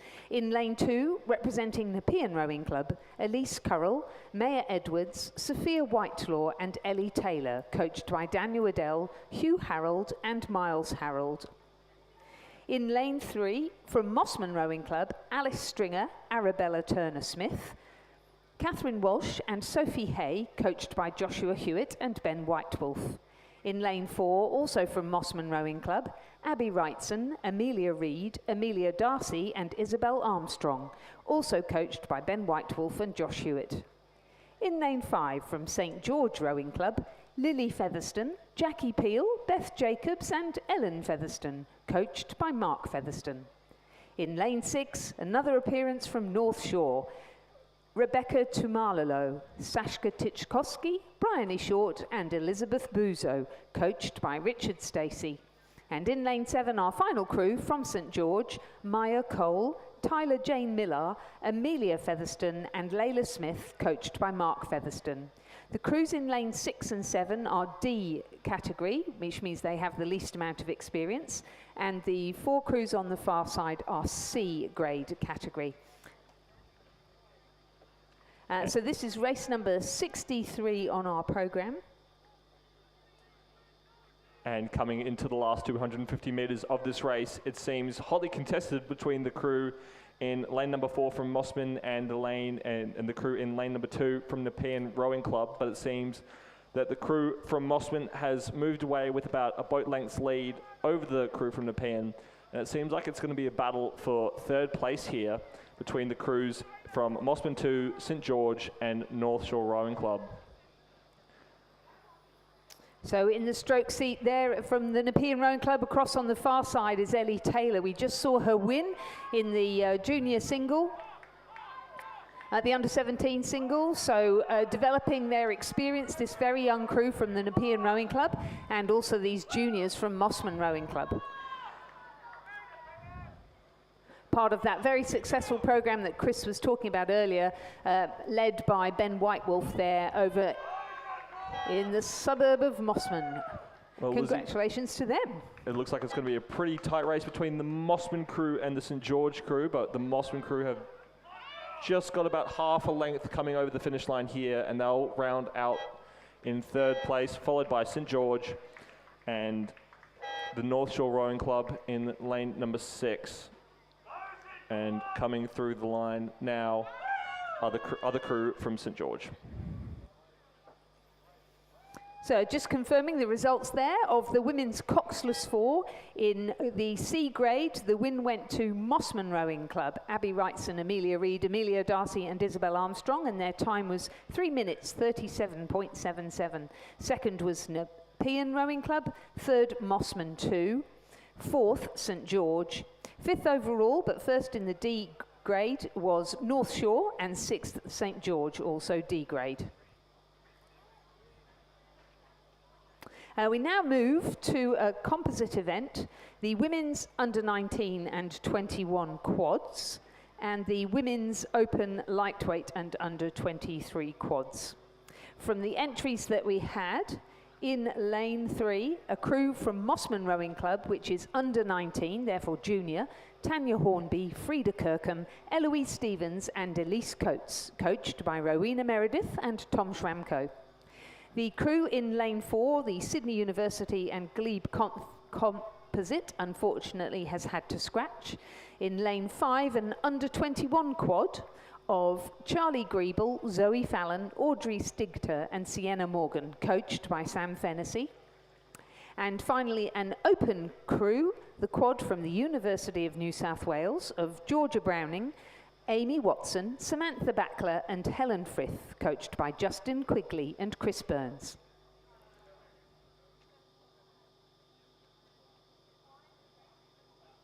So this junior quad from Mossman certainly were very impressive throughout the winter series of races and have combined together in double sculls as well as racing in singles, and more recently in quads, and quite frankly are one of the fastest under 19 quads around. And it's a great shame that that Sydney University composite isn't racing, because they too are under 19, and it would have been great to put some of our fastest youngsters out on the water in crews side by side. We'll have to wait for nationals. So the crew is off and racing, and we've got a beautiful view there on the big screen from the umpire's tower.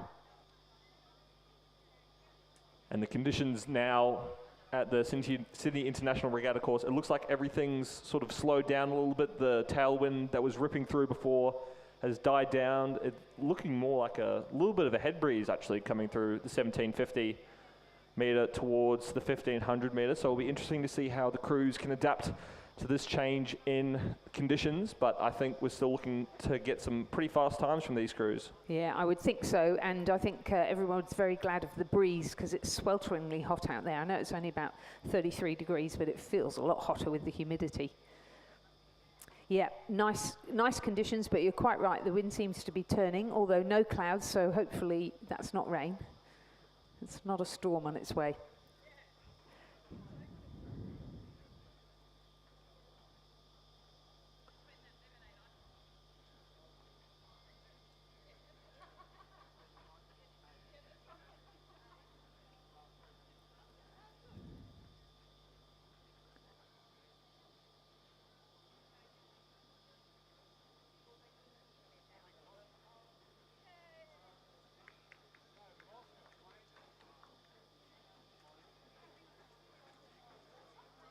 And coming through the 500 metre mark now, the crew from Mossman coming through in first place, followed closely behind by UTS, and then back in third place, the University of New South Wales. About a 3-second margin off UTS. So some tight racing between second and third place, but it seems that the crew from Mossman have come out to a nice, comfortable lead. Hopefully they can hold onto that for the remainder of the race. But it is early days.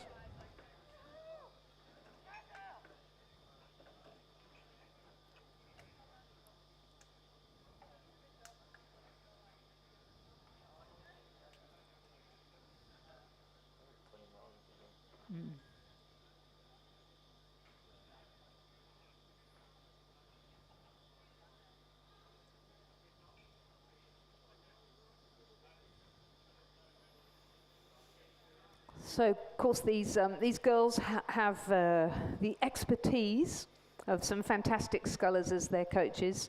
Rowena Meredith, dual Olympian in the women's quad for Australia and bronze medalist from the Tokyo Olympics 2021, and Tom Schramko, who both of them did their junior sculling at Mossman Rowing Club.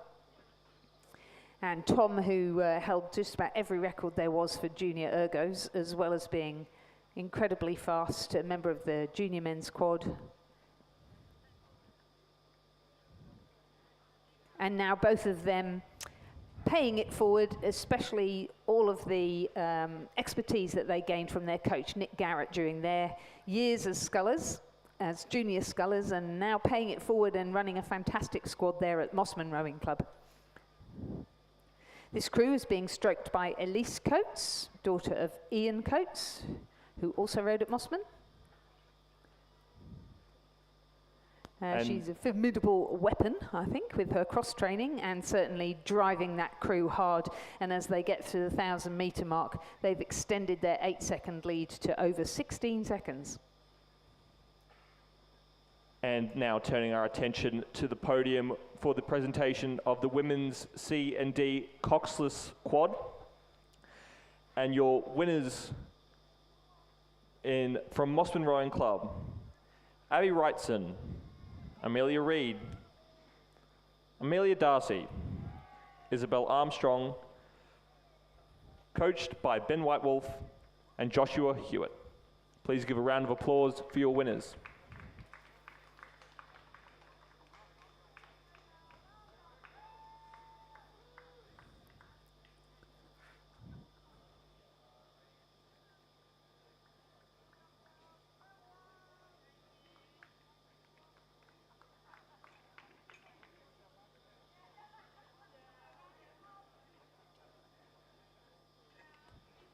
But making our way now to the 1500, we have race number 64, the under 19 and under 21 quad sculls.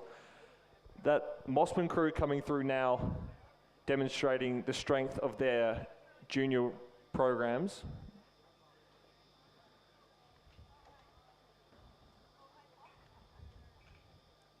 With a commanding lead over the rest of the field.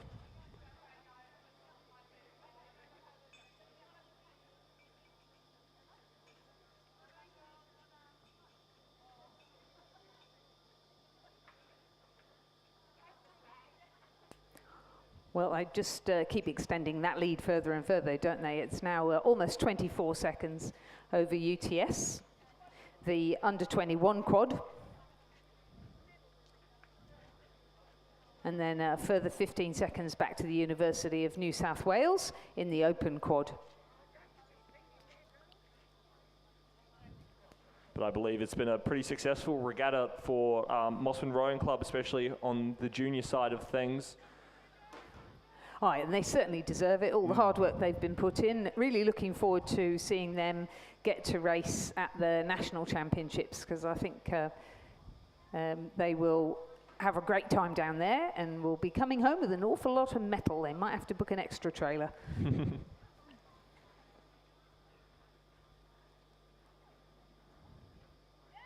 But it is great to see a lot more representation from the clubs in these underage events.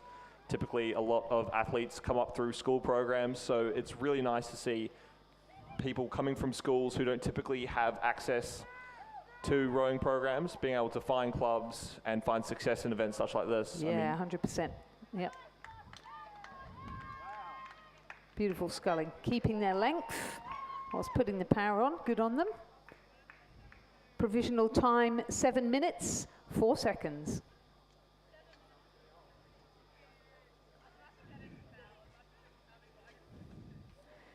So that was the crew of Tanya Hornby, Frida Kirkham, Eloise Stevens and Elise Coates. Crossing the line now are under 21 competitors from the University of Technology Sydney Haberfield Rowing Club. Charlie Griebel, Zoe Fallon in the 2-seat, Audrey Stigter at 3 and Sienna Morgan in the stroke seat, coached by Sam Fennessy. And our final contestants in the open category from the University of New South Wales, Georgina Browning, Amy Watson, Samantha Backler and Helen Frith. And now turning our attention back to the start line for the beginning of race number 65. This is the men's open, lightweight and under 23 coxless 4. In lane number 2, the Sydney UTS composite of Fletcher Smith, Zink Bosco, Nicholas Martha, and Luca Malozzi. In lane number 3, the Newcastle University, Newcastle Rowing Club, Sydney University, and Nepean composite of Jason Waddell, William Gregory, Remy Keats, Luke Purdy, coached by Rob Black and Peter Wan. In lane number 4 from UTS, Oscar Barigi, Brandon Smith, Joe Lynch, and Joshua Wilson. In lane number 5, the Sydney and University of Queensland composite of Nick Whalen, Monty Martin, Alec Hoskin, and Charlie Hine. In lane number 6, Sydney Rowing Club's Miles Harold, Pasha Bevan, Samuel Jones, and Harry Crouch. In lane number 7 from Sydney Rowing Club, Hugh Harold, Mac Bucknell, Torrin Olsen, and Tom Cregan. And in lane 8 from Sydney Rowing Club, Angus Aitken, Max McAlpine, Stephen Warning, and Galen Quinn.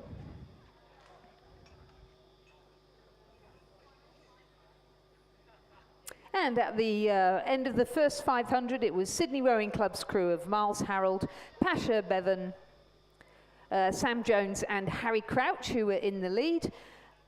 They had a slight lead over the crew from UTS of Baregi, Smith, Lynch, and Wilson.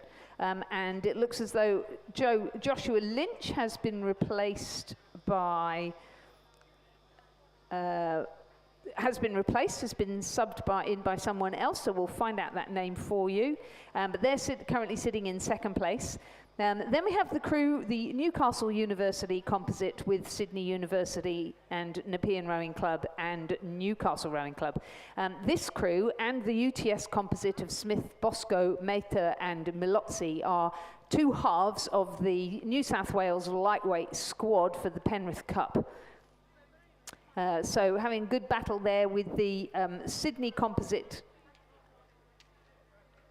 Yeah, with the Sydney composite coming out on top. I've noticed that there aren't a full complement of crews, and the crew that has scratched is the under-23 crew from lane 5 of Nick Whalen, Monty Martin, Alec Hoskin and Charlie Hine. So that's lane 5 scratched. Well, Lizzie, I don't want to speak too soon, but I think for the men's Open 8, it looks like it might be a win for Sydney here. We have the 3 entries for the men's Open 8 are Sydney Rowing Club, and Sydney Rowing Club. So it'll be interesting to see who comes out on top there. A little bit of bragging rights around the club. You would really hope that we'd get a good representation here at the Sydney Rowing Club Regatta, and we certainly have got quite a few of the names that have turned up, and some of them are in these crews right in front of us. So enjoying getting out there in some good boats, good water, with good crewmates. Sydney Rowing Club still in the lead. That crew stroked by Harry Crouch. And yeah, quite a bit of pedigree in that Sydney crew of Miles Harold, Pasha Bevan, Sam Jones, and Harry Crouch. Harry Crouch obviously being in the under-23 double scull a couple years ago. Sam Jones, winner in the, second place in the New Zealand Cox 4 at the World Championships a couple years ago as well. Miles Harold in the under-23 Australian Cox 4 last year, and Pasha Bevan, holder of the Major Rennie Trophy from 2017 from the Shore School.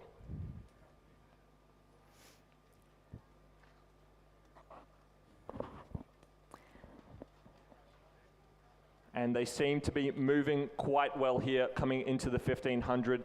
But the crew in lane 7 of Hugh Harold, Mac Bucknell, Torrin Olsen and Tom Cregan, hot on the heels of the Sydney crew that has been leading this whole race. So it'll be interesting to see coming into this last 500 how they can deal with the pressure of another crew coming up on them, and whether they have the gas in the tank to go the whole way and fend them off.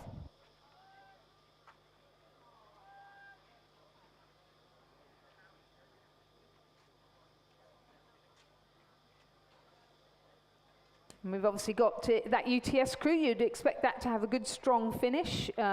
Maybe not quite as on form as usual, but the crew of Baregi, Smith, Lynch and Club. Brandon Smith and Joe Lynch having won a gold medal at the Junior World Championships together back in 2022. Certainly coming home fast.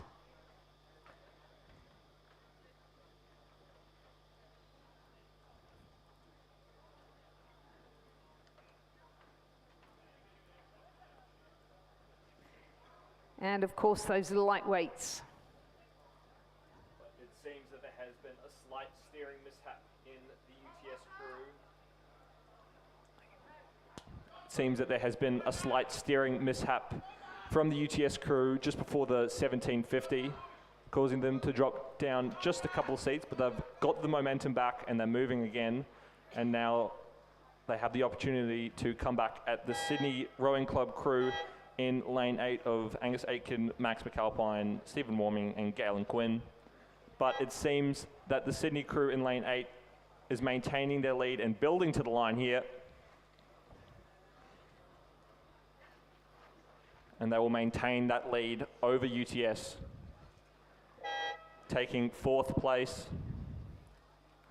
So the under 23 crew from UTS coming in 5th place. And finally, the UTS Sydney Rowing Club Composite in 6th.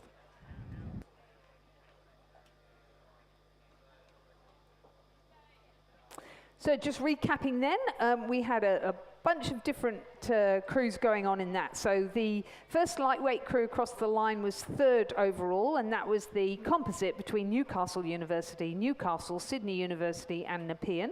Jason Waddell, Will Gregory, Remy Keats and Luke Purdy, coached by Rob Black and Pete Warne. So they were first in the lightweights. First across the line won the open category, the Sydney Rowing Club crew of Miles Harold, Pasha Bevan, Sam Jones and Harry Crouch, coached by Shane Mulvaney and Brooke Robertson. And first in the under 23 category was the crew from, in fact, the only under 23 crew, the crew from UTS of Baregi, Smith, Lynch and Will Clubb, coached by Matthias Ungemark. I didn't look very happy as they crossed the line, so I suspect there was a bit of equipment problems there. But overall, first, Sydney Rowing Club, the crew stroked by Harry Crouch. Second, Sydney Rowing Club, the crew stroked by Tom Cregan. Third, the Newcastle Sydney Uni Composite, stroked by Luke Purdy. 4th, the Sydney Rowing Club crew, stroked by Galen Quinn. And 5th, the UTS crew, and 6th, the UTS Composite Lightweight crew. And now taking our attention back to the 1K. In race number 66, the Women's Open Lightweight and Under 23 Women's Coxless 4. In lane number 4 from Sydney University, Annabelle Snye, Elizabeth Ranef, Olivia Zhao and Lisa Matthews. In lane number 5 from Sydney Rowing Club, Ella Spalding, Lucy McLean, Freya Neville and Isabel Farah. In lane number 6 from Sydney Rowing Club, Alison Mooney, Isabella Nevin, Leah Dradis Green and Lara Vale. And a scratch in lane 7 from the Sydney Composite. But coming through the 1K, the Sydney combination of Isabel Farah, Ella Spalding, Freya Neville and Lucy McLean have come out with a 9-second lead over the rest of the field. And it seems coming into the back half of the race, they've found their rhythm and they're moving quite well together. Great crew, this one, stroked by Isabel Farrow, who won a medal at the Junior World Championships, a very long time ago, 2018, I think, silver medal. Freya Neville and Lucy McLean, both of whom have been successful at the Henley Women's Regatta and Henley Royal Regatta. Lucy, who hails from the UK, lived here in Australia when she was younger and went to school here, then moved back to the UK where she came from, went to Edinburgh University where she is the daughter of a rower, but where she started rowing and was very successful over here, studying at the University of Sydney and having great fun rowing at Sydney Rowing Club. Great to see her in that crew, along with Ella Spalding, who moved up to Sydney University from Tasmania last year and again is really enjoying the camaraderie at Sydney Rowing Club. And as Chris alluded to earlier, wouldn't be surprised to see these four racing at Henley and certainly racing at the Nationals. Great crew. Well, there's quite a bit of Australian good lead over University of New South Wales. Yeah, quite a bit of Australian representation in that boat, as you mentioned, Isabel Farah junior world medalist Freya Neville and Ella Spalding, both representing Australia in the under-21 team at the Trans-Tasman Regatta, coming away with a win in both years, I believe in 2024 and 2023. So Australia's had a very successful run against the New Zealand under-21 team in that time. And that experience can be seen here as they keep marching away from the rest of the field.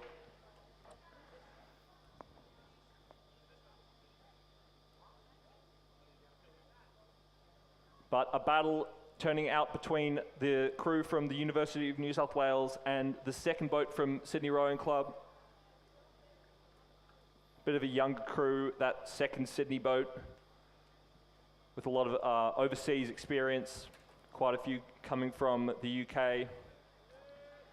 And as we wind to the line, it just seems that the University of New South Wales is slightly edging out that second crew from Sydney Rowing Club.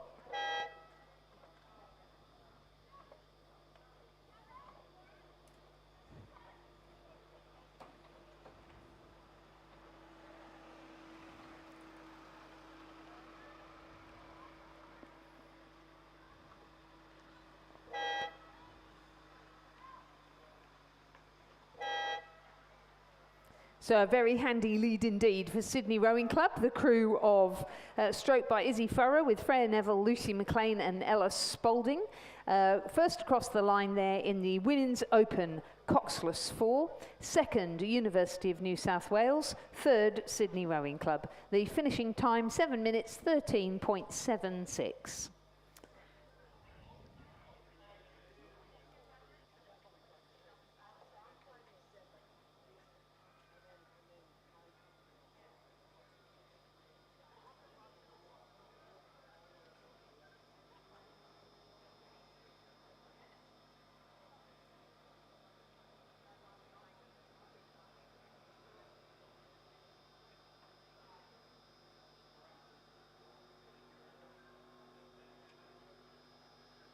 And now turning our attention to the podium as we present the winners of the Men's Open Coxless 4 with the crew from Sydney Rowing Club.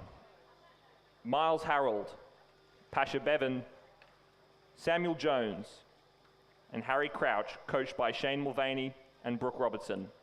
Please give a round of applause for your winners of the Open Coxless 4.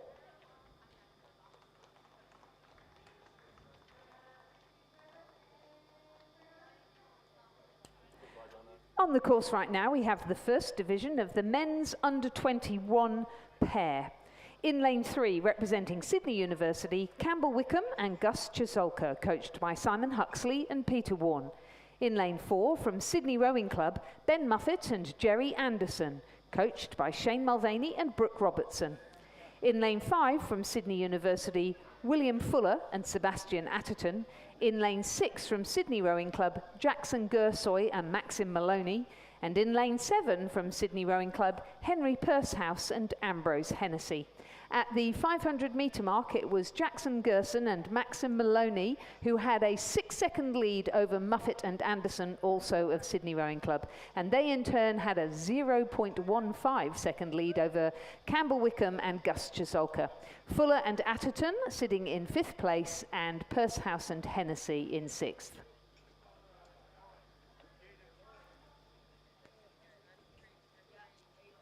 So a large majority of the guys racing in this race will be hopefully representing New South Wales at the Interstate Championships in the men's under-21 8 category.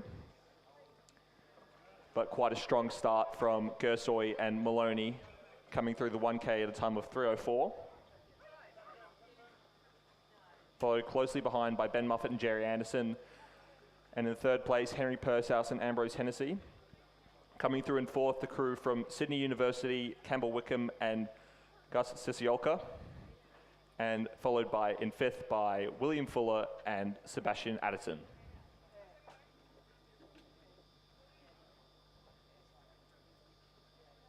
So under 21, but a lot of these were, well, some of these were juniors last year, and a lot of these in their first year out of school. Coming into the under 21 category, because that is how we divide it up in rowing, goes under 16, under 17, under 18, under 21, under 23, and open. This year there's such a carrot because for the first time there is an under 21 8 at the national championships, in the actual championships themselves, as opposed to just in the interstate regatta. And this is certainly an area into which Rowing Australia and the States have poured a huge amount of effort to make that transition between school and club a really strong and healthy one. And it's definitely reaping the rewards with lots of fun races like this that are really close. And now turning our attention back to the podium for the presentation of the Women's Open Coxless 4. And your winners from Sydney Rowing Club: Isabel Farah, Freya Neville, Lucy McLean, and Ella Spalding. Please put your hands together for the winners of the Women's Open 4.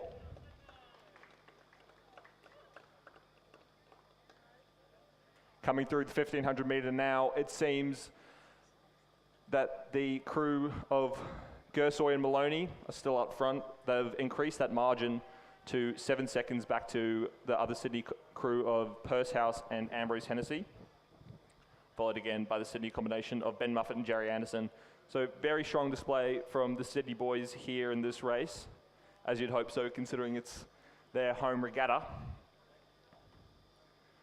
Yeah, but there's a great squad, isn't there? Great squad of under 20 and under 21 guys and girls down there at Sydney Rowing Club. It's very impressive. Great bunch of guys. Great work ethic among them, and with the help of the new coach Brooke Robertson, who's come over from New Zealand. He was a high performance athlete over there for many, many years, and he's left a good impression on these guys coming down the course at the moment.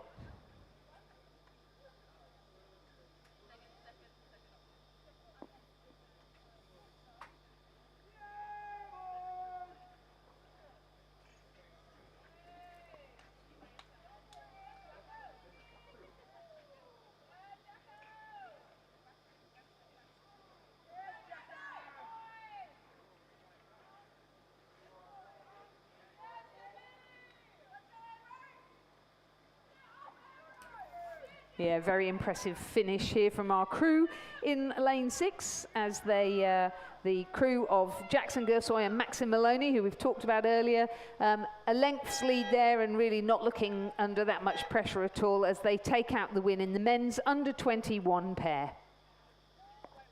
Second, Pursehouse and Hennessy.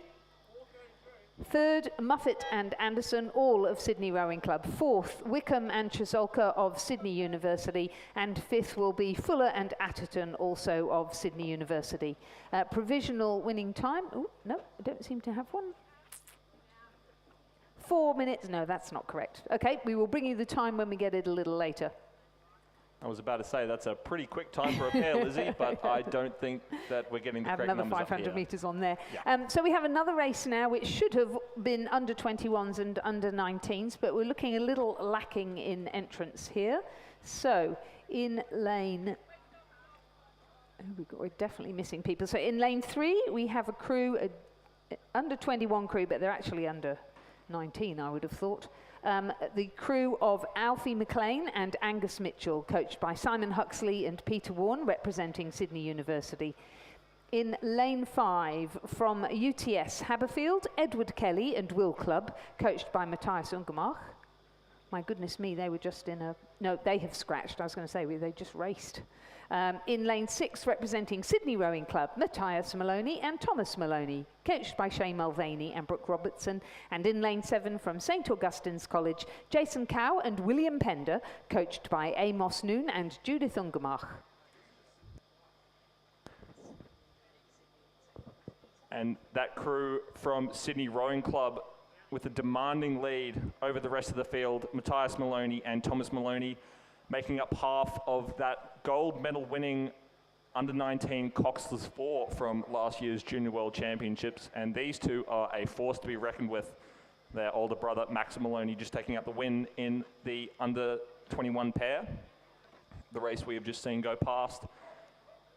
And these two are coming to a blistering finish, not taking the rate down, seeing how fast they can go.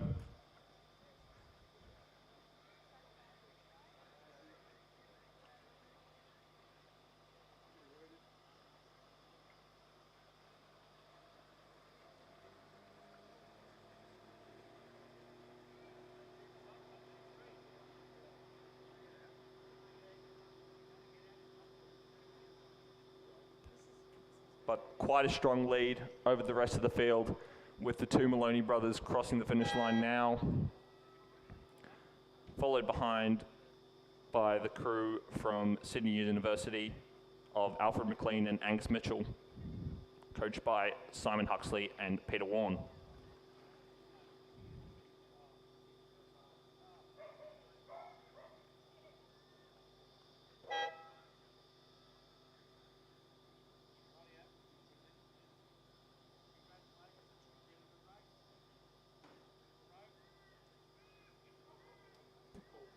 But we're just looking down the course now, and it seems as like there might have been a collision further down the course, with two of the crews not finishing.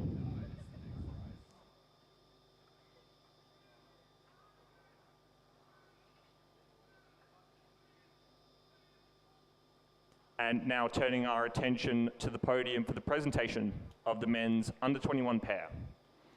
Your winners from Sydney Rowing Club, Jackson Gersoy and Maxim Maloney, coached by Shane Mulvaney and Brooke Robertson.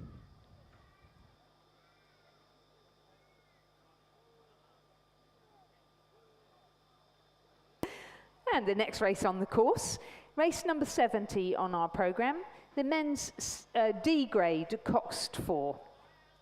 In lane 5, so this is D-grade, so they're racing over 1,000 metres now. So we're back to 1,000 metres.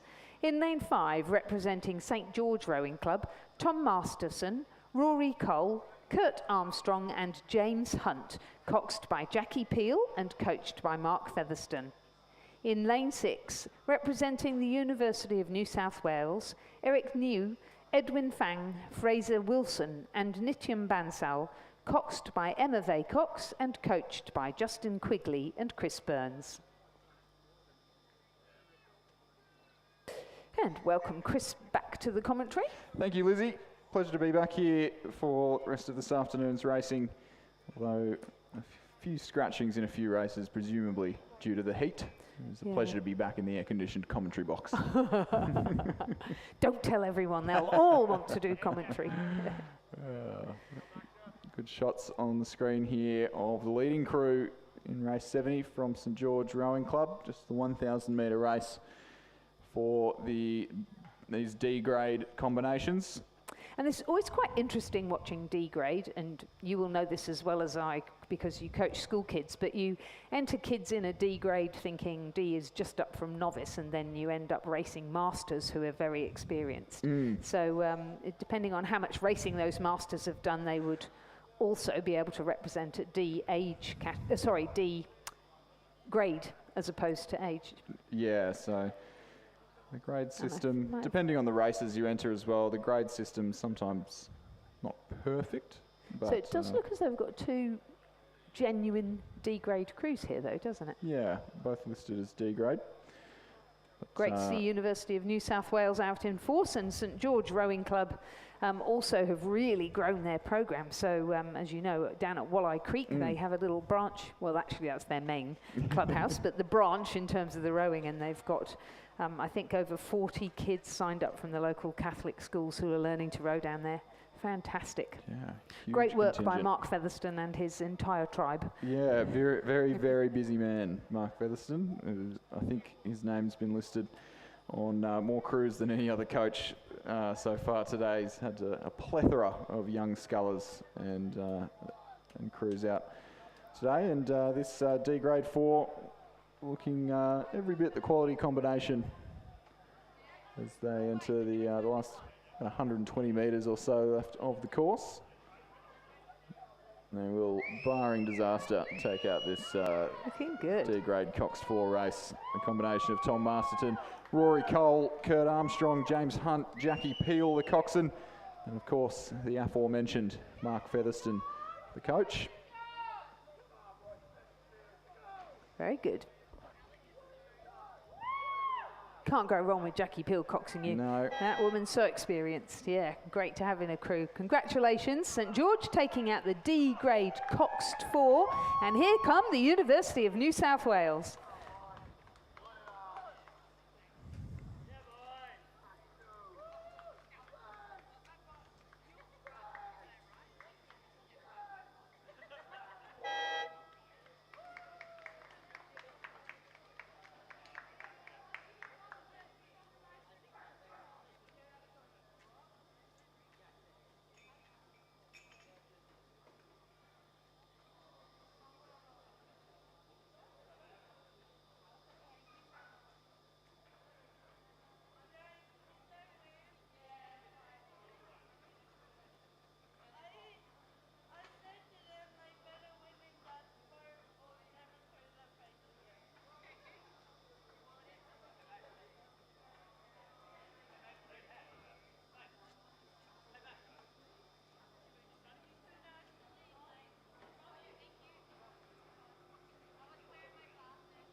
Ladies and gentlemen, the presentation of trophies to the winners of the men's D-grade Coxed 4.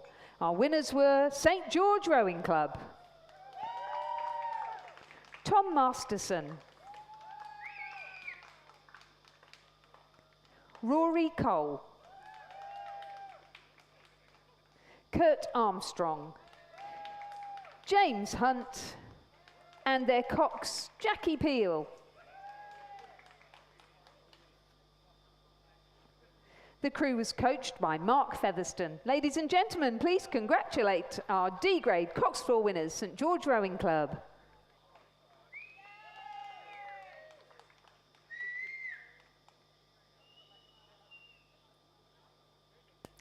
And on the start now, we have the men's masters single sculls in Division 3. This is race 71 on our programme. In lane 2, we have, actually I'm going to do it backwards. In lane 8, closest to the camera and to you on the bank, representing North Shore in the I age category, Kim Rudder himself in a sculling boat, coached by Ken Ambler. In lane 7, also I age category, representing Mossman Rowing Club, John Newcomb. In lane 6, waiting 15 seconds before he can start, representing Des Moines Rowing Club, Richard Jones.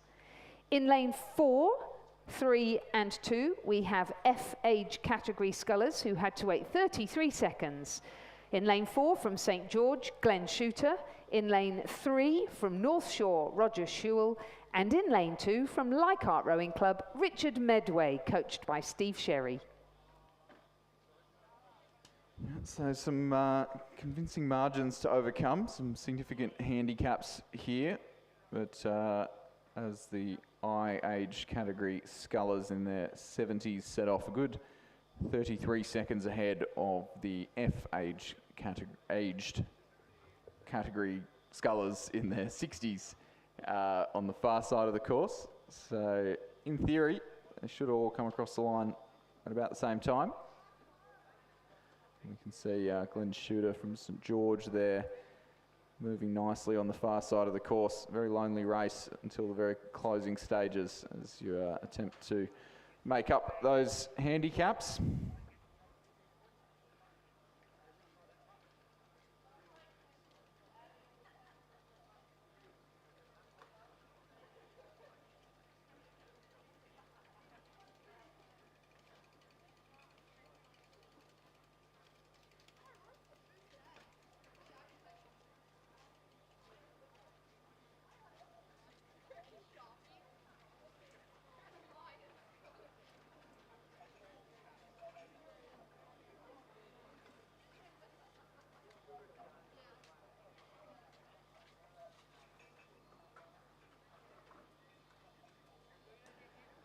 Through the 500 metre mark, it was still Kim Rudder from North Shore leading the field. Just ignore what's coming up on the screen there.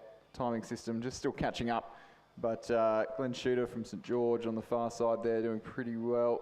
Well, that might actually be Roger Schewel from North Shore. We'll just no, Richard Medway from Leichhardt on the far side there, probably best placed to overcome his handicap, but a fairly comfortable lead still for Kim Rudder. Richard Jones from Des Moines as well, looks to have made up most of his 15-second handicap, and just edges his bow ball into the lead of this race.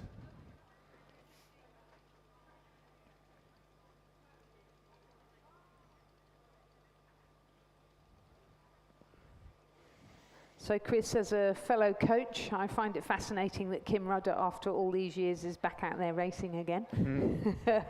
I wonder what he's thinking right now. He's probably hoping that the handicap's going to do him some favours, and but that doesn't appear to be on the mind of Richard Medway from Leichhardt on the far side of the course, who may have just gotten himself into the ascendancy with 220 metres left to row here.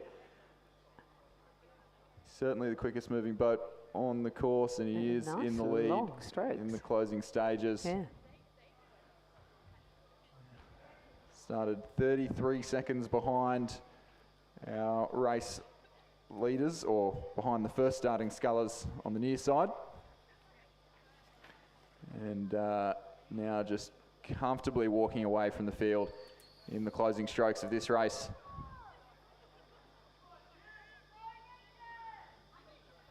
Just 3 or 4 strokes to row. It will almost certainly be Richard Medway from Leichhardt.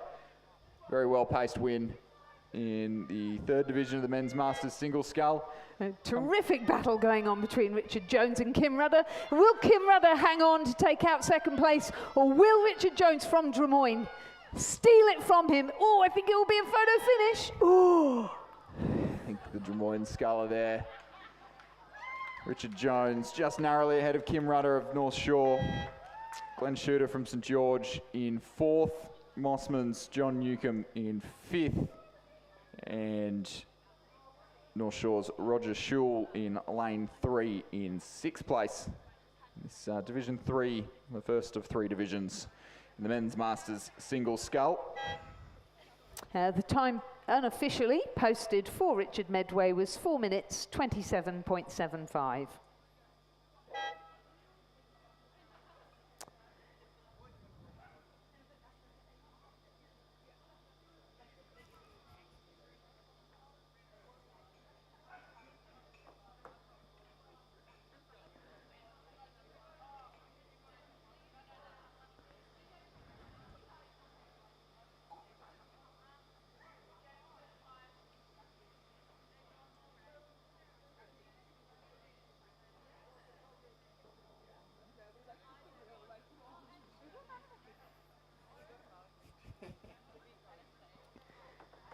And our next division is often running in the Men's Masters single scull, race 72 on our programme. In lane 2, representing Mossman Rowing Club, Alexander Deutsch. In lane 3, representing Drummoyne Rowing Club, Nick Brown. In lane 4, from Leichhardt Rowing Club, Terry Bridges. In lane 5, from North Shore, Christian Nielsen. In lane 6, from North Shore, Isaac Weisberg. In lane 7, from St George Rowing Club, Chris Jones. And in lane 8, from Lake Macquarie, Jeremy Smith. Jeremy Smith and Christopher Jones in lanes 8 and 7 are E age category, so they will go off go. The remainder of the field are D age category and have waited 5 seconds before taking off.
Pretty tight affair through the 500 metre mark. This second division of the Men's Masters single. Christian Nielsen, the sculler in the centre of the course, just leading Alexandra Doig of Mossman on the far side of the course at that first timing point. Drummoyne's Nicholas Brown just getting involved in that tussle for the lead as well. The 2 scullers on the near side. Or probably just the 1 sculler there in lane 7, Christopher Jones from St George, also right up amongst it in the battle for line honours here in the Men's Masters single.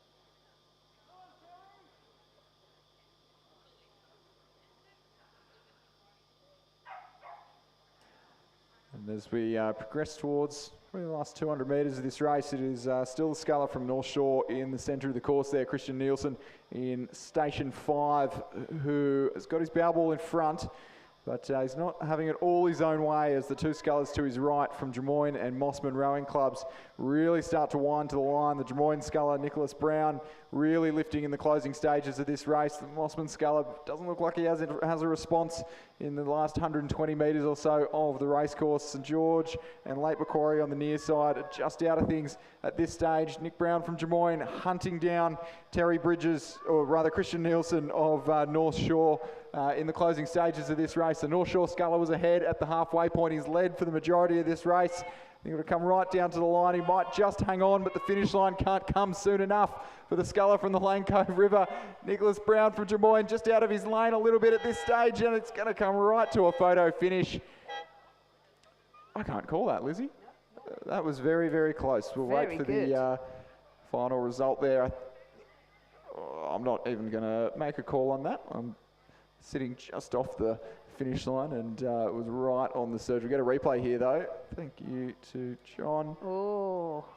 I think maybe just the North Shore sculler, Christian Nielsen, from ahead of Drummoyne's Nicholas Brown there. Wait for the final results though, because I think on the surge, the Drummoyne sculler was maybe just moving a bit quicker, but we'll wait for the final results in that one.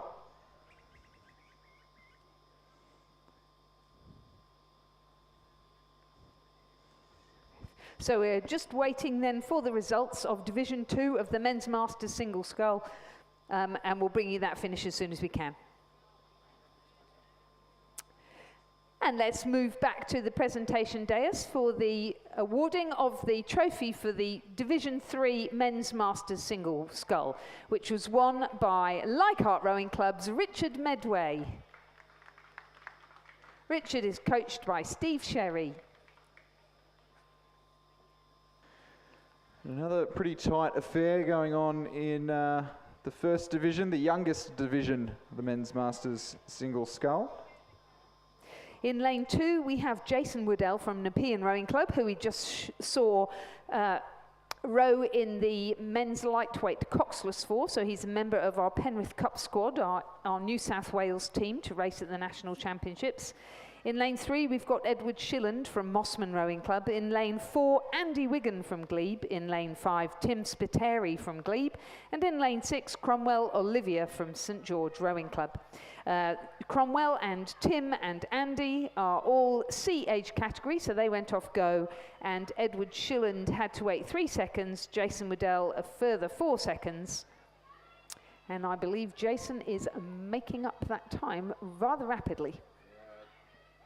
Yeah, Jason Waddell, a local from Nepean Rowing Club. As you said, Lizzie. Formidable opponent. Formidable opponent. Very, very aerobically fit individual who part of the Penrith Cup squad for the last couple of years, and looking to one or two better than last year in at Lake Barrington.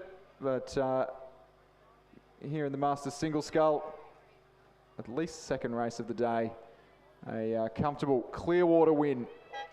Jason Waddell, Nepean Rowing Club. Cromwell Olivia of St George for second. Glebe's Andy Wigan in third. Glebe's Tim Spiteri in fourth. And Mossman's Edward Shilland in fifth place. And provisional time for Jason Waddell, 3 minutes 47.16.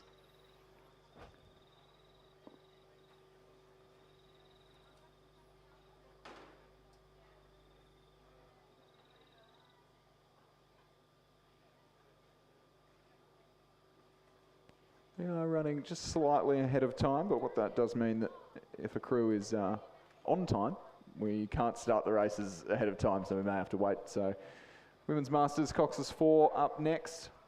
Should be 5 crews. I can see 4, so possibly just waiting on one more. Just one more just a little bit further back. Wait for them to make their way up, due to start in 5 minutes' time.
We go to the presentation dais, so you'll recall that we had a photo finish, and apologies because we haven't actually announced who won. The official winner of Division 2 of the Men's Masters Single Scull. Please congratulate from North Shore, Christian Nielsen.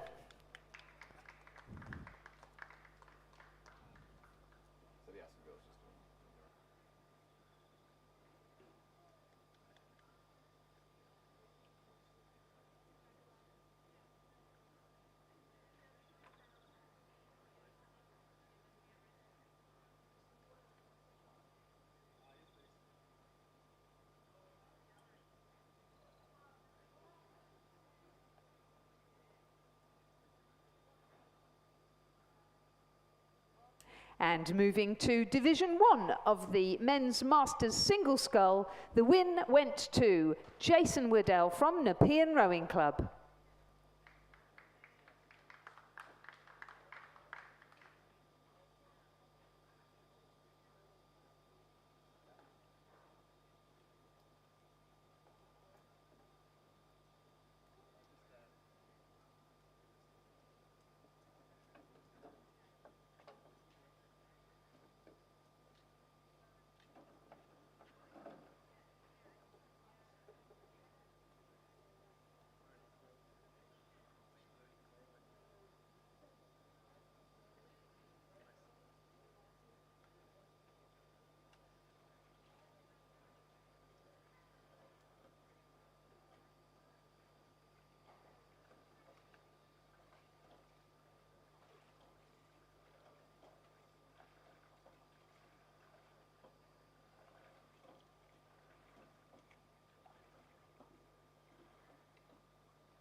Looks like we have a start in the Women's Masters Coxless 4.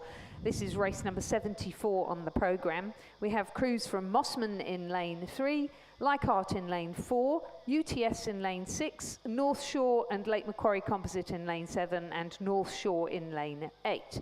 In lane 8, 7 and 6 and 5, oh sorry, they've scratched, we have D age category crews.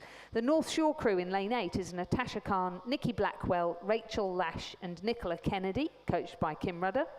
The crew in lane 7 is Trudy McDonald from Lake Macquarie, Zita Briones from North Shore, Catherine Boland from North Shore, Olivia Tong from North Shore. They're coached by Guy Morgan and Odin McIntosh. And the crew from UTS Haberfield, a crew full of former Australian representatives and Olympians, Monique Heinke, Julia Bell, formerly Wilson, Jennifer Luff and Alison Davies. In lanes 4 and 3, crews from Leichhardt and Mossman are C age category and had to wait 4 seconds. The Leichhardt crew of Daniela Bourget, Jennifer Zongor, Nikki Lepresti and Sue Huggett, coached by Steve Sherry. And from Mossman, Kim Laurie, Alexandra Walding, Sarah Ahern and Carissa Kleiman, coached by James Taylor. Yeah, so the two crews in the centre of the course, lane 6 and 7, the UTS crew in 6, and the North Shore Lake Macquarie Composite in lane 7. It's two halves of the Women's Masters 8 that we saw come down the course earlier with a very convincing win. And you might know more than me to this, Lizzie, but potentially two halves of the New South Wales Masters 8. I would have thought so, especially if Steve Sherry's involved. Yeah, yes. And D-aged category athletes. Yeah. So, and those two, unsurprisingly, our leaders at the halfway point. The two crews on the far side of the course from Mossman and Leichhardt had 4 seconds to make up. Seem to have made up just a little bit of that gap, but not really made an impact on our leading two crews as of yet. But set to be a pretty nail-biting finish, I think. But the UTS crew, Monique Heinke, Julia Bell, Jennifer Luff, Alison Davies, still leading fairly comfortably from the North Shore crew. The Mossman crew on the far side of the course, Kim Laurie, Alexandra Walding, Sarah Ahern, Carissa Kleiman, starting to push up on the field. Probably be a good bet for a second place here. I don't think, it looks like they've got the speed to reel in that UTS crew at this stage of the race, but coxless fours can have a turn of speed pretty quickly in the late stages of this race. North Shore crew on the near side of the course, just having a bit of steering issues there in lane 8. We'll have to do well to avoid a collision with the presentation dais, but it looks like they've started to correct now. It is still UTS Haberfield who are leading this Women's Masters Coxless 4. Mossman and North Shore doing battle in the late stages, but it looks to be the crew from Mossman on the far side who are going to take the win in that little battle. Second place overall.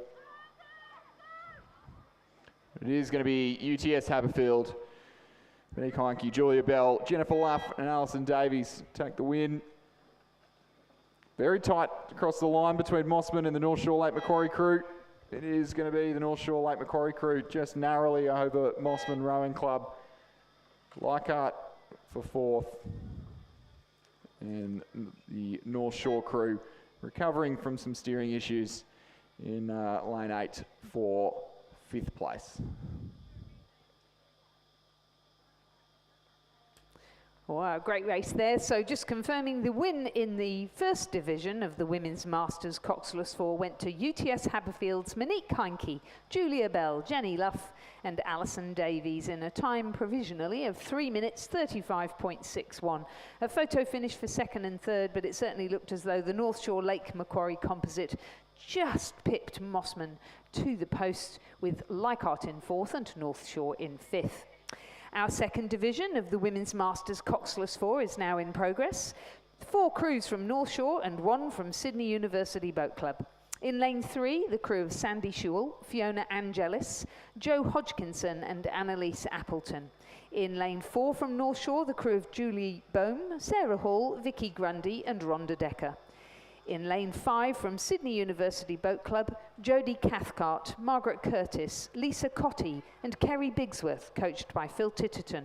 All 3 of those crews are F age category. In lane 6 from North Shore, the crew of Mary Walsh, Sally Edwards, Jeanette Pendleton and Karen Knowles, coached by Kim Rudder. They are G age category. And our oldest crew, also from North Shore, H category, Sue Walter, Sue Wannon, Wendy Zammett and Julie Wass, also coached by Kim Rudder.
A close intra-club battle here between the two North Shore crews on the near side of the course. The crew in lane 7 going off starters orders, and the crew in lane 6, 12-second handicap, and have just moved through. And a little bit of errant steering from the lane 7, the H grade crew, but the G grade crew in lane 6 of Mary Walsh, Sally Edwards, Jeanette Pendleton, and Karen Knowles, coached by Kim Rudder, just moving through and have started to really stride away in the closing stages of this race with about 60 metres left to row. I'll take the last 5 or 6 strokes, and they'll be the first of 4 North Shore crews across the line here in this second division of the Women's Masters Coxless 4. North Shore for the win in lane 6, North Shore in lane 7, second place. North Shore crew in lane 4 for third place. It'll be the North Shore crew in lane 3 for fourth place. And so like the Women's Masters pairs earlier, very North Shore oriented affair, and the Sydney University crew in lane 5 for 5th place. Yeah, just really glad to see Sydney Uni's Masters ladies still rowing. We're having the shed at Glebe redone, the pilings redone, so they are currently camping with Glebe, who have been absolutely wonderful. So nice to see them out there. Not quite the same when you're not rowing from your own clubhouse in your own boats, I would say. So just recapping then, Division 2 was won by North Shore. They also came 2nd, 3rd and 4th. And Sydney University Boat Club came 5th. The winning crew was Mary Walsh, Sally Edwards, Jeanette Pendleton and Karen Knowles, coached by Kim Rudder, and the provisional time 4 minutes 16.8.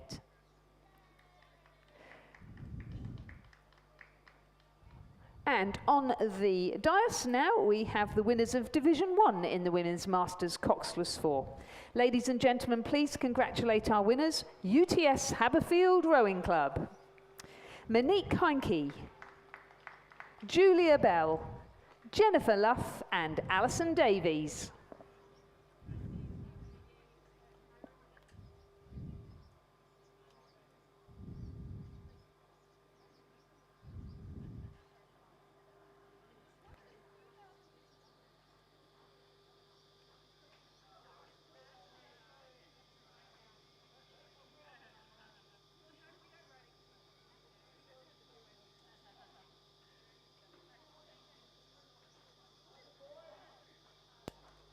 So on the course now, race number 76 is the Men's Open and Under 23 Quad Sculls.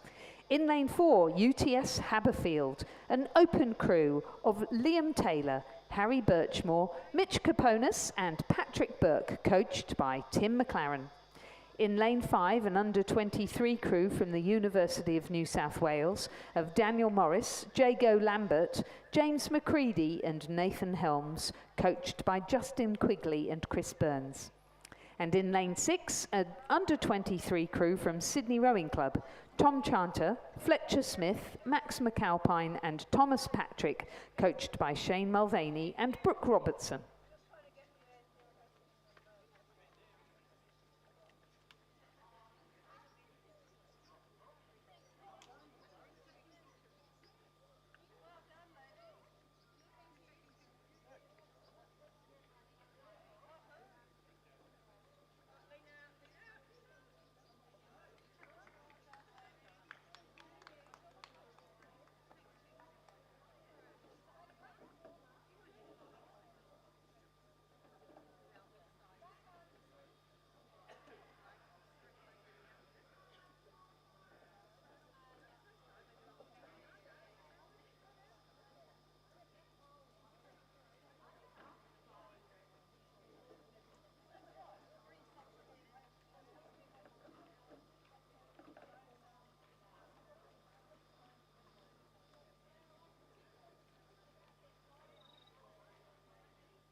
So a fairly one-sided affair here in the men's quad sculls. The open crew on the far side of the course from UTS, Liam Taylor, Harry Birchmore, Mitch Kaponis, Patrick Burke.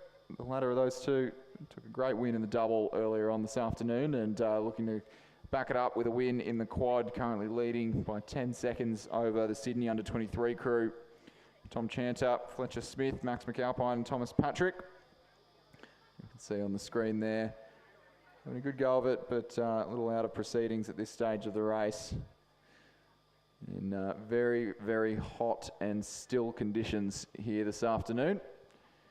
See a great shot of the UTS crew there. Nice rhythm, just getting good run per stroke. See, once again, the very festive hats. Mitch Kaponis with the red hat, Patrick Burke, the green hat. In the stern pair of that crew.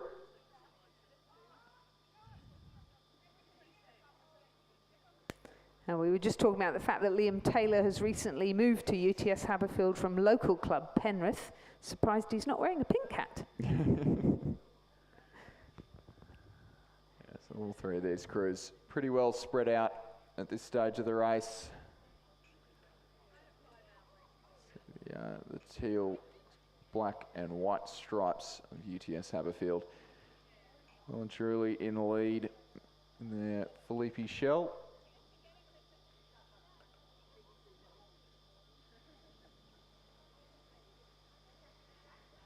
And almost a whole screen's width ahead of the Sydney Rowing Club combination, which is a largely under 21 combination there. But some way behind in that Empacker Shell. And the University of New South Wales crew in the centre of the course, Daniel Morris, Iago Lambert, James McCready, Nathan Helms. Some way off the pace in this event.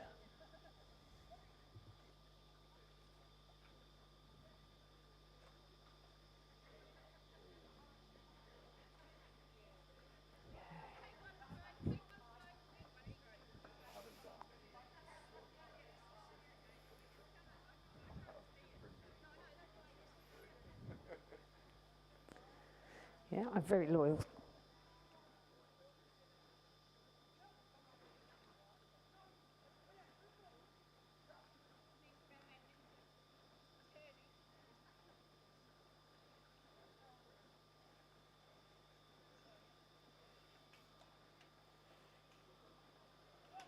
So this open quad from UTS Haberfield not letting up in the closing stages despite a significant advantage in the final strokes of this race. Take about 2 more strokes across the line. UTS Haberfield's Liam Taylor, Harry Birchmore, Mitch Kaponis and Patrick Burke, coached there by Tim McLaren.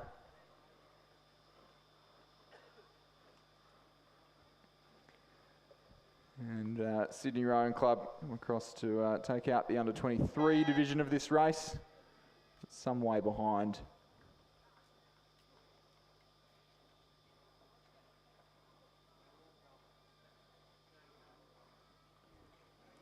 And then rounding out this event, the University of New South Wales crew, Daniel Morris, Iago Lambert, James McCready and Nathan Helms.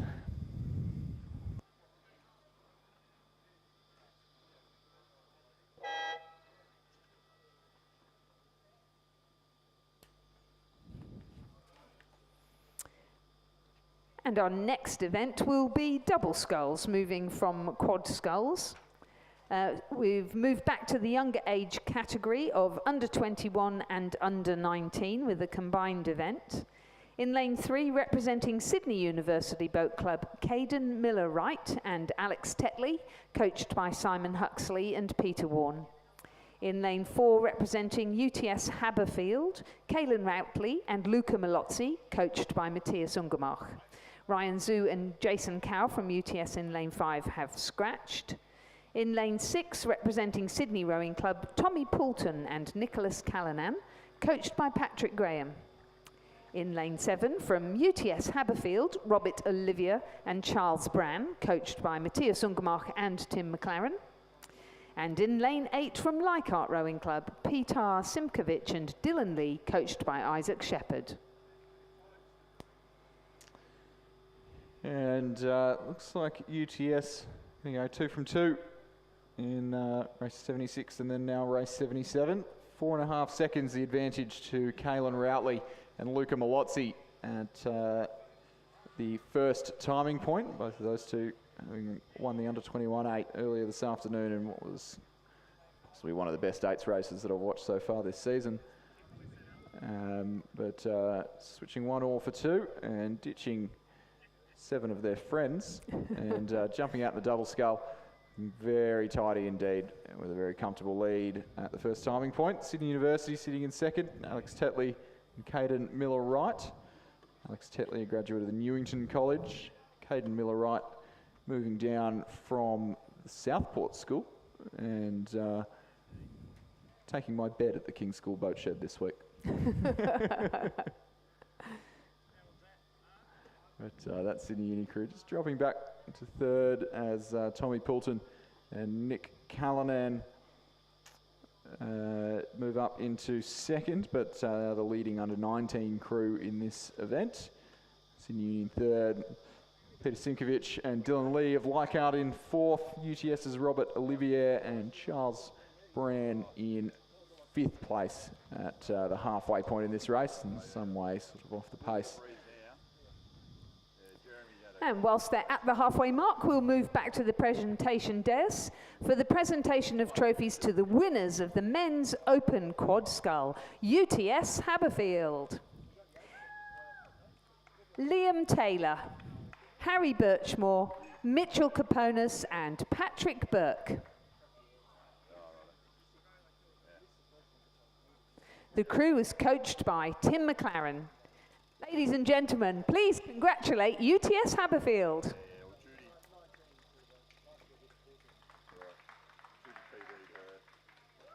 First one, and then we've been in Japan for like almost 3 weeks. So she's come back and jumped that, and then it was just like 4 seconds slower. And I'm like, you had a great holiday, fuck it, don't worry about it. You know? Yeah. So we'll see what happens. Best of luck with it, mate. See ya.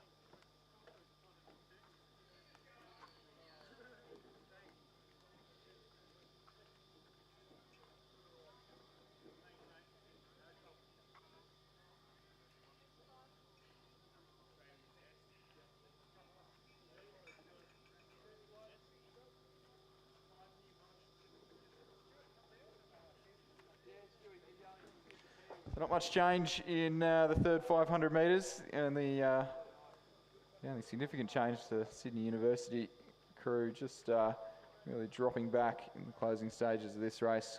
And Caden Miller-Wright maybe a very late start to the season possibly, and a substitute for Samuel Basher into this.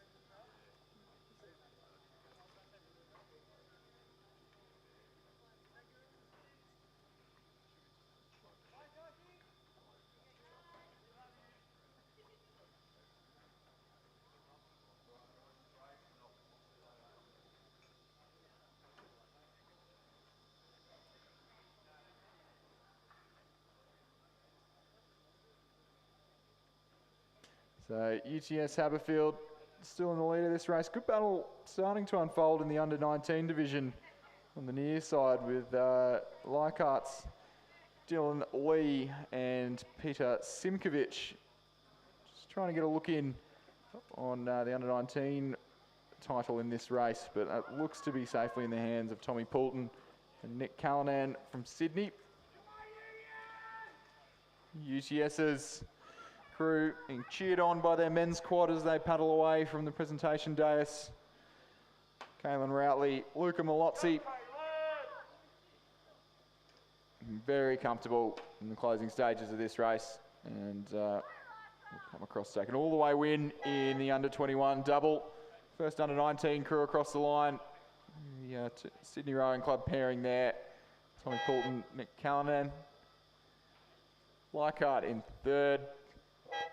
Sydney Uni in fourth, and second of the UTS combinations, Robert Olivier and Charles Brand in 5th place.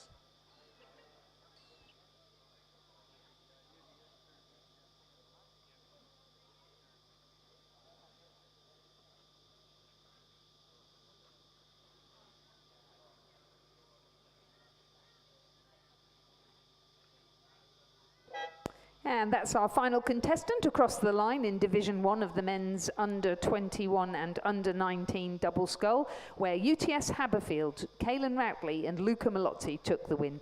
Second was Sydney Rowing Club, who took the honours in the junior category, the under 19s. Third, Leichhardt. Fourth, Sydney University Boat Club, and fifth, UTS Haberfield.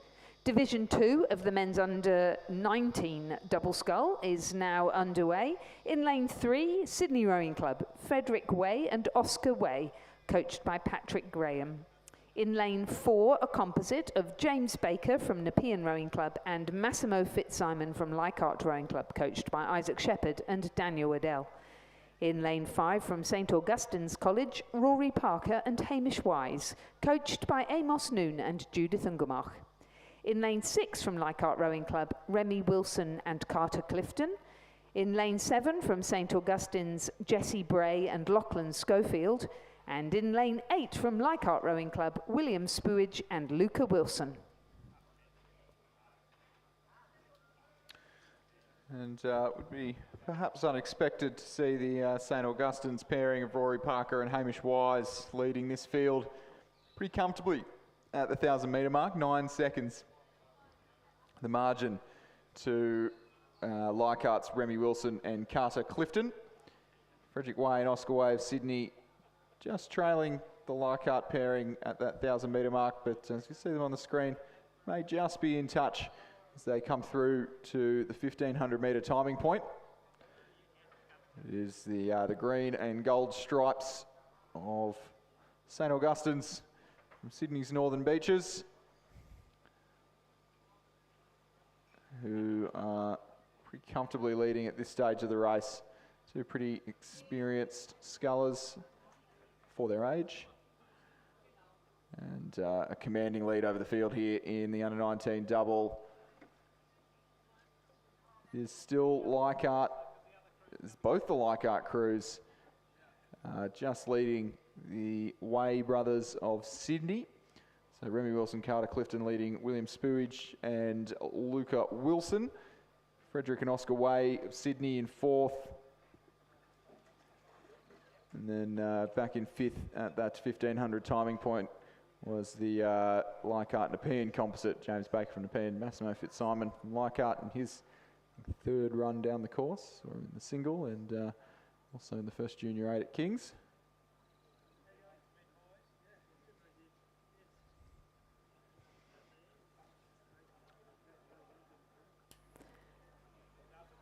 And the crews are just coming into the last 250 metres, so we'll move back to the presentation dais, where we have the winners of the men's Division 1 under 21 double scull. Representing UTS Haberfield, Caelan Routley and Luca Malozzi. The crew was coached by Matthias Ungemach. Ladies and gentlemen, please congratulate our winners in the under 21 double scull. And as we approach the line, the St Augustine's pairing just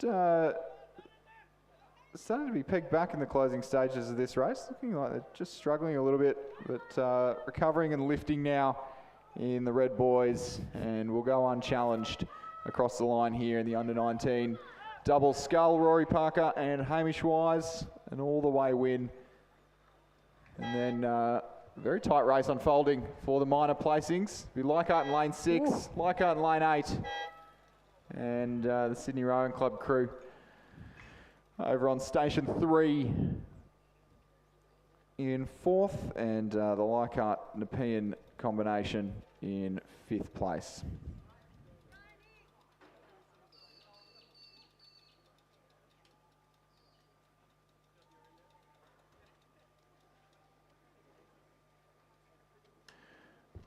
And we'll have the presentation of medals for the under-19 double scull in Division 1, race 77. First place, Sydney Rowing Club, represented by Tommy Poulton and Nicholas Callanan. Crew coached by Patrick Graham.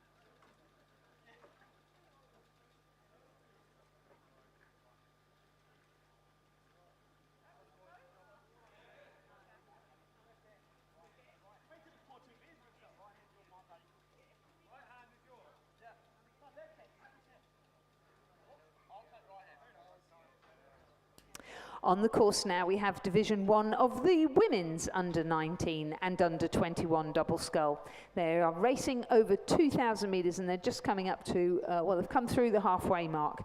We've had a few scratchings in this Division 1. We don't have Claire Showman and Erica Nutt from Mossman. They were supposed to have been in lane 2, but we do have Amelia Darcy and Isabel Armstrong in lane 4. Representing Mossman. They're coached by Josh Hewitt and Ben Whitewolf, and they're in the under 19 age category.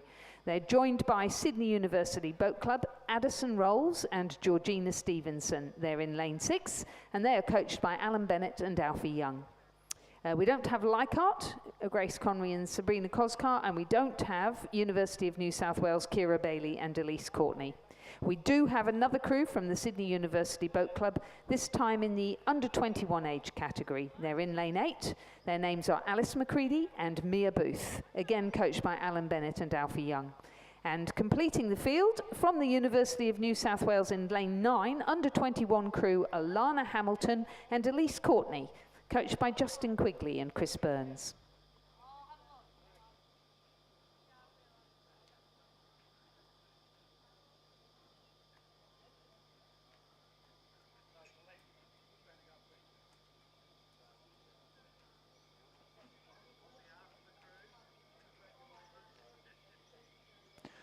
So the two Sydney University crews leading this race, and it's the under-19 combination. Addison Rolls, Georgina Stevenson in the centre of the course, who currently have the ascendancy.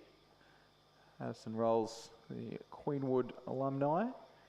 Georgina Stevenson moving over from the Winona alumni, or still at school? Still at school. That pairing doing well to hold off quite experienced Alice McCready and Mia Booth.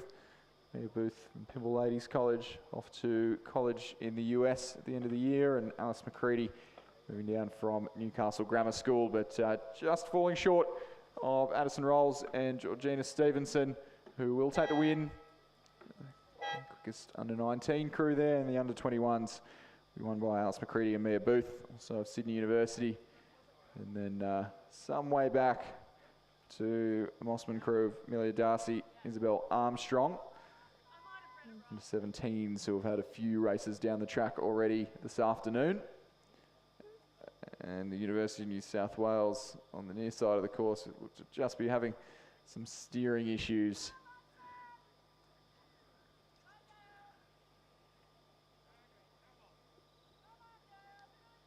But on the screen now, we do have the final race of the day. We are finishing with the best, the women's under 19 double sculls. Here is the future. Race number 75, is it? 80 on our programme. In lane 3, we have Glebe Rowing Club. No, we don't have them. I'm so sorry. Patty Boland and Lucy Yabsley have had to scratch, which is a great shame.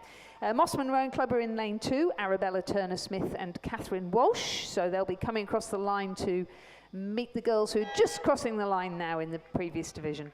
In lane 5, a composite between Mia Simkovic of Leichhardt and Georgie Jones of Newcastle University. In lane 7, from Nepean Rowing Club, Sophia Whitelaw and Ellie Taylor are back on the course again. And in lane 8, from Mossman Rowing Club, Alice Stringer and Sophie Hay. Great junior squad they've got there down at Mossman, haven't they? Yeah, really going from strength to strength, which a really broad junior squad as well. Last year's kind of just the sort of top 4 girls, maybe a couple of others, a couple of the guys, and now they've got some of the best, probably one of the best under-19 men's and women's quads in the country at this point, and they'll be looking to sew up medals across both genders of all the under-19 sculling boats at the Nationals, as they did at the state championships. It was very impressive. A very impressive haul from Mossman, and then as well, quite a few under-17 girls starting to come through now, of which these girls, Arabella Turner-Smith and Catherine Walsh, are part of that squad.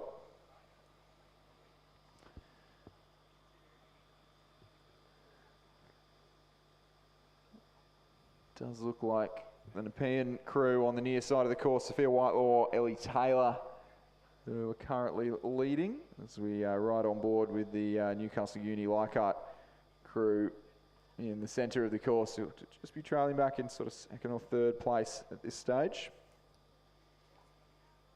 Mossman crew over there in lane 4, Arabella Turner-Smith in the bow seat, Catherine Walsh in the stroke seat, but great close-up shot of what's working so well for Nepean Rowing Club here through the 1,000 metre mark.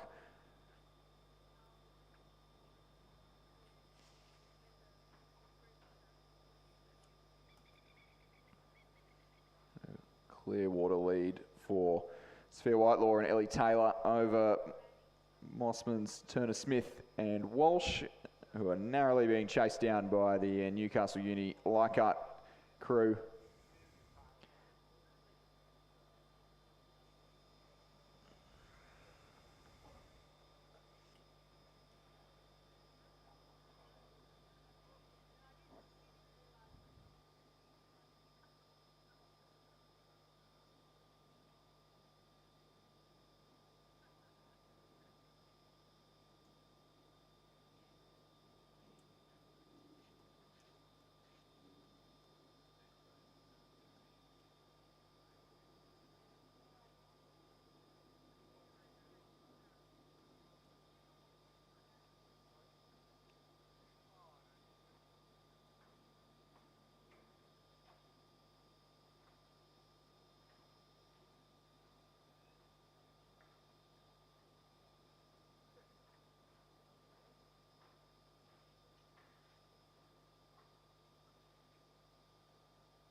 So I think we've just maybe missed our leaders through the 1,500 metre mark. It's certainly still Nepean Rowing Club's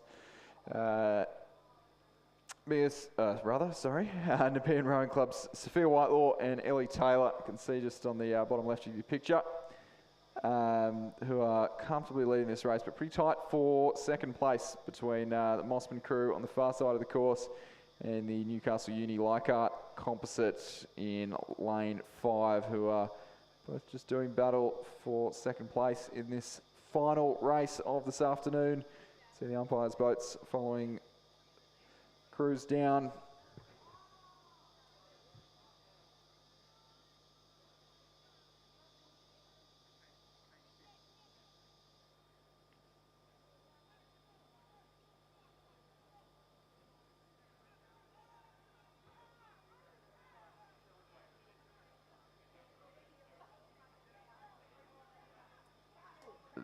Yeah, there's a good crowd following this race. A few coaches on bikes and then a couple of cars for our umpires, boat race officials and boat holders down on the start line. And every reason to follow as well, because it is a cracking finish for second place in this final race of the day. It'll certainly be Nepean Rowing Club, Sophia Whitelaw and Ellie Taylor, coached by Daniel Waddell, Hugh Harold and Miles Harold, who are going to take an all-the-way win here in the under-19 double scull. But second place is anyone's guess. I'd say the Leichhardt Newcastle University composite just have the ascendancy over Mossman Rowing Club's Arabella Turner-Smith and Catherine Walsh, who are just starting to respond now in the closing stages of this race, but I don't think it'll be enough over Leichhardt's Mayor Simkovich and Newcastle University's Georgie Jones, coached by Isaac Shepherd, and Rowan Hislop, who are going to take the win, or take second place, the win in their little battle by almost a boat length.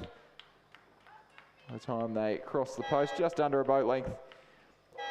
Mossman for third, and Mossman's Alice Stringer and Sophie Hay for fourth to round out this final race of this afternoon's proceedings here at the Sydney Rowing Club Regatta.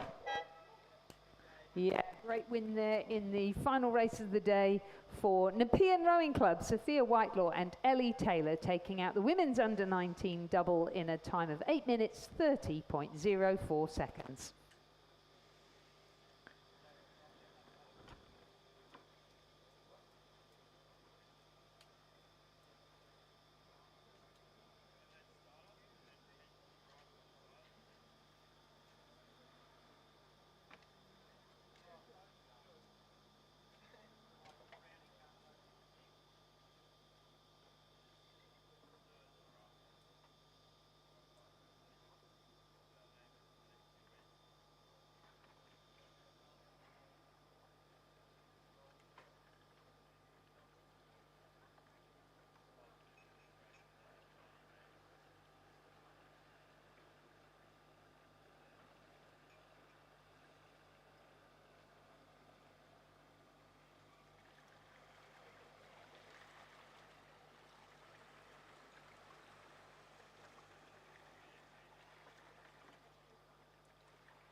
Well, ladies and gentlemen, the final presentation of the day, and this is to our winners of Division 2 in the women's under-19 double scull. Ladies and gentlemen, please congratulate Nepean Rowing Club. Our winners, Sophia Whitelaw and Ellie Taylor, coached by Daniel Waddell, Hugh Harold and Miles Harold. And that, Chris, wraps up another Sydney Rowing Club regatta. Yep, the last hit out for many of these crews before the National Championships. A big thank you to Sydney Rowing Club for hosting, to Keith Jamison for organising a lot of the volunteers and scheduling everything, and a big shout out to all those volunteers and boat race officials for their endurance, really, on a very hot day out here in Penrith. Indeed. And for those of you listening in on the live stream, lovely to have you join us wherever you are. Please come back again in a year's time to yet again celebrate all that is good at Sydney Rowing Club, and farewell from me, farewell from Chris. Thanks.